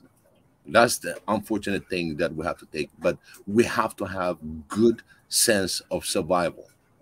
This is the time of survival. We can talk about our leaders. We can talk about anybody that's not taking an action, and let alone the way the pharmaceutical are operating in all this meds, including manipulating our own doctors. They force the doctors to sell certain products. Okay? So you have to understand this thing is for the mass. Embrace it, accept it, take all the precaution, and don't be that individual. Poor me. You are informed. My main question and my worry is the people that are not being informed. And again, it's for the mass. So let's spray through this and make sure that we eradicate these kind of things that's already been pre-planned, and those things would defeat them only by Xavier. Yes. Thank you. Be strong. Be strong. Yes, it's the mass. We're seeing it. Please be strong. Be fearless. You are a spiritual being to begin with. You're going to live this body here. Be strong. And I appreciate all of you that came in here, Dr. Eldana, for having this conversation and making everybody aware of what's going on. And I really thank you. But the only message that I say, be fearless. You're God children. He never created you here to be fear. He wants you to enjoy it in bad time, good time. Enjoy life. Life is precious and it's short. God bless you all. Thank you, The Voice. Amen. It's a great message. It's a great message. Yes, Eldana, our sister, you prepared a lot for this for a year. And we're here today having this conversation. Yes. Yeah. What is your final? Yes. Okay. Well, I just want to say thank you to everyone who listened to me. I hope I didn't give the impression that I want to push my opinion. I just had a lot in my mind and I wasn't really able to express it here. So I really hope I could, give you some information And you can look into it. Like I said, you don't have to believe anything. I just want you to research, and I'm happy if you look into the Agenda 2030 of the World Economic Forum, if you look into the Great Reset. And also, I just want to say that just so you know, the V is not to be taken just once or twice. You're supposed to take it regularly every 6 months, because you get a V pass, and this the certificate really gives you access to the buildings, to travels, to restaurants and stuff like that. So it will expire every 6 months, and if you want to have access again, you need to basically refresh it. I think Israel is now at the 4th one. They're now talking about the 4th V, and in Germany they're talking about the 3rd. So just to let you know. But yeah, I just come from a place of love and protecting my people. That's why I'm sharing this. And normally I'm also not on in social media. I'm not a very public person, but this was just, I'm just trying to help. If this isn't right, I hope you guys will find out soon enough. I just want the truth. And yeah, thank you for listening. Eldana, somebody's saying here, but that's how I feel. You don't need to apologize, for anything. That's your voice. That's something that you have seen. You're living there. You've seen for a long time, and you've been, and it forced you. It motivated you to go into research for that long. So this is something that you worked on for a long time, and you have. You have your own evidence to that. I told people that I attached the links in this live stream. So, this is how everybody should act. This is how all of us should do. If you have an access to do a little research, to find the reality of this thing, go ahead and do that, right? Go ahead and do that. If you want to go ahead and take it, go ahead, pray, do your research. And do it. If you don't want, go ahead and do that. It's very important not to just receive everything that you hear or you watch or you listen and take it in you and then just go ahead and do it, because this is the popular reaction. This is what everybody does. At the end of the day, you're going to be making decision not for yourself, but because of someone. So it's very important for us Africans to do that. So I urge you, everybody, let's try our best. We cannot be lazy at this. We really need to work hard. We really need to find information like this. Dr. Sadeke advised us to ask questions. So if there's a need for us to have another, session about this topic, then you guys can come up with your questions. We have a doctor here, can help us answer. At the end of the day, you guys, you are the judge. You're the judge. You can judge at the end of the day. You can decide for yourself and what you can do, for your life and for your body. That's very important. Can I encourage you to have another meeting on a regular basis, like once a month, about this issue, because this is an ongoing issue. Anything that we can bring on this subject is, life and death. Yes. I think more than saying, okay, one Africa, but we got one Africa that's dying. Okay. Yeah. So I think it's very important that we bring this subject. We talked about health issues. Yes. Last time we had about the delivery and the pregnancy and the danger. We need all the medical advices we can get on ongoing issues that really are hurting Africa. So I think we should have that on a once a month. I would say it's a must. At least we can be abreast and get more information on different topic of health, actually. So I really appreciate if you can make this point and have some kind of a day where everybody can participate. And I'll say maybe Saturday or something like that. Most people might be off, so we can have more participation.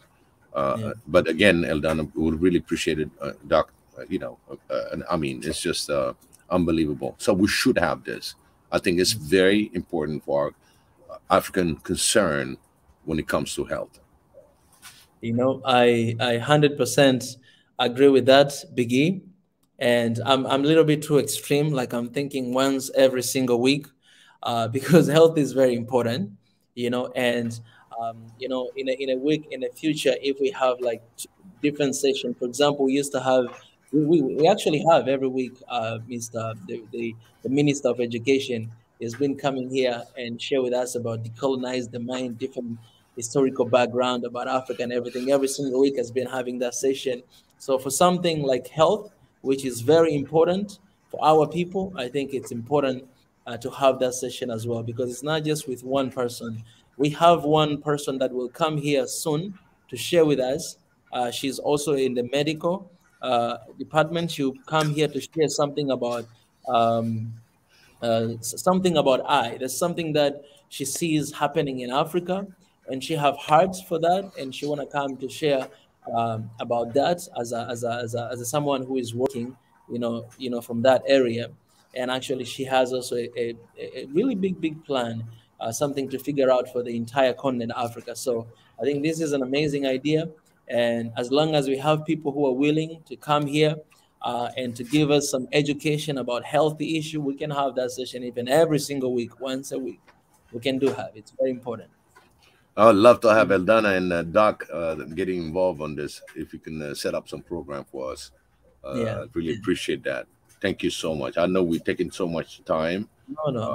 And really, I appreciate if you two get involved more and get communication and how to, like Kuru said, if the site survives. So he just said it, because we try to avert certain words, but again, it's educational, it's opinions, and people minds start working. So I really appreciate if we can have some kind of program. You two, if you can discuss and without using some of the things that we said, to just help us understand what's going on, it would be greatly appreciated. What do you say, Eldana? Yeah, sure. I would be open to it. Thank you so much. Just that. I appreciate that. I know Doc, he's always around. So what do you say, Doc? Yeah, and one thing that I wanted to say was, like, when we say, like, questioning things, not everything would be answered by an expert, because I cannot be an expert in the C word, basically. Okay, I cannot be this is not the highest, it's not my expertise. My expertise is ophthalmology, and anything related to the eye, I can be confident enough to tell you everything I want.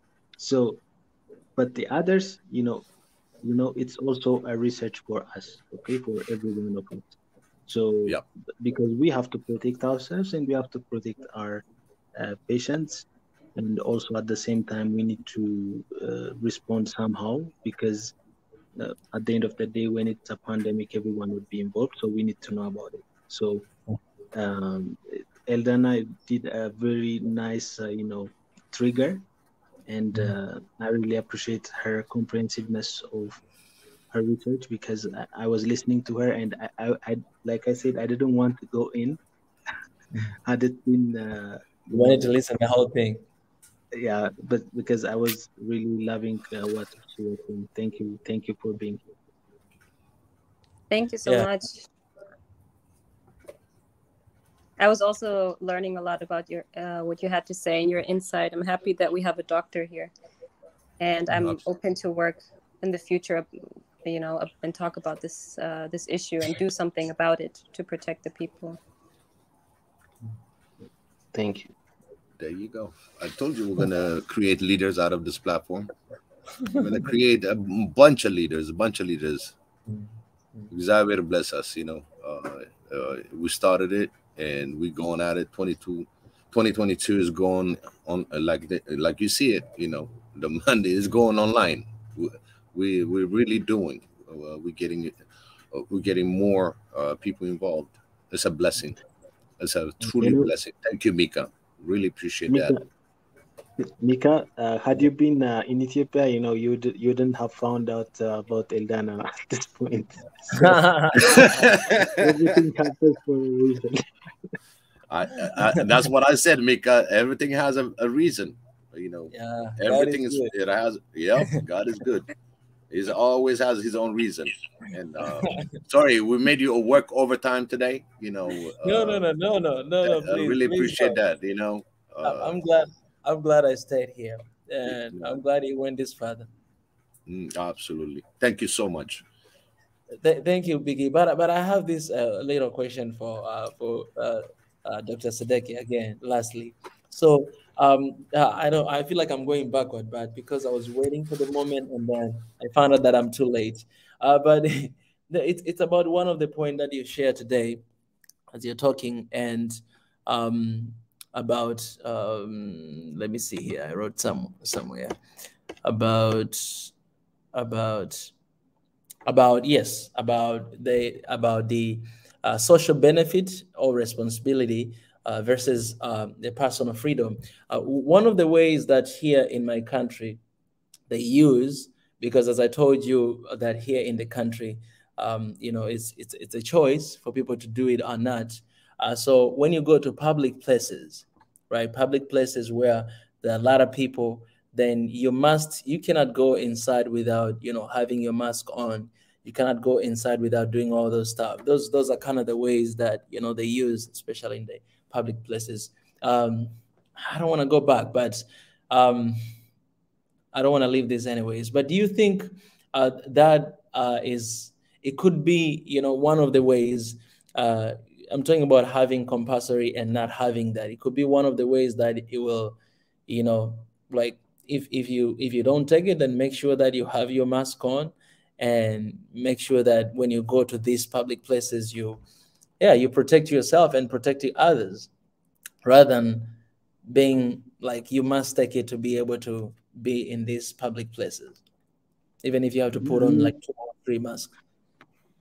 That's right. I mean, in Ethiopia, it's not about even we are not at the level where we could vaccinate everybody. Okay, so it's not like we are dependent on aid, and all those things are donated and so on. Of course, people are urged to actually get vid and so on, but the whole thing, like you said, it's all about putting everything in place.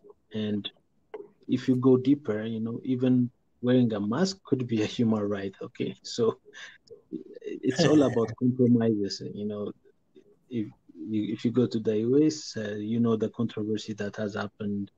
Why should I be obliged to wear a mask and so on? So it's all about taking into consideration the culture, the conditions, and the current situation of the pandemic in your own vicinity and so on. All these things should be considered by the leaders of the health ministry and so on, to actually make it either compulsory or do different things. But of course, they will be pushed by the global thing. But I feel like, at least in Ethiopia, it's not like that at this moment. It's. I know there are some systems which would inhibit you from having your own choice, like Ebenezer was saying, some of the rules and regulations for some of the institutions and so on. And even for health professionals, it's not mandatory yet. Okay, I mean, even though it's obligatory, it's not like it's your obligation, but it's not like something enforced. Okay, so there are health professionals who are not taking it. So these are the most frontline people that you could find, right?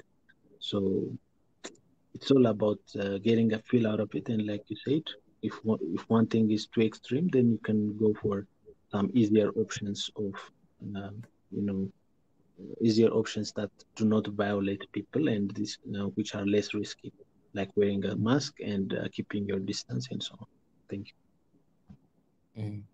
All right, thank you. All right, guys, I appreciate you. I appreciate everybody. I want to appreciate people in the comment section. You guys have been amazing there.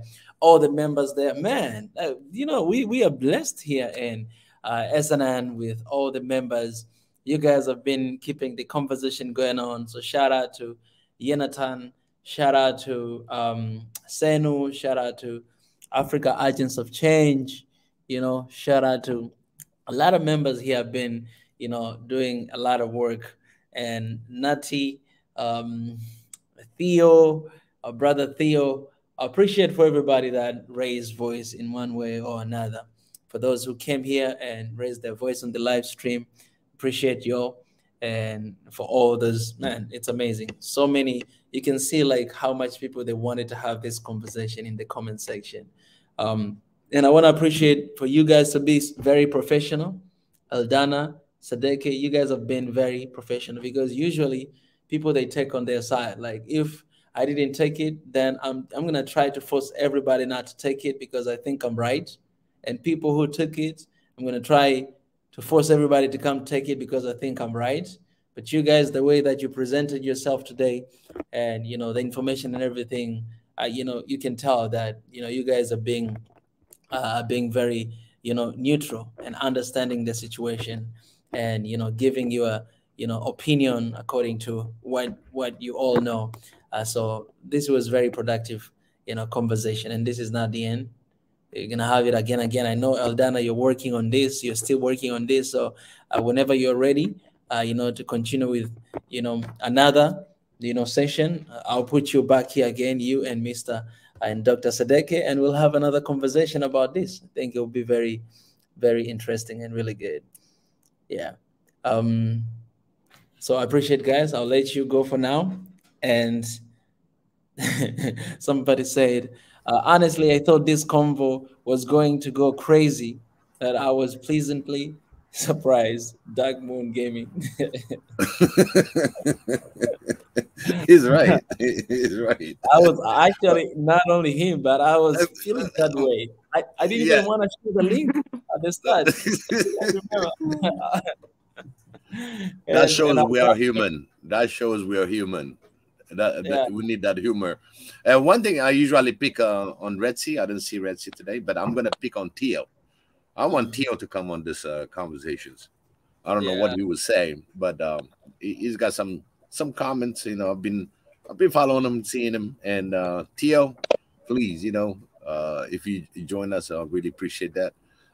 Red Sea, we're waiting, but he's gonna hear that anyway. So hopefully, they'll show up. That'll be the best surprise for SN. Exactly. Theo have been very supporting, actually, the movement with Supercharge all the time. When he comes here, has been, giving a lot. So yeah, that will be an amazing surprise for him to come and to talk with us one day. So Theo, yes, that's a message for you, brother. There you go. I love one thing that he said about the truth. So I just put it on the private chat. He said problem solvers have to be interested in the truth and in the facts of the matter, no matter how inconvenient the truth is. I think I find it very nice. It's a very nice quote. I like that. Yes, I gotta share here again. That's what he'll say. Yep. That's not, that's pretty. It's pretty, but sadly, deep.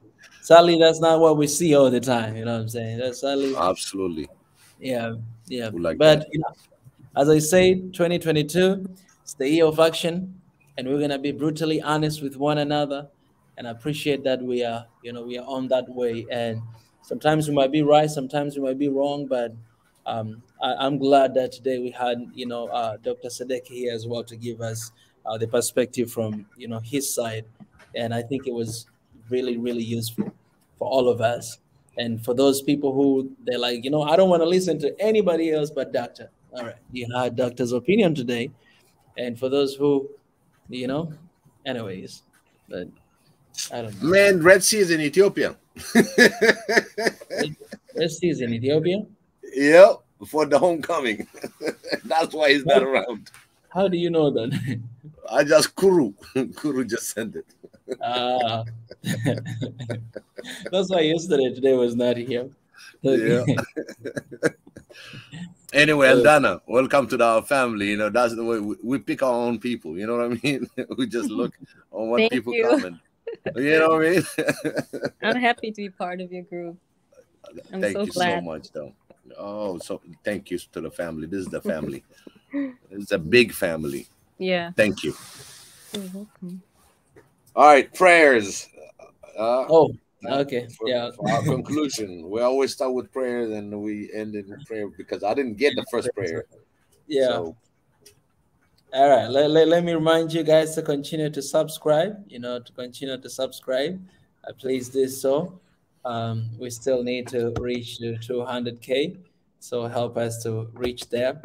You to subscribe and support however you can by subscribing, turn the notification button, like and share, super chat, super stickers, membership, and Patreon.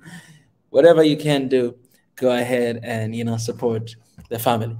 All right. Let me raise a word of prayer. Before that, he retweeted. Kuru said that was a joke. Not in Ethiopia. I'm here for the forward movement, bro. Oh yeah, Theo. He said he's here for the forward movement. Appreciate, brother. Appreciate. All is well. All right. Let me pray and yeah. All right. Wow.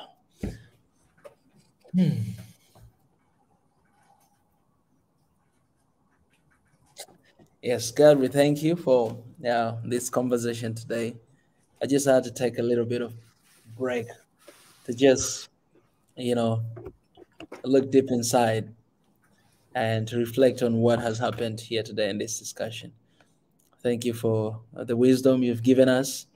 Thank you for your presence. And thank you for our people, every single one of us who join here today to listen, to raise their voices, and just to seek for information. At the end of the day, God, you are in control. Yes, no matter how much man or human being try to control, but you are in control. You are a supreme leader and you are in control. So in this issue, in this thing, I know sometimes human mind cannot solve everything. So we're running back to you all the time. We're running back to you to pray and to cry for our people, our families, our houses, our doctors,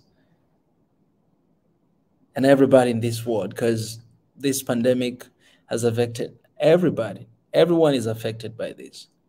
There are people who have taken V, there are people who have not taken V. But we still pray for your grace and mercy to each and every single one of us.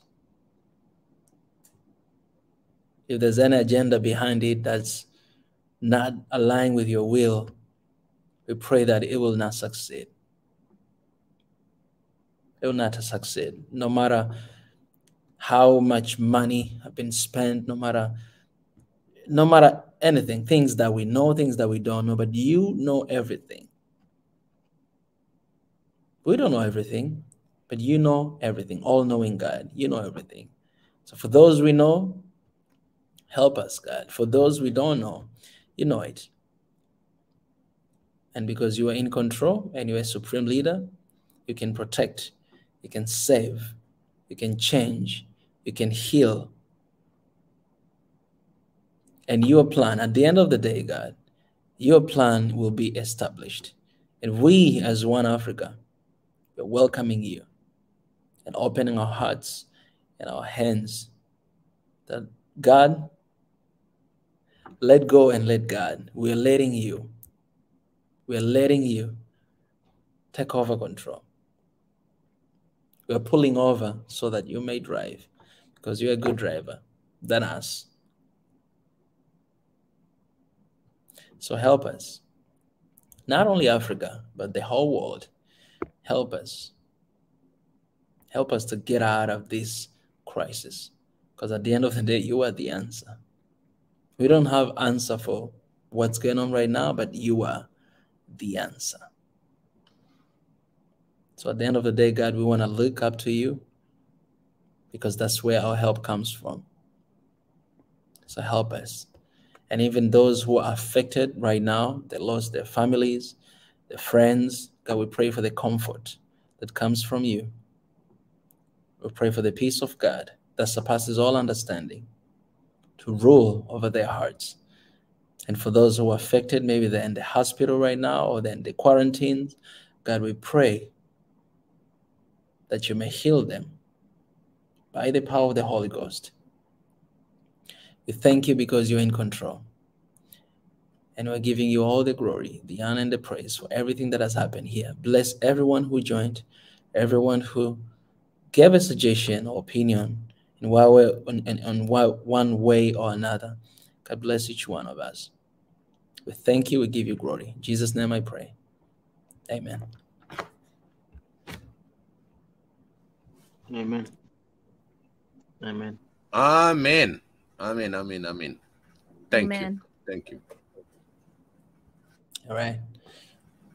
Good morning, good afternoon, good evening, good night, everybody. Good night. Thank you. Good night. Thank you. Bye. Bye.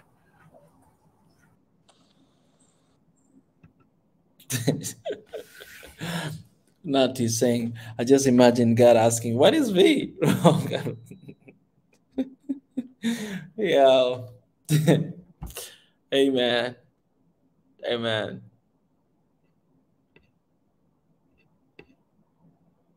God is with Africa, guys. God is not only Africa. I don't want to be selfish, but God is with this world. So God is in control. Take heart. As Biggie said, do not fear, because God is with you. God is with us. He sees what is happening in Africa. He sees what is happening in this world right now. And God is more powerful than anything, than anyone. So sometimes let us not forget that God is the supreme leader. No matter how much money you have, how much power you have, but if God says yes, it will be yes. If he says no, it will be no. He can just do like this in a second, and everything can change.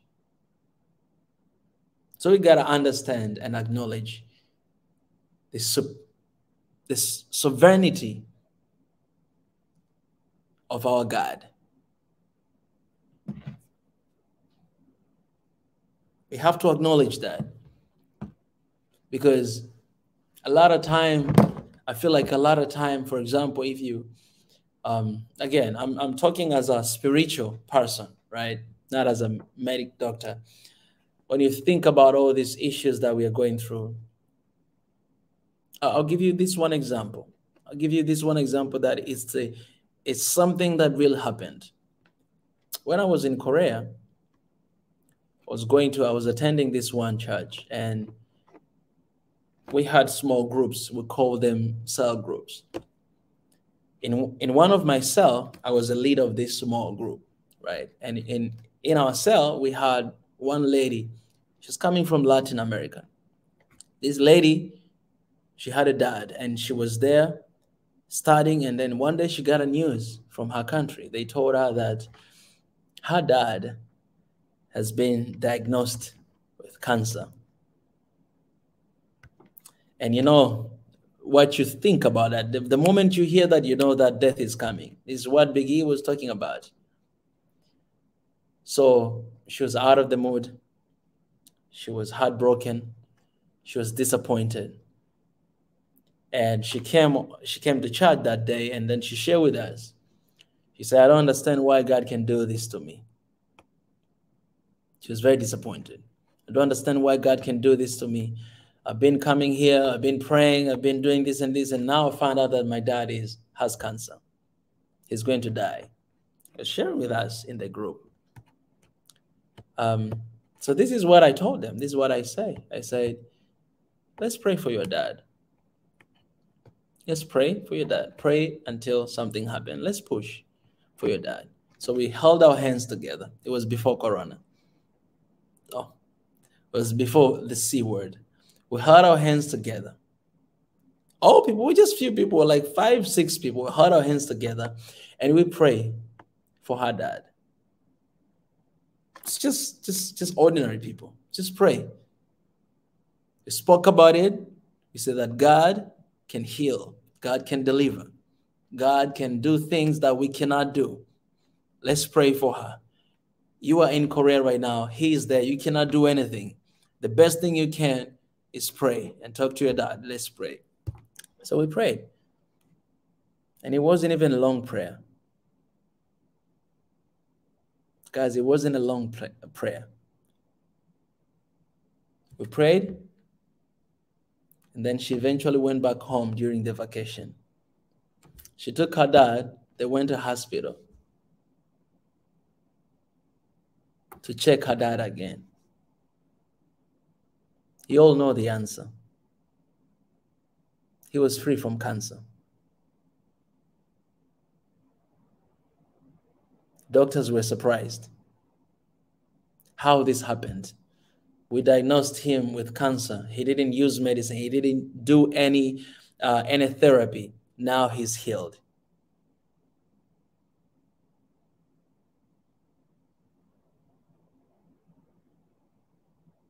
And you guys, you might know more stories than I share with you right now.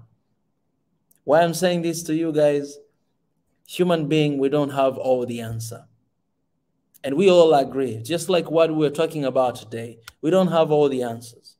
You can go to doctors, you can go to politicians, you can go to anyone, you can go to, we don't have all the answers of all the questions we have. We don't, because we have a limit. This brain, this understanding, we have a limit. But we have a limitless God. We have God who knows everything. You know, when you don't know what to do, pray. When you know what to do, pray. He was free from cancer. And so when I found the news about this new variant that came, this is what I shared. Our only choice and hope right now, the world, and I hope Africa wakes up. I hope the world wakes up. But for some reason, world just cannot stand publicly and acknowledge God again, because they will say it's conspiracy theory. You don't have evidence. Well, there's evidence everywhere. Just look around and look at yourself. If you go to the mirror and look at yourself, you see yourself. You see me talking right now? That's God. That's a proof. Our choice and our hope, it's only God. We need God's hand in this pandemic. All men, everyone around the world, not only Africa, everyone, everywhere should come together. It's a time to unite, because right now the message is stay there, stay there, stay there, stay there. So we are divided. And we get weak when we're divided, right? Stay there. Oh, you have, stay there. You don't have, you didn't get VA. I'm not saying it's wrong, but what I'm saying is we need to fight spiritually. Those are physical way. We're going to have to take it. We're going to have to use them to protect ourselves and people we love. But there are spiritual ways, and that is all of us to come together and to push. Otherwise, we will see this C word. We'll see this T word forever. We just see the changing to this, to that, to that. So all the plans, all this conspiracy theory and everything that we have, all these things that we have in our mind, we should come down together and pray. So at the end of the day, let's call upon the name of God and you shall be saved. It's easy. It's praying. It's turning back to God. God, you created this world. Is this how you plan this world to end? Just simply ask yourself that question. Is this how God planned this world to end? That everybody to get sick and everybody to die. Is this how he planned this world to end? Like you went through all this creation, all this just to be here where we are today with pandemic? I don't agree with that. I don't agree with that. There's something wrong somewhere. And I don't know, and you don't know. Let's pray. We don't know about it. Let's pray. So let's do it. Doctors will keep going to hospital to help people. Those who need support, they will receive that. But what we can do in our closest door, even Dr. Sadeka said here that in every decision he does, he prays before he do. And he's a doctor. You're not even a doctor and you're not praying. What are you doing?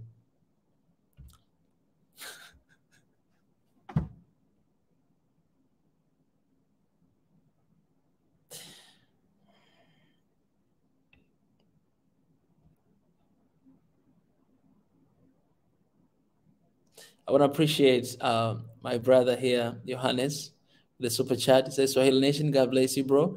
You're doing a great job. Africa must unite, so God help us. Amen to that. Amen to that. Thank you so much.